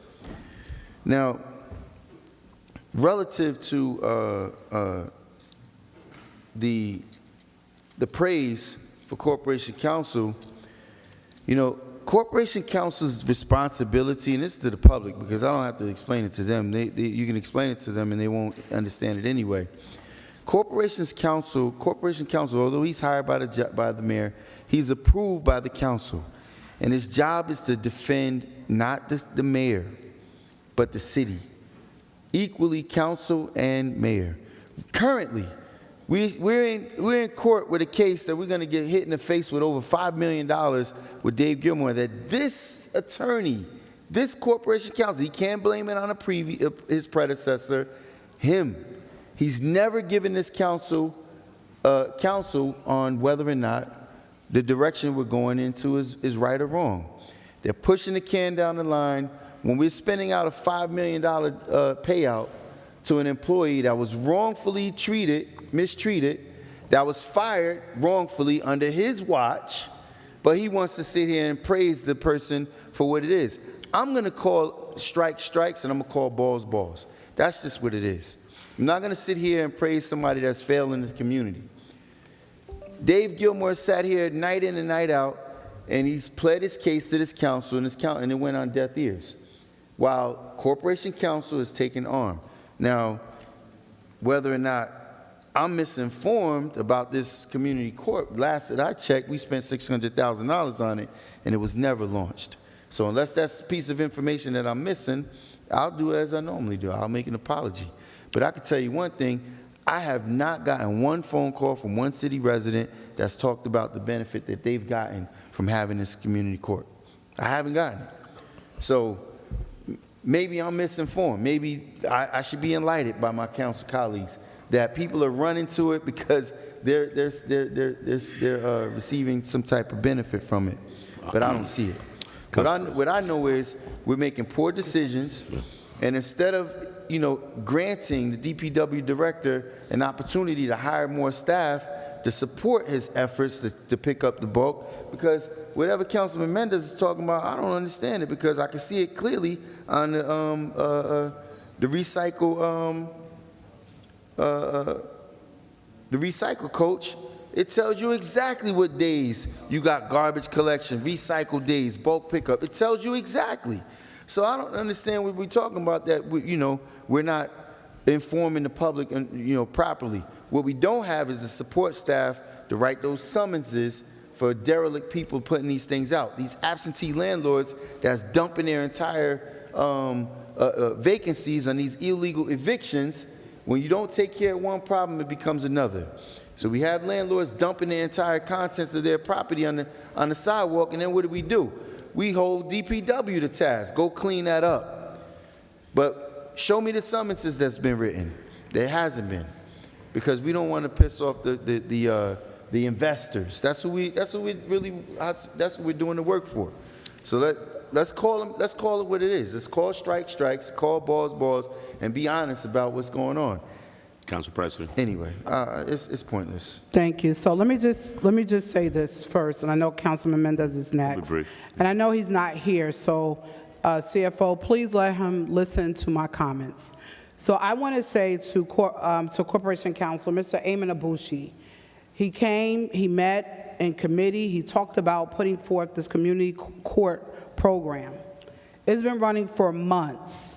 And let me tell you, there are so many people, we're going to do a press conference, and I'm so excited, right, that tonight, that if you're not informed, you will be. And you're going to see some of the people that are really benefiting from this program, people that have received free job training, records expungement. They've graduated. They're receiving all types of services. They're not even repeat offenders. There's so many people that are benefiting. As a matter of fact, this wasn't just thrown on the agenda. This was the idea of one or a few of the people in the program, and this came from their ideas, and that's why Corporation Counsel is doing it here in the chambers to help people that are in these situations, have experienced these situations, and it's been going on for months. I want to commend you, Corporation Counsel, because you sit, you're very humble, and you don't respond. You really don't need to, because your work speaks for itself, and I want to really commend you.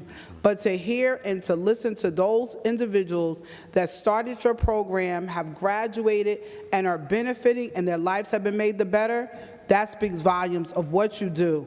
And the reason why we know is because we communicate with you. We voted on an item, and then we follow up to find out what's happening. We speak to residents that call us and say, like, you should have put this in place 5 years ago, 6 years ago. I've heard that from people. So I want to commend you for the work you do. I also want to say this, and I say it every week when we come in the chambers. I think it's embarrassing. A lot of seniors watch the meeting. Councilwoman Cotton definitely could attest to this. When we're at the senior events. The seniors are so embarrassed by the way we talk against each other. When we're calling people idiots and incompetent, they're watching even now, and my phone is on fire, because we all we all sitting here, we're doing what we're elected to do, but we all have competence. And what I believe is that where one falls short, we all should pick up, right? We all have to do it together, because when they point their finger at the city council, they point it at 9. They don't point it at 1. They point it at 9 because we sit here advocating, fighting, people calling us, we're trying to help them, trying to assist, making recommendations and or solutions. So for me, I don't really take it personal when people say idiot and stuff, because I know that does not apply to me. Those are misinformed commentaries. So I don't really, entertain that stuff, because I know that's not who I am. But to even voice it out, whether it's across the dais or across the podium, I just think it's inappropriate and it's shameful. Tonight, I felt really bad for one of our employees who was dragged and saying was connected to a council member. Just unacceptable. We have to stop it. People come to work in this city every single day where their salaries should be way more than they are. And we come and we take jabs based on a connection or what we feel or what we think. Every once in a while, let's learn how to give people their flowers while they can smell them. Let's be nice to employees. Let's be nice to each other. You don't know when someone's going to take their last breath. You have no idea. And I tell people, you're right, Councilman Mendez, there are elections coming, right? Because when the elections are over, you won't hear half of this stuff, right? Because some people are going to be in for a rude awakening. When the elections come. So I'm going to just put that on record, and I'll say this right before your last comments, Councilman Mendez, to the public that is viewing and that watch us every week, I have to apologize, and I know you all call me every week, I speak to you all the time, but as the state has told us, as the residents, our seniors, and students that are watching and doing projects on the city, I have to apologize to you because I tried my very best to keep a decorum, but as you can see, and I know you watch, what goes on in these chambers. So I have to apologize to you. We are trending well, but I want to apologize to all my council colleagues because I want to say it publicly, you are not incompetent and you are not idiots. I think that you bring value to the city and value to this council. Let's keep doing the work we're doing to move the city forward. Councilman Mendez. Thank you, Council President, and definitely I just want to remind everybody the definition of insanity. Insanity is doing the same thing over and over and expecting different results. Why? When we definitely, the reason why we're here is just to make decisions and plan in place with the administration to move the city in the right direction. But when something doesn't work, our job and our responsibility is to change it. Simple as that. We don't need to start bashing who voted against, who voted in favor, who did this, who did that. In the beginning, the ball pickup idea, I supported because I saw the opportunity of creating more jobs for our residents, making sure that the Public Works Director add additional staff into the Public Works Department so that we could hire local Patersonians to take care of the bulk situation. If it doesn't have enough manpower, that's something that we need to talk about it. If the plan is not working, we have to sit down and review the plan. We got to do what needs to be done to fix it. And that's our job, that's our responsibility.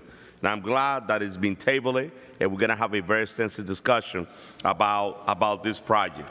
But we definitely, we are the one that put the city in a bad position. We are the one that put the city down when we're not conducting ourselves in a professional way. When we cannot agree and disagree, respecting each other, we give the city a bad name. That's what we do. So once again, let's go back to the table. Let's regroup. I've been saying this from the beginning. Bulk pickup is not working. Yes, people, they could see on the schedule when the time for bulk, but they have to add it, they have to report it, they have to scheduling. We have a lot of seniors that they cannot do that.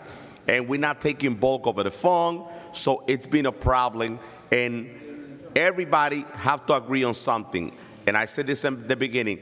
After the bulk situation, dumping is being out of control in the city of Paterson. It's about reorganizing what we do. It's about enforcing the law and going back to the table and make a different plan. With that being said, I know we're concluding this meeting. Council President. Thank you. And I Council rest my President, move case to adjourn, there. please. No. We have a couple of items left. Councilman The Velez. council president could set the agenda. No. Item number 37 and 38. I know. We see. 35 USD. Hold on one second. Item number 38 is a resolution of support for NJCDC for affordable housing project. If everybody's okay, can it go on consent? Is a resolution of support? I thought you were done. 58 was pulled? I don't know, what you do with this? Which one? Which one? Philco? Yeah. It's pulled. Okay. It's back to It's workshop. full. We're just gonna have a discussion that how can we fix Okay. the situation, that's all. Okay. We might come back and do the option here. We only got 1 Okay. month. Have a We're great not, night. we're not gonna, Have a Director, great night, council. we're not gonna talk Una reunión. both sides of our mouth. Is it time sensitive, Director? Noviembre. No, January 1st. January 1st, okay. Tenemos liga de municipalidad. Okay, January 1st. Yeah. Thank you, Director. The last week of December, we have a Yes. few meetings. We have one item left, item 35. Director, if you'll just come to the microphone. That's it. Item, 35, oh, you're holding it? I had some questions on my item for DBW, but 37. Council President, there was an item on DBW, and when I was reading the body of it, and I don't want to see it happen again. Not your fault, but here in the resolution number 64, he said that the municipal contract was not obtained prior to receiving the aforementioned service. I'm talking about the Recreation Division Department of Public, the bus transportation. We went over on the contract, and then you had a guy go to get a company in Passaic, I believe it is, the office and operation of it. You know, it went over. we, The one, As 64. Councilman Velez, I'm sorry, Director. Good night, Director. No, We why? we went over those items almost 3 hours ago. Oh, yes, I know, but So when I if you say- have any questions, No, if you have any Council President. no, Councilman Velez, if you have any questions, please reach out to the Director tomorrow. We openly asked, do you have any issues? They were discussed earlier. No, I know, but when you said, when I say Council President, because I had some item and I pull it out, you say we're going to discuss DPW. No, those items were placed on consent earlier. We Consent, did okay, I not. pull it out in the regular then. Item number 35, Madam Clerk, for Economic Development. This is an item, let me just read it. This item was discussed previously.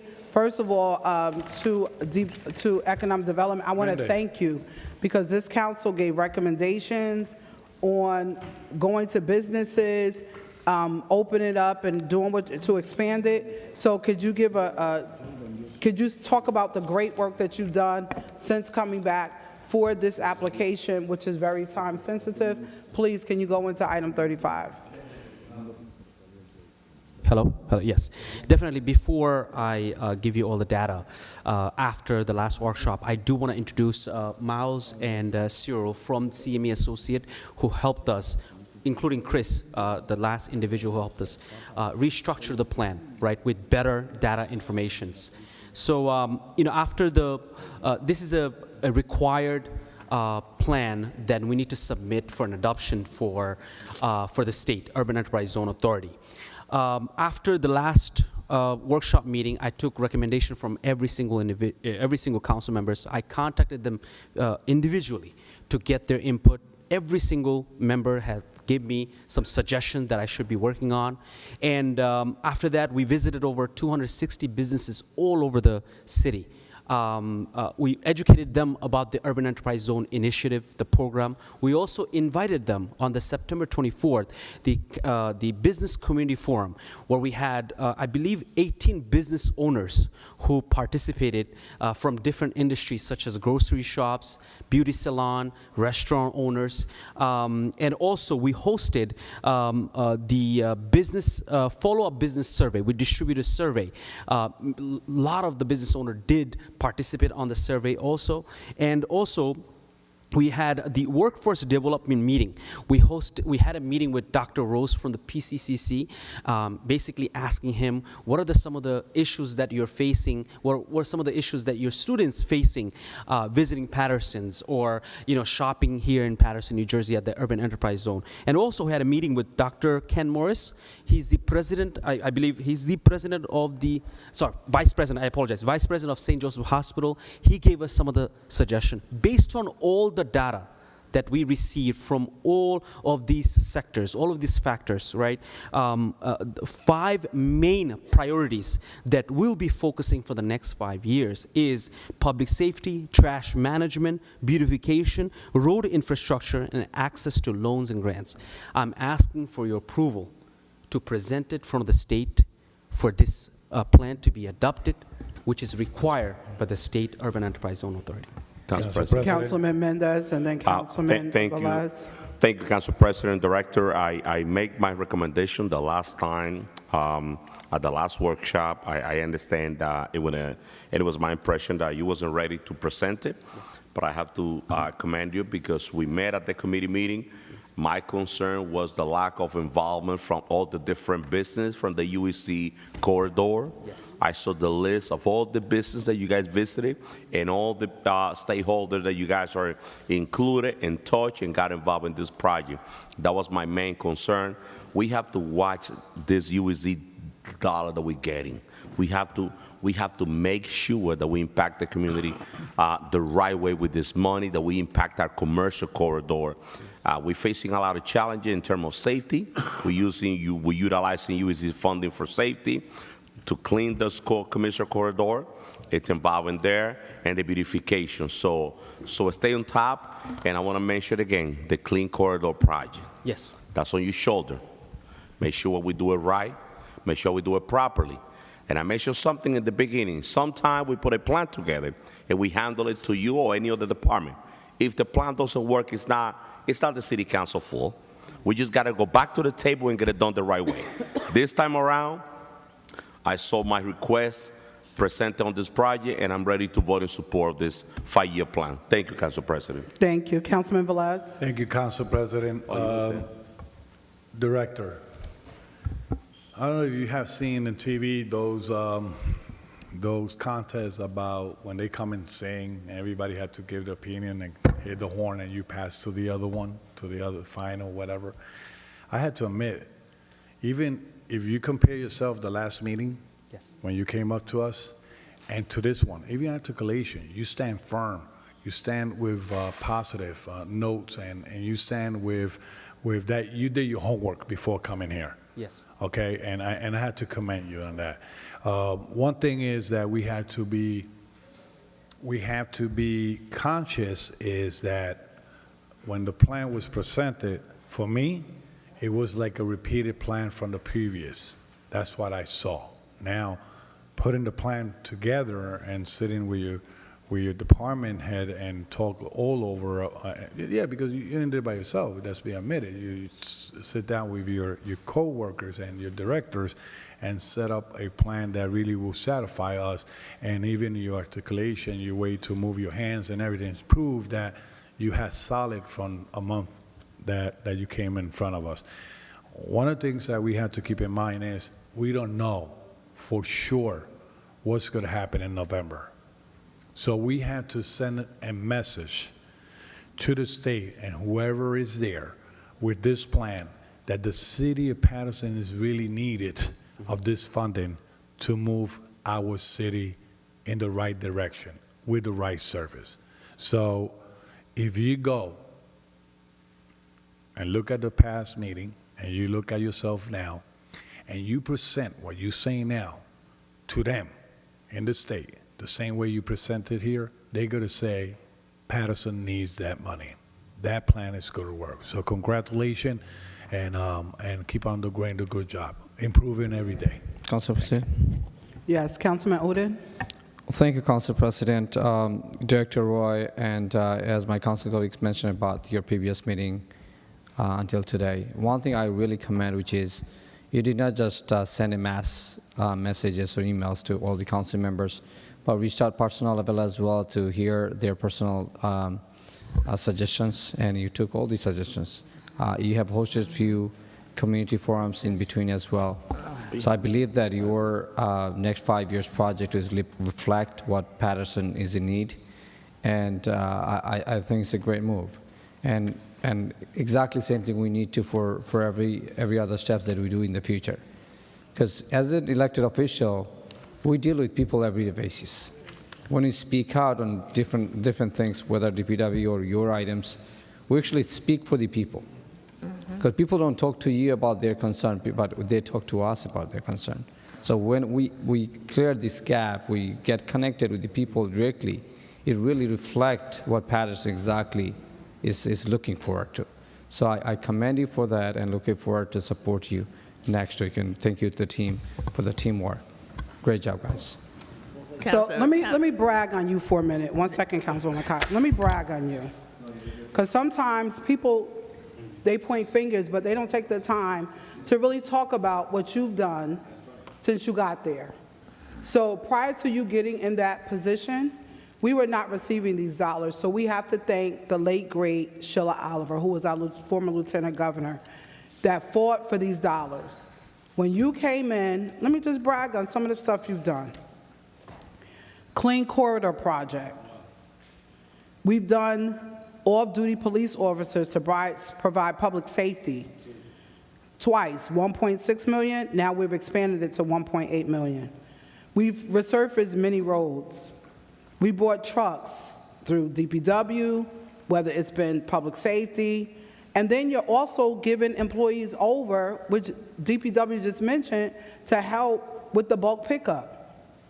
Beautifying the community, the planters, the lanterns, some of the decorations and the sceneries that happens all over the community. This is just to name a few of the great work that you've done. And I want to say this to you publicly, and you know I've said this to you privately.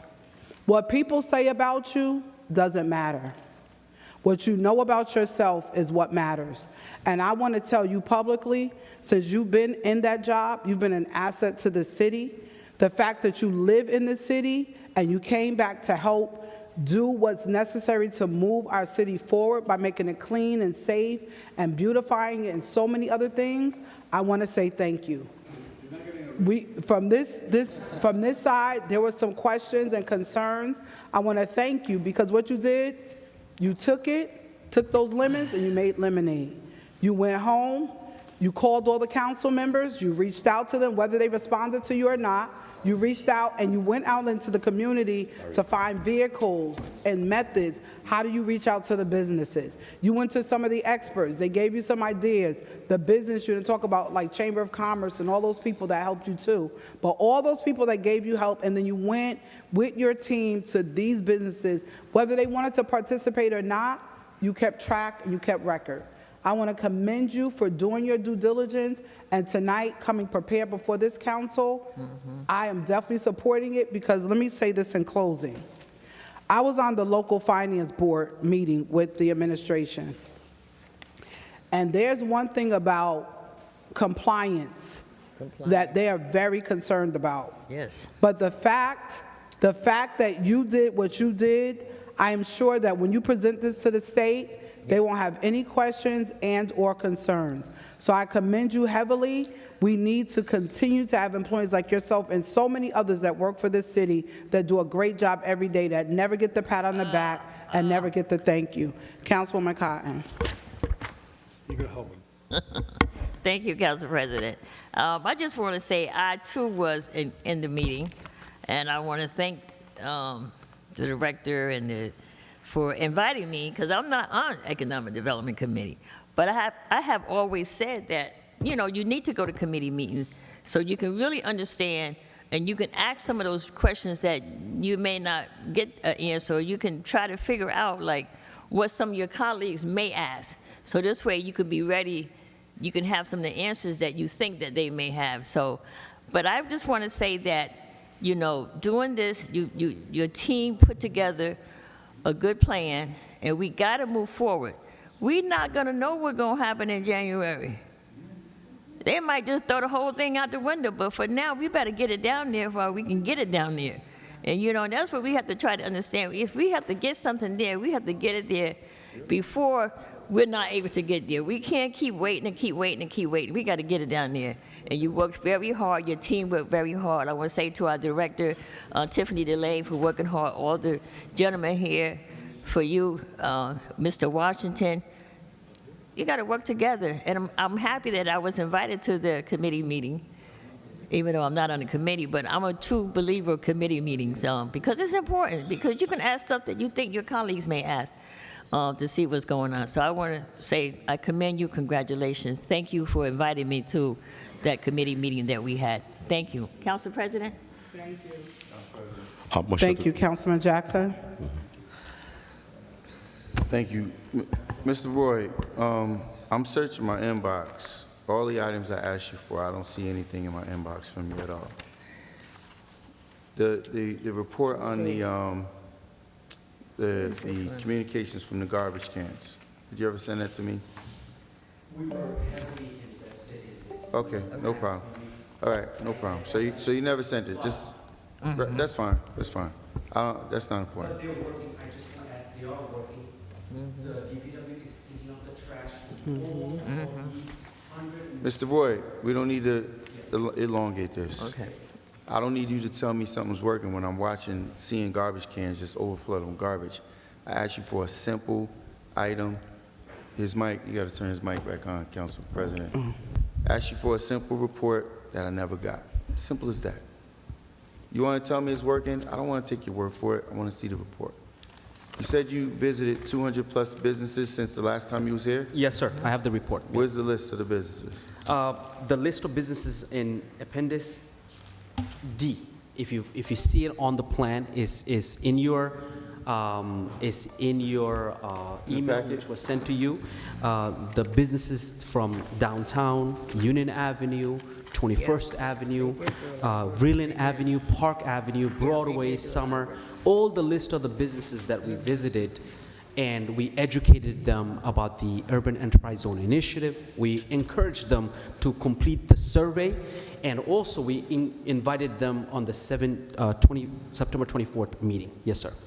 How many new members did you gain from the 200-plus visits? How many new, I'm sorry? Memberships to the UEZ. Council President? A membership. These questions are out of line. It seems like he's like personal attack. He said it. He visited 260, and this should be enough. If you want a list of it, ask him. I was the last meeting too. It seemed like you have something personal against him, which is uncalled for, Councilman Jackson. You could vote no on the project. That's all. Are you done? I am done. Council President, point of order. Why did you allow him to interrupt me? He didn't have a point of order. He didn't have anything. I had the floor. Council President. This is not something new. This is a matter of decorum. You always talk about people. Matter of decorum. You talk about people. If we're talking about decorum. I learned from you, so I'm talking over you. Can you allow just Councilman Jackson to finish, please? Let him finish. So, Brother Roy, by all means, I didn't say anything about you personally. I don't really know much about you personally. A personal attack would be me saying, oh, I don't like your haircut. I don't care about any of that. Just not personal. I asked you the same questions that I asked of anybody else. Jerry Spizial just stood up here and I asked him the same question. Yes. He lacks certain levels of intellect in order to understand that. He may think this is a personal attack, but it's not. I'm simply asking you to be accountable. He's making this claim. I mean, there's a lot of things. I've been a member of the UEZ for 25 plus years when there was one person who ran the UEZ. She didn't have multiple employees, which you do. You have multiple employees who pay very well. She didn't have all of the things that you have, but yet and still, there were a list of businesses that attended a yearly UEZ function. There was a list of businesses that received benefit from the UEZ, the facade program, the sidewalk program, the awning program. I can continue on. It's nothing personal. So I don't have any clue what this dude is talking about. He doesn't even understand what he's talking about. Once again, you visited 250, which is very impressive. I mean, you have a support staff. I don't have any issue with that. So how, of the 240 plus businesses you say you visited, how many of them are members of the UEZ? How many were members of the UEZ? Correct. All of them. They're business owners within the urban enterprise zone. That's not how it works. You must become a member of the UEZ in order to receive benefit. You can be in the zone. So, you can be in the zone. Councilman, No, it's not right. a SID. Well, so let me just provide some clarification. Yes, So the whole yes, point Director. of the 5-year plan is really to solicit feedback from the businesses that operate within the zone. It's not meant to be a membership sign-up at that time. It's really to engage the I didn't business say community. there was, Director.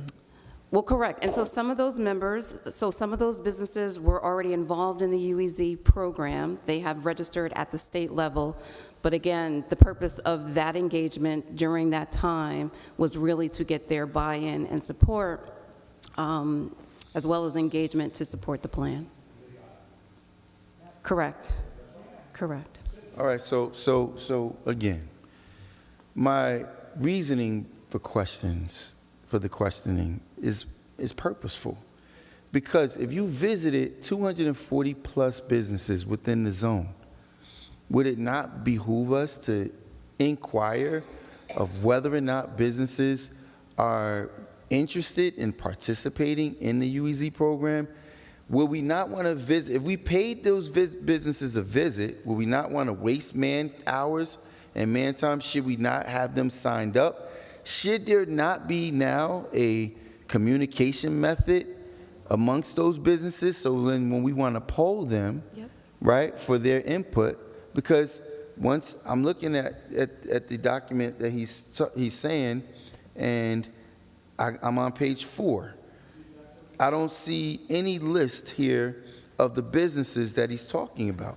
Because I would like to follow up with businesses. Like, I would like to go talk to the businesses that he spoke to. So you were looking for my support for this, right? So I want to be able to go and say, hey, did personnel from UEZ pay you a visit? Have they satisfied some of your issues and concerns? We're in the corridor, right? So the corridor is addressing certain matters, whether it's crime, and we're spending $1.8 million, cleanliness, et cetera. We have these garbage cans that are there. Are we polling? Did we ask those businesses, are these garbage cans working for That you? was part of the September 24th public engagement session where those that attended were able to provide their business information as well as contact information. We did ask who was already registered as part of the state's UEZ program. Many of them were already registered with the state. Those that were not, we were able to provide them with information on how to register. They can register directly through the state, which many have already done outside of being approached by the UEZ office. How many businesses were in attendance at this forum, At the this public meeting? forum, there were about 45 businesses. I stayed for pretty much the earlier part of the session, which was partly facilitated by me, so yes. So listen, I'm not going to prolong this, Director. Obviously, there's some pushback from my line of questioning or my inquiry, right? As the legislative body, investigative powers is the power that is bestowed upon me. I don't have one email. I've asked the Director for these same questions before. A list of the businesses, right?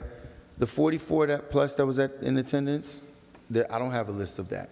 The 240 plus that he's asked, like when I go downtown and I speak to the businesses and I ask them, their sentiment to me is they've never been spoken to. Broadway Pizza. How do we not, who spoke? You visited Broadway Pizza? Definitely. Okay. Broadway Electronics, Broadway Pizza. Yes, definitely. Yes. When? There was a significant push to When? do outreach to the downtown businesses. Since the last meeting or prior? Since the last meeting. So you spoke to them since the last meeting? Mr. Roy? After the last meeting, yes, we went back within the 3 weeks period. We did speak to Broadway Electronics, Broadway Pizza, all the businesses within the Broadway that session. Yes, Probably sir. the person that he spoke was not there. And Broadway Pizza, actually, they're part of the urban enterprise zone. They're a member of the urban enterprise zone. I believe so, yes. Yes. All right, so listen, if I can get a list, I will be satisfied. I don't understand, how is it so difficult to get a report? I really don't get it. I don't think that what I'm asking for, Director, if you're telling me that what I'm asking for is unreasonable. No, it's not unreasonable. I'm just So, trying to, from the last meeting, you know, I think everything outside of the trash compactors has been supplied or at least, you know, been mentioned by Mr. Roy. I have zero emails Director. from him. Zero. I don't have any communication from him at all. Unless I asked Councilman Kalik to help me with the spelling of his name, check my inbox. I don't have any, is there someone else that's sending out communications to council members from under his purview? No. No, all right, well. Thank you. So thank you once again. Thank you for the full package that you had delivered to all council members. Motion to close. Motion to close. Motion to I'm close sorry. by, motion to close by, I have two other items. they're on consent. We did those already. Motion to close by Councilman Mendez, second by Councilman Velez. Roll call, Madam Clerk, to close. Good night, directors. Good night. Motion to close, Madam Clerk. Council President, I want to make sure he's out of probation. Motion to close, Madam Are you out of Clerk. probation? Councilman Velez. Motion to close, Madam Clerk. Motion to close the workshop session of October 14th, 2025. Councilwoman Cotton. Thank you, Madam Clerk. I just want to say for everyone that came out here tonight to speak at the City Council meeting, and, you know, I just want to say that, you know, when people call and they need to get advice or they need to be guided to the right person or be guided to the right place, you know, you do your best to send them to where they need to go. Or if you're not sure where they need to go, you do your best to try to find out. So for everybody who came down here tonight, you know, thank you for coming out, expressing your concern. You know, you want to figure out where to go, what to do. There's so many things that's happened here in our city. And so I just want to say thank you all. Thank you all for watching. Sometimes I think the council meeting, I'm not here, and you never hear me bashing any council members, and I'm never going to do that. I'm never going to call nobody out. I'm never going to do any of that. So for all you out there watching, God bless you. Enjoy. And for those who came to speak tonight, I thank you all for coming out, expressing your concerns and everything.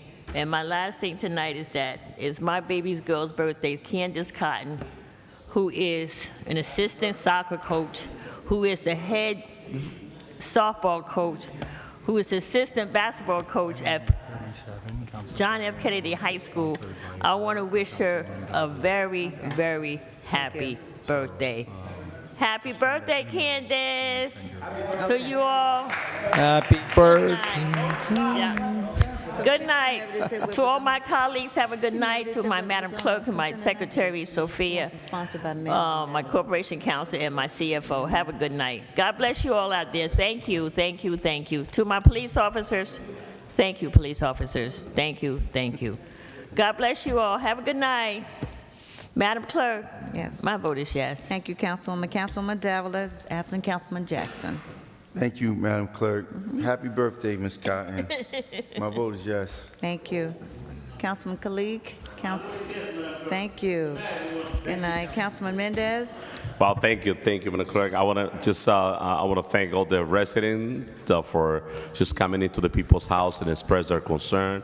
Let me also take this quick moment to wish my younger son, Daniel's birthday, happy birthday. Tomorrow he's turning 17. He's ready to finish high school at PCTI, and he's ready to go to the Marine. He's ready to go to the Marine, and I'm very, very excited to celebrate with him. God bless you, son. God bless me with a beautiful family. Council members, we have a lot of work to do. Let's just put things aside and do the one, get the job done. My vote is yes, Madam Clerk. Thank you, Councilman. Councilman Omar? Thank you, Madam Clerk. Happy birthday, Coach Candace Cotton. Yes. And with that being said, good night, Paterson. Thank you, Madam Clerk. Thank you. My vote is yes. Thank Have a you, good Councilman night. Udine. Thank you, Madam Clerk. Before I close, I want to remind Council President, there is an item that I have included, item number 72 regarding the ordinance, Chapter 421, Article 3 of the Paterson Code to regulate smoke shop and tobacco stores. This item was holding close to a year, and it was promised to the people that it will be discussed in the committees. Never took place. I brought it because if you want discussion to take place on the air, you can do this, and I respectfully requesting if any discussion should be done in the committees, please do so. Because next week I'm bringing the community here on the regular meeting to speak about it one more time. A committee meeting cannot be an excuse. How long do you need for a committee meeting? 6 months, 7 months, a year? The draft was done by the Corporation Council, which do not bypass the state statute. So I clearly stating one more time, the Paterson, especially all the organizations that are involved, they're still waiting on it. And very simple. It states, as you know this, if you walk around the city, every single corner there's a smoke shop growing. There's no limit to it. And I don't know what holding this so long to have that discussion done. We can wait till after 4. That'd be fine. Council President, I am just telling you, if this is another way of holding an item for a year, and I'm not sure what politics involved to it, I have no idea. It's 7, 8 months. Committee cannot have the discussion done. So whether, and I requested Councilman Ibrahim, since he is in the what committee? Health and Emergency, Human Services, and you are in Public Safety. If discussion should be done in the committee, please do so. Or trust me, you will see the crowd right here in this chamber. So here, let me just put it on record. One second. No, we're in the middle of roll call. Point of order. This is. Don't threaten nobody. Don't That's right. Do not send threats. Don't threaten. Council members, we It's will not a address threat. the What do you threat. think threat? Oh, I'm sorry. Council members, It's point not of a order. threat. It's not. Point of order. Point of order. Councilman Udine, you're speaking, but you just made a threat that if they don't do something. Council President, So maybe respectfully, if you feel so, I'm sorry. It's not a threat. What I'm saying is, you saw that this item was addressed multiple times in this chamber. It was promised to the people that we'll have the discussion done in the committee, we'll bring it back. It's over 6 months with that promise. Where's our promise is lying? Council President, if I could just put That's it on the exactly record, what I'm please. stating, Council President. No? So I am requesting to the committee chairs, please have the discussion done. Councilwoman Cotton, please let him finish. Oh my God. We're in the middle of roll So- call. Have the discussion done and bring it back to the council. Let have the vote on it. If council feels something should be done, it should be done. It's something already drafted by our corporation council, which follows the state statutes, does not bypass any state law. So I'm forwarding the draft to all the council members and also giving a hard copy to everyone to please make sure have the discussion in the committee. I don't want to just bypass the committee and come here, but I brought it back because I was waiting about 7, 8 months just on one item. I don't want to respond to in between. It's time No, to go. this is wrong. Councilwoman, I respect you, but this is so wrong. When you're saying sometimes it takes a year, then what kind of service we are providing to our city? A simple ordinance discussion takes years in the committee. What kind of things we are promising to our city? It's something very important. Every single corner of our city, we can see the smoke shops growing. We can see great products in people's flavor products, no regulations. We are trying to regulate these items over the city, especially to handing over to our teenagers. I'm expecting that committee will take this in seriously and move it forward. I requested Councilman Ibrahim, and I'm requesting you, Council President, as well. Please have the discussion done so that we can move it forward. And I'm going to forward the email in a minute before I leave the council chamber, and also giving you hard copy to every single council. Thank you. My vote is yes. Thank you, Councilman. Councilman Velez. Thank you, Madam Clerk. Councilmen, I just want to say this, and I want to set the record clear. We are the legislative body of the city of Paterson. We could write ordinance, we could write resolution, we could vet it through the council, we could vote on it, we could move it forward. If the state has a problem, if any organization has a problem that we have voted for something to take action and to put it in place, Councilman, listen to this. If the state has a problem, or any organization, profit, not-profit, has a problem for anything that we have adopted or voted into law or ordinance in the city of Paterson, they could contest it. 25 days, they have it before it enacted the law to prevent us to do laws or ordinance that people are complaining every day. Even Councilman Ruby Kind complains about the smoke shop. Everybody smoke about the smoke shop, what they doing out there, whatever. If they have the evidence that could support whatever Councilman Uding is putting on forward, then we could discuss it. If it gets voted, let them challenge it. They don't want to challenge it. We voted for ban every license of cannabis, and the mayor vetoed it. So, you know, and we had the chance to go back into fighting with the mayor. So that's one thing. I will look into this, Councilman, and if the law is supporting the state law support, if the state law support what it says here, and it has a statute, that because licenses are regulated by the state of New Jersey, if the ordinance you're creating, okay, or amending, have the state approval on it, we could modify, but we cannot go over the state or under the state. No. That's NJ's statute out there. So I see it here. I saw it right here in the third whereas. Now, ladies and gentlemen, and I'm going to say this loud and clear. And I'm going to direct it to Mr. Olivares because he's the one that came to the public portion and state what he stated. No matter what you say about my wife, no matter how you see her, if she's not professional or professional, she holds a master's degree, she's well capable to do any job in the city of Paterson or outside the city. One thing you're not going to do is, Mr. Olivares, is to kill the love that I have for my wife and the capacity that she have to move forward in any position in the city of Paterson. Saying that, thank you for raising the acknowledgement that my wife is a well-capable person to work in the city of Paterson. Saying that, congratulations, feliz mes de la herencia hispana. We're going to be celebrating on the 24th, I believe it is, 24. Also tomorrow there is a program by the second floor, the mayor of the city of Paterson, so let's cooperate and be here.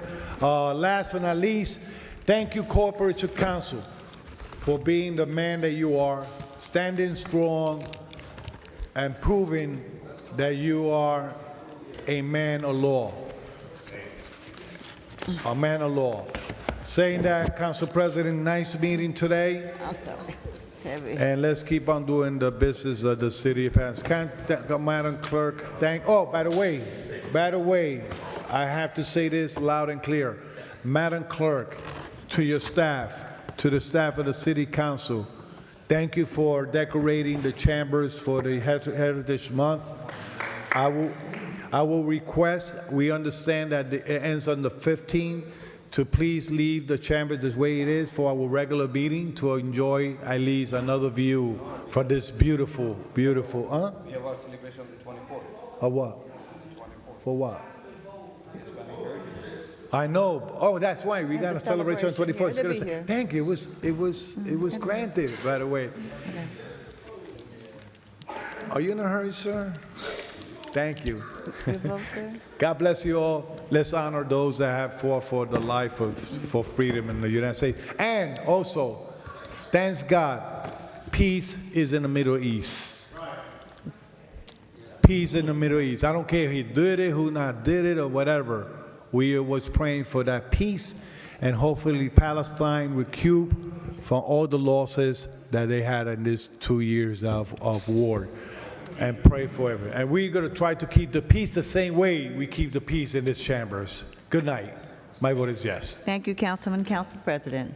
So let me just say this, Councilman Velez, the chambers will continue to stay decorated. Our Hispanic Heritage Program will be on Friday, October 24th at 5 o'clock, so it will continue.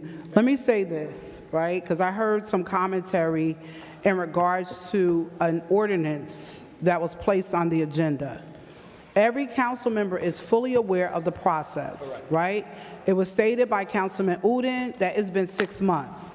I've only been the council president for 3 months. Every time July 1st comes is a new council president, and then we set committees. Some of the committees have changed. It was sent to the committees.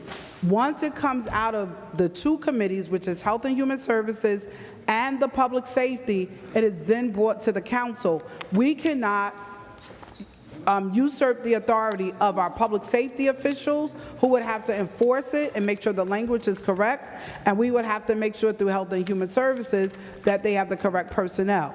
That is not our role. Our role is to write the legislation and sit in these committees.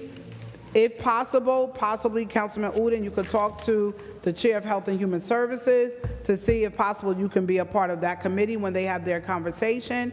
And we've already been in conversation with Public Safety. So these are conversations that are happening, and every council person knows, especially our veteran council members, what happens. In committee, there may be concerns, they may want to change some things. We take those recommendations because those are the people that will enforce what we put in place based on the fundamentals of government. So for me, I hear the commentary, if you don't do this, we're going to do this. It's not going to move anything, because if it's not on the agenda and it has not passed committee, we cannot vote on it. So we're waiting for Health and Human Services and Public Safety.